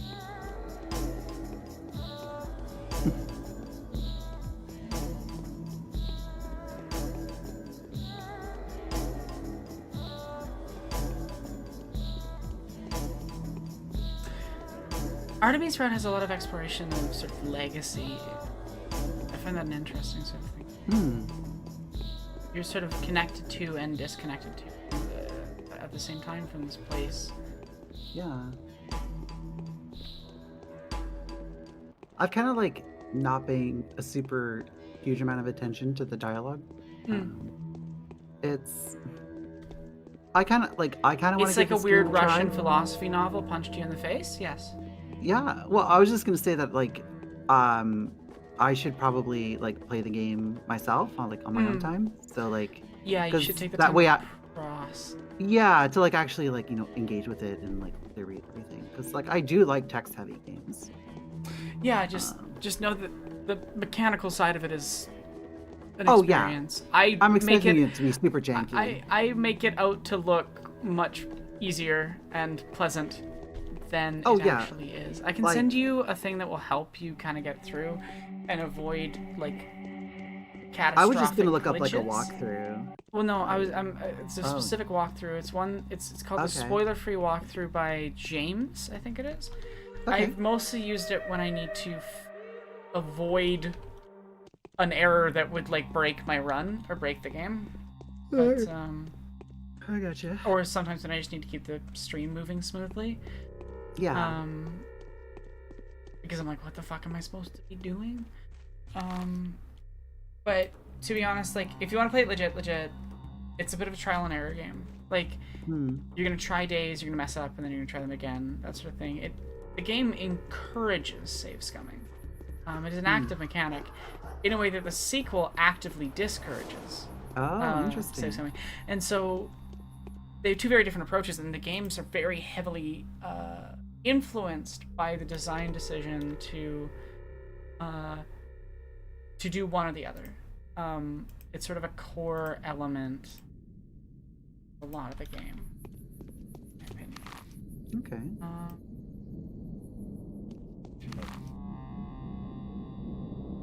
Where am I going? Probably the factory building.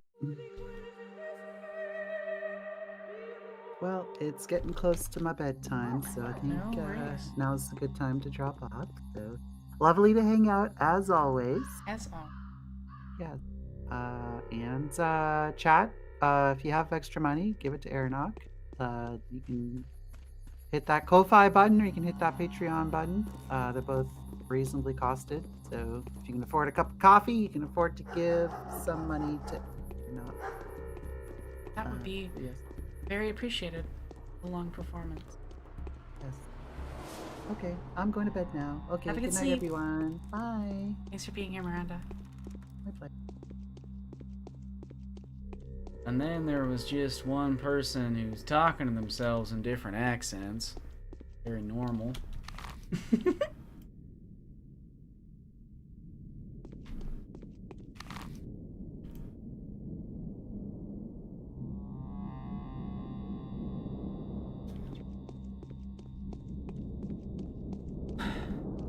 Genuinely, one of the most complicated part of this game is just walking.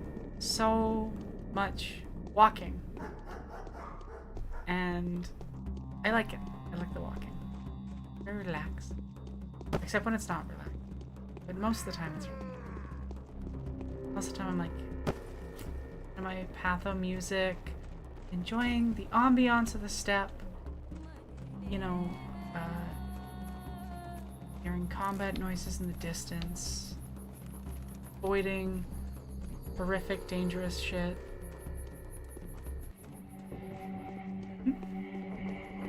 I hope it's fun, Digital Beef. Have a good sleep, Miranda.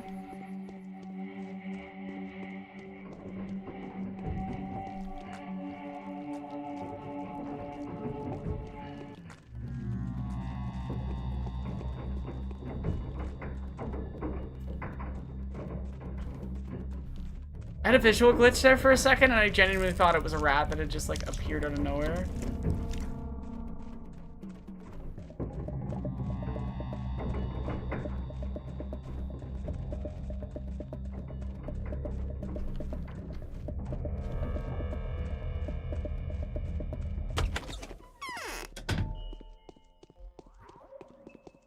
Okay. How the fuck do I make the panacea?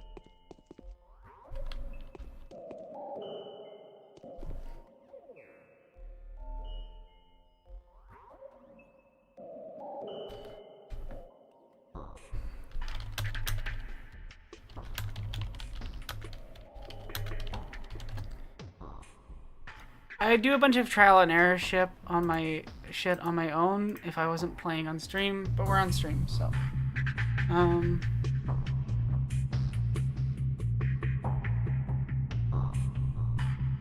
I can barely run Patho 2 for some reason.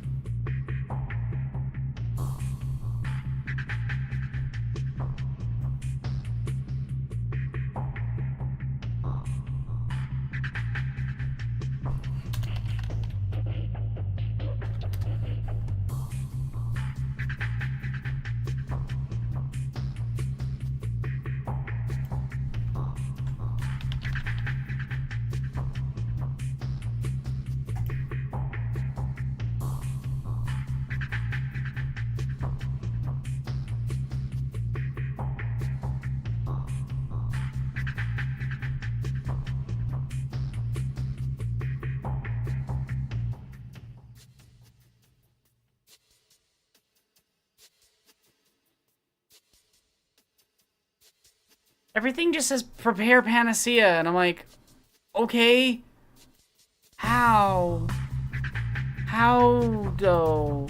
How do you...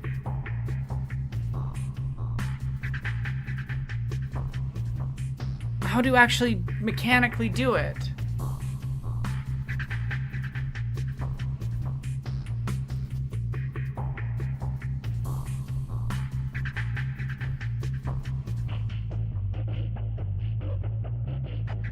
I just need to know what physical thing I do in the game.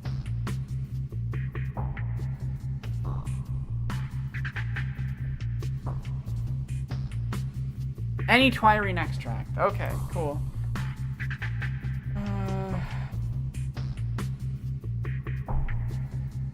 One stem. Brown.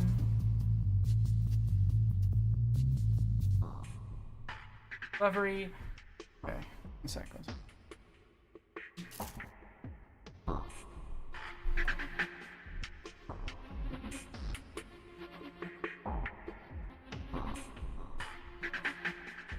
I don't have a ton of swevery, so I want to avoid using that.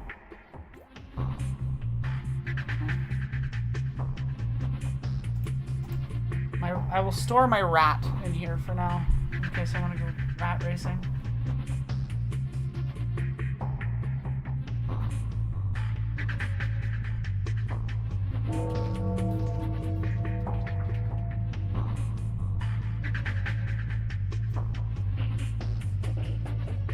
One step brown.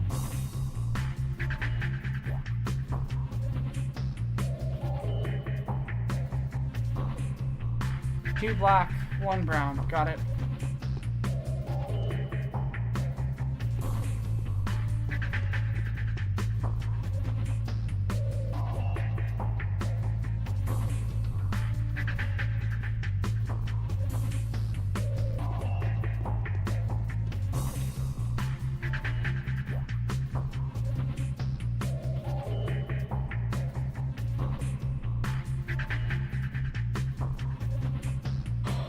That is a panacea, baby. That is a panacea.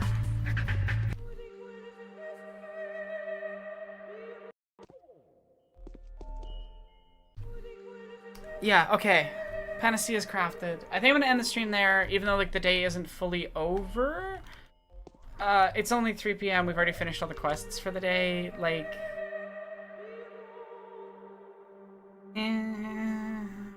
nothing else to do. Except like wander around the town for several hours, so...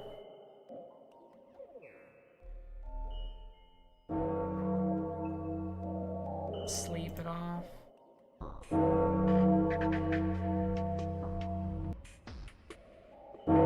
Okay, you know what, I'll finish the day. I'm gonna finish the day because it's actually not as bad as I thought it was. It's only 4 hours. I'll go loot houses on the way to the cathedral. We'll watch the cutscene and then I'll end, like I usually do.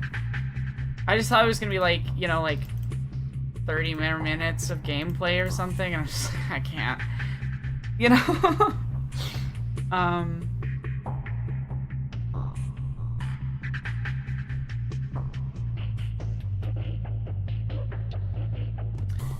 I didn't know that the game continues while do crafting though. That's good to know.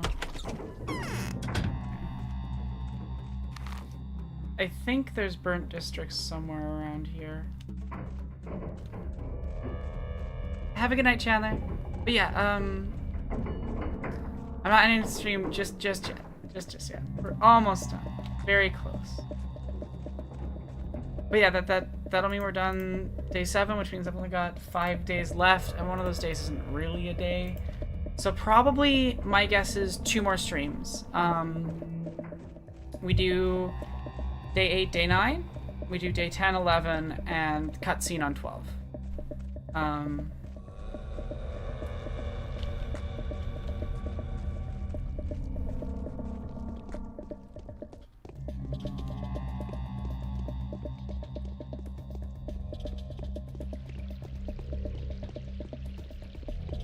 Yeah.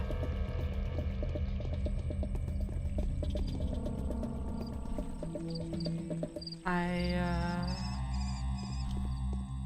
hope you all have been enjoying the stream, though. I hope it's been entertaining, and I'm excited for you all to see the video I'm working on. Maybe next time we'll hit we'll hit 60%, and I'll read some of it to you, or show some of the edit. Probably show some of the edit.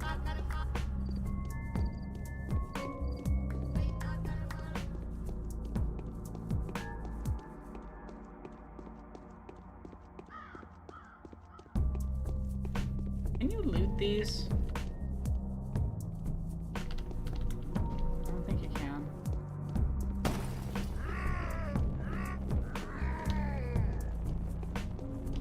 Yeah. We're basically done, so if you need to go, don't worry about it.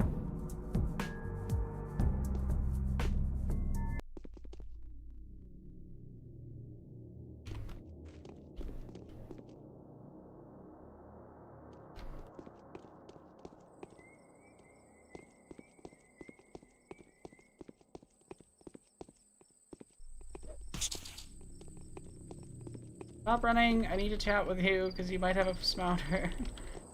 Please, please, please have a smouter. Stop running.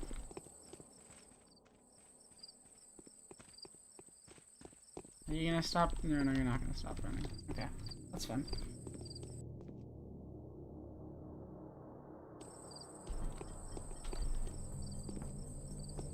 Still just booking it. Cool.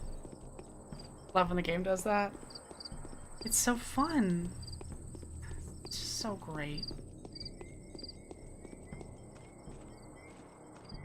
I can't believe I haven't gotten a single smouter so far.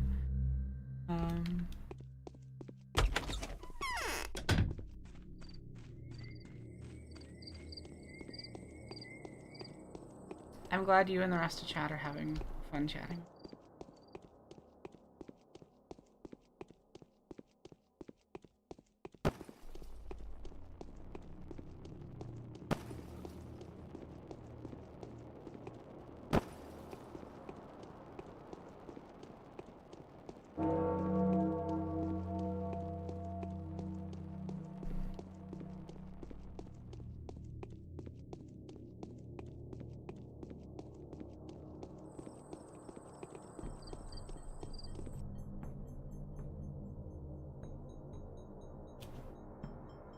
Let's make the world go round.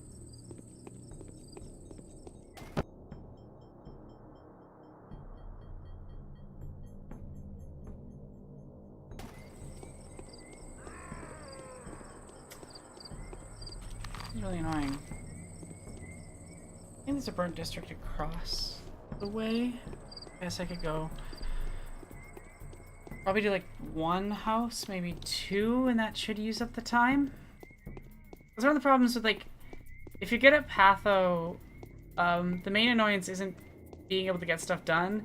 The main annoyance is having to constantly wait once you've gotten everything done faster than you're supposed to, right? Like, the amount of time you're actually given is a lot more generous than most people think it is, if that makes any sense.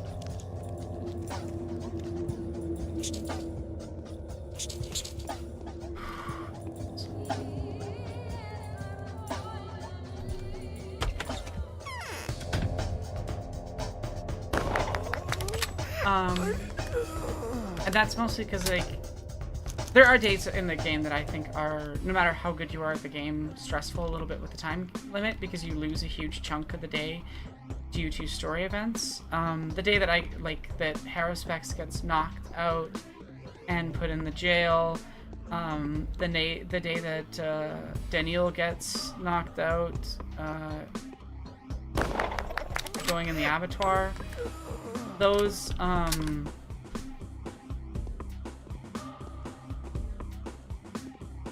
definitely, I think, no matter how good you are at the game, just become these situations where you're just like, oh fuck, I don't have enough time. But I would say if you're hesitant to play the game because of time limit stuff, which is very understandable. A lot of people don't like playing games like this because they have time limits. It's not as bad as it first appears. And I don't know, I think everyone should try Pathologic. I don't think everyone should necessarily, like, commit to a full playthrough, but try. Definitely try.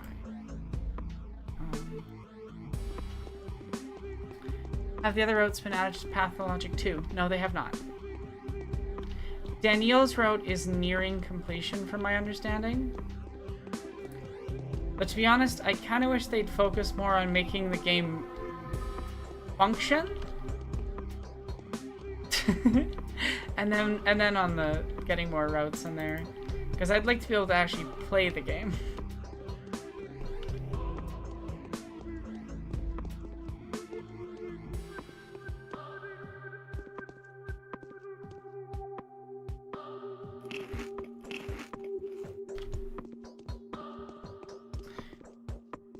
Yeah, it barely runs on my machine. I remember trying to stream Marble Nest. I don't know if any of you were there for that. It was a glitchy mess. The frame rate was not good. We did it. We got through, but I was just like, there's no way I can do a Patho 2 playthrough until I can afford a better graphics card and probably a better CPU as well. Which probably need a replacement. Basically, I need to replace a lot of the parts of my computer eventually.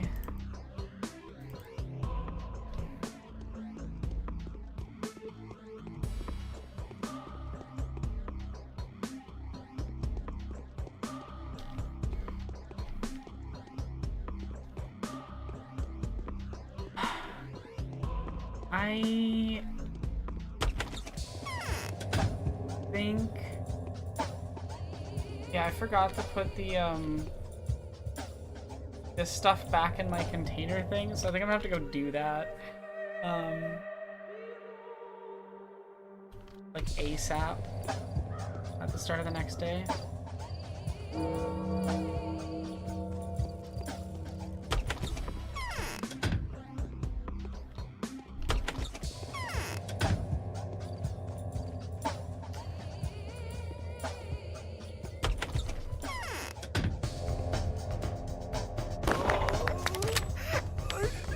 I love that they programmed it so you always get seen by the one on the first floor, no matter what, like right off the bat.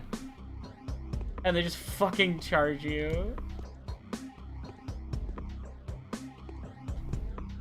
It's just the problem is that these things give you stuff that makes it easy to buy bullets. And it's 1 bullet per kill, and then you make a fuck ton of money off the entire house loot, right? So genuinely, you can just like really easily break the game by looting burnt buildings. That is my recommendation.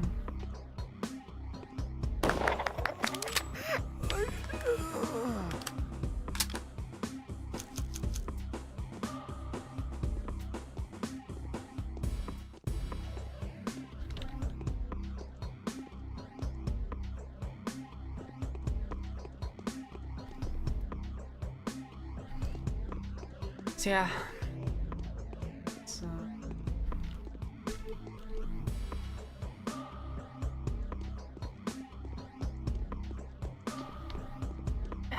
I don't know. I find the difficulty discourse around Pathologic very odd at times. Because I think at a certain point it's like a self-fulfilling prophecy as well, where people, you know, have decided the game is this horrific, unpleasant, whatever, and then they kind of make it that for themselves, if that makes any sense. I think it's one of those things where if you accept other people's framing of something, as absolute. If you decide that, yes, actually, I can't do that, it becomes a lot harder for you to learn to be able to be good at something. It's a multi-dimensional thing for sure. It definitely is. And I'm not saying that like Pathologic lacks any difficulty, but I do just think that like if you decide the game's uber difficult, you're probably gonna put up with doing suboptimal things in the game and thinking that's like the way it's supposed to be. And it doesn't have to be that way. I don't know. I find Pathologic really enjoyable and relaxing. But I think it does have to do with like the mentality you take when you go into playing something like this. You know? Like, it does require a sort of different mental approach than you would most games. I think if you go into it understanding that, like, to some degree, the developers are kind of playing a game with you, it's not a funny game. It's a quite cruel game, and you're the butt of the joke. Right? But if you accept this, you kind of learn to be like, it's like you know, a prank only works if both sides are laughing, and if you don't read it as a prank, you're gonna have a bad time. But if you read it as a prank and go like, oh, haha, yeah, you got me there. Very funny. Have we looted this place? No, I definitely have not looted this place. That's $3,000.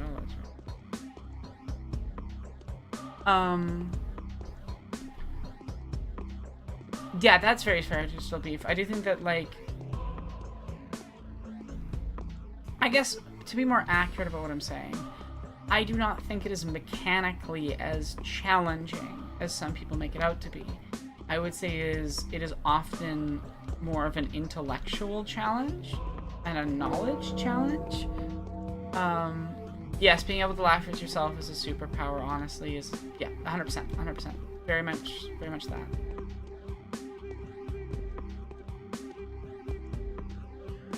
And I think a lot of people want to play a game to make themselves feel like they're winning. And Pathologic is not a game where that's going to happen. You're going to fail and have difficulty and mess up and have to redo things, etc.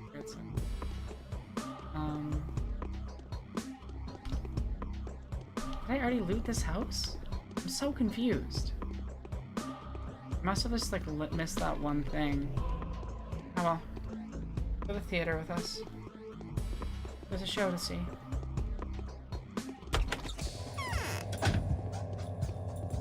It's bound to be quite the interesting performance.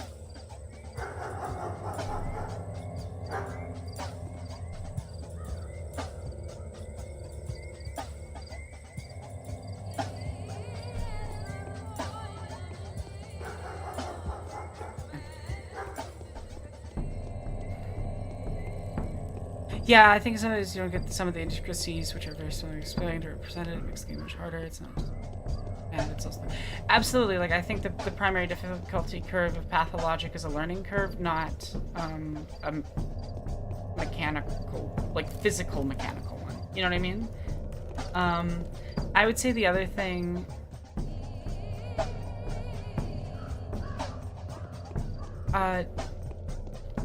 Are you right-clicking the objects next? Because that's the only way to drop stuff. Like, if you right-click on something, you'll drop it on the ground.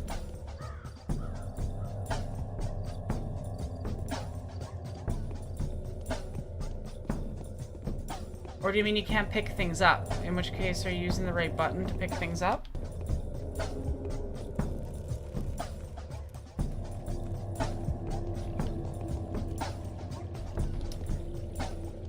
I don't know what could be causing that problem, so I'm not sure if I can help you, unfortunately. Or, more accurately, I don't know how to help you. Did that seriously miss? Okay. go punch him.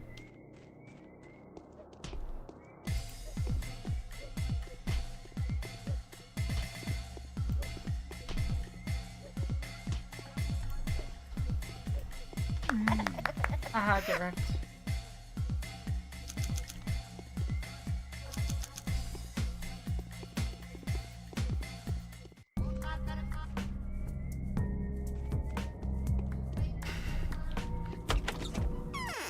I just love punching dudes in Pathologic. A totally normal thing to do.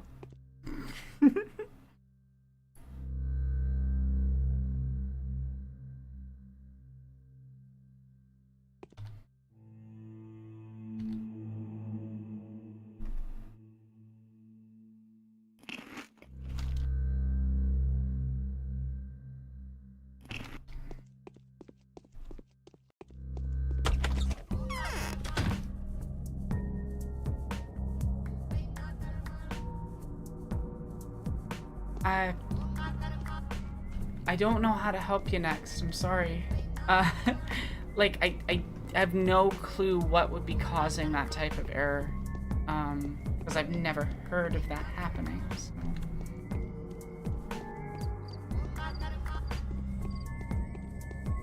Digital Beef said that's one of the ways in which difficulty is multidimensional. Games that are easy when you know them, but difficult to get to know, could still accurately be called. No, I'm not saying that Pathologic is not hard. Pathologic is hard. I just think that people exaggerate the ways in which it's hard in certain aspects, if that makes any sense.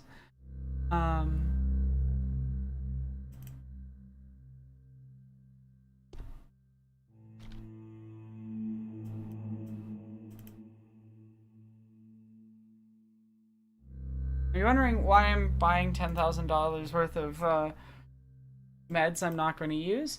It's because I'm just going to walk back in here in 5 minutes and sell it back to them again. For a profit. So. Oh yeah, no, absolutely Digital Beef. I just wanted to clarify because I thought I had perhaps miscommunicated an aspect of what I was trying to say. If that makes any sense. Because I'm not saying Pathologic is not hard, it is. I just think that, like, its primary difficulty is something... It's just learning it. It's just learning it, and then I think the other difficulty of Pathologic is just the amount of time it takes. It is a massive game, right? Each run is 24 hours long, minimum. The most pressing endeavors of the day were fulfilled at the expense of several lines What? of your bound. A mime performance Oh god, at the I theater fucked will up. I feature fucked up bad. today's events. I made the panacea, but I didn't go hand it in. Oh. Actually, wait. Wait. I think... Let's see.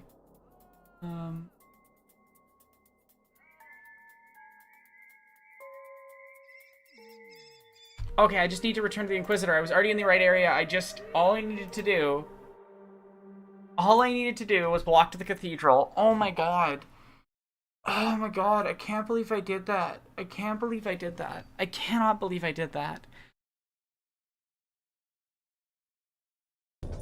I was so confident, and then I heard the wrong line come out of his mouth, and I was like, fuck. So yeah, we'll see if I can pull this off without having to, like, reset 3 or 4 hours of in-game time. Oof, a fucky wucky has occurred. Something, the entirety of the end of Renford Cheese, where I talked about making mistakes, etc., etc. Yeah. That.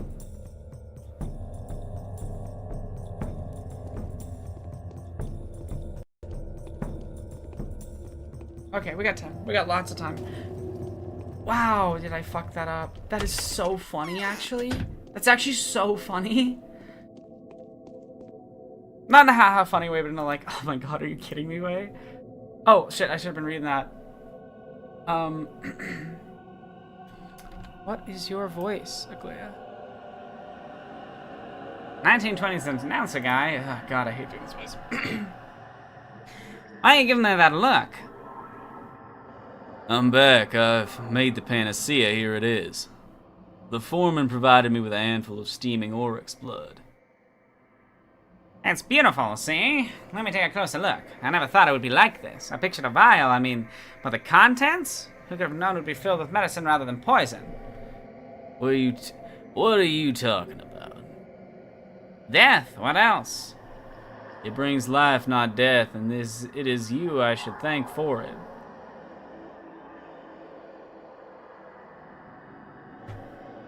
You have nothing to thank me for, and the source material you've made it from is very rare. The town will be gone long before they produce an artificial equivalent in the capital, and I'm describing the best possible scenario here. Wait, if it weren't for you, I would never... No, that's the wrong voice. Wait, if it weren't for you, I would have never filled my duty as a son. You can't possibly imagine how much it means to me. I can, but don't be rash. Perhaps the panacea has nothing to do with your Udurg. Do you believe in the Udur? I believe in you. Is not an answer. Do you believe the Sought One to be an Udur? Do you take superstition seriously? Definitely. Everything has a hidden meaning. Lies do not exist, and neither is it possible to invent a fantasy. Myths are always true, all you need is to find the right interpretation. As for your panacea, it will be useful to all of us. You have my gratitude, Aglaya Lilich. Oh, nice digital beef. That's awesome. I used to love making terrain stuff and things. I wish I had my paints. All of my paint disappeared at some point in the process of moving. When I moved into this place last year, and so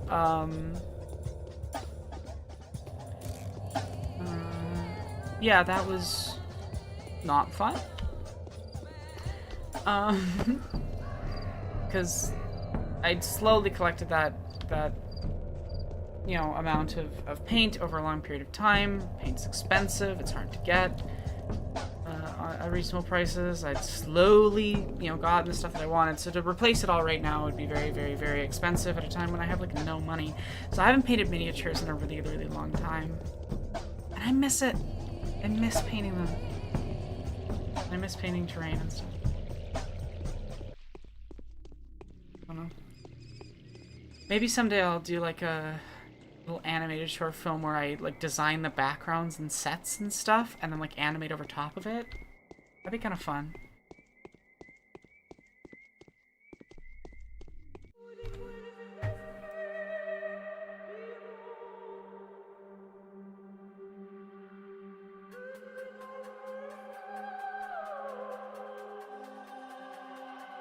It's alright. Not sure why it stopped showing it on the screen. Okay. Almost there. Maybe I'll have time to buy the stuff in the shop. Did that seriously not kill? Did that seriously just happen?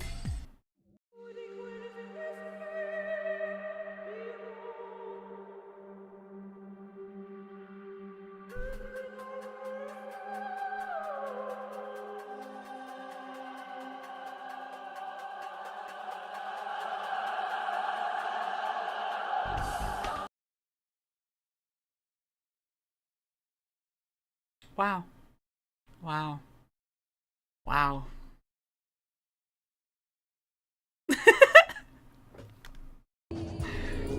Me, I'm almost done. I'm almost free. I'm almost done the day, and then I can end the stream. The game. Are you sure about that?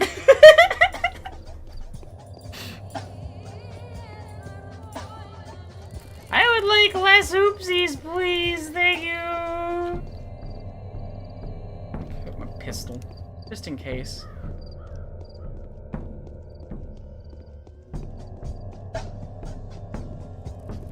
I think I can make it to that shop in time as long as I don't get nailed by a knife after my rifle doesn't kill him for some reason. Because normally the rifle one-hits. Hell, it can one-hit multiple people with a single,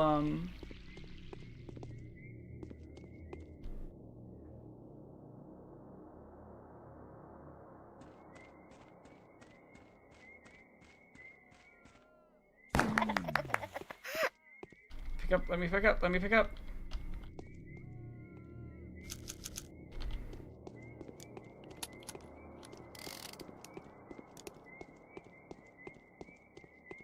That makes sense, Digital Beef. So how are you into 40K but not into... Like, were you into the video games or something? I'm just curious how that functions, more so than anything else.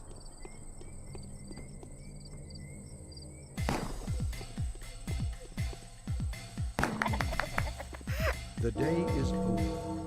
Your timely efforts allowed your supporters to remain unharmed. A new mime performance is being rehearsed at the theater. Video games in the books. Okay, that makes sense. Are these still at low prices right now? I think they are. If I remember correctly.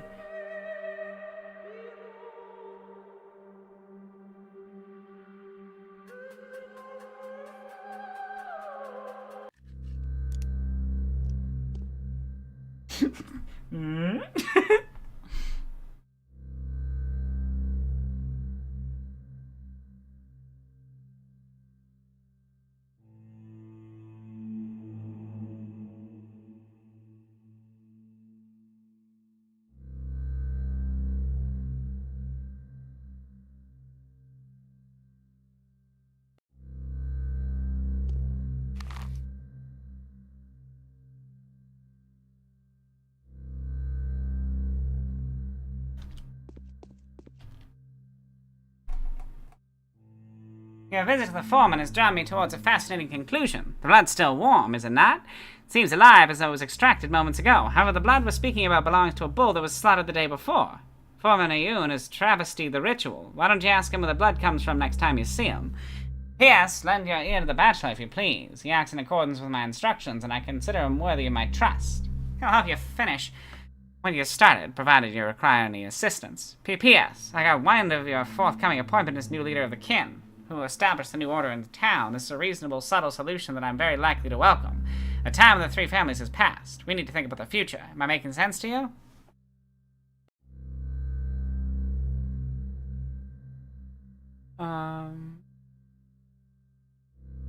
That's cool, Digital View.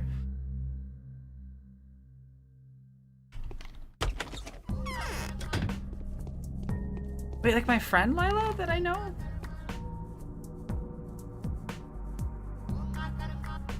The kin are dangerously close to rebellion. The beasts anticipate the catastrophe. 58 brown bulls have to be slaughtered because of this. I'm going to challenge the foreman. Rising against the order is crime, but it is twice as criminal for me to keep avoiding my lines. Oyun should not be allowed to rule the kin any longer. This helmsman was unable to pilot the ship in calm waters. Many a squall was arisen because of his ineptitude. In a storm like this, he will drown us all. I'm going to let him know of what I have decided, and then I will go to the steppe to hear what the Swevery fields have to tell me.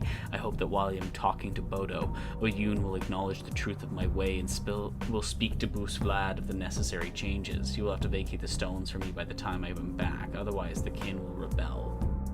Why isn't my son by my side yet? Where are you, my boy? Who other than you will offer me a hand in these times of horror?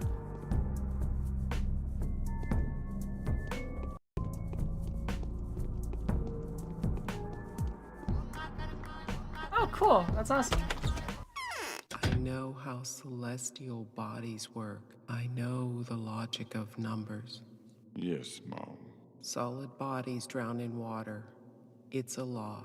Life breaks into particles and is reborn again. It is a law. Do you see now how many mysteries the Earth holds? The more terrifying the mystery, the deeper it lies, and the fewer wells can reach them. You can trick anyone but me, the emissary of the powers that be. I know how this world had been built. I know how its life works. I know the laws it operates under. It's supposed to be very simple and proportional. True, Mom.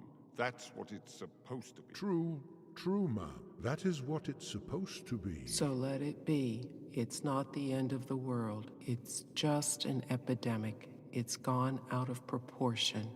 The law will prevail. I'll restore the balance. Not all is lost. I know where the root of this evil lies. I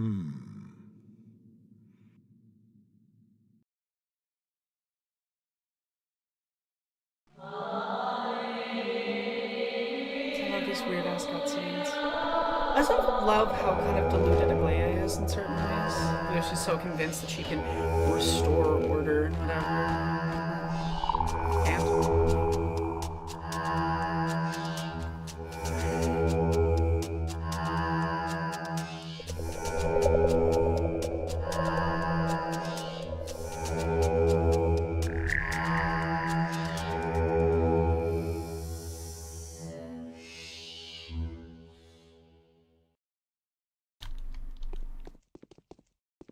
You have anything to say to me, Mark? There is great. Oh, no. I love when there's marked lines.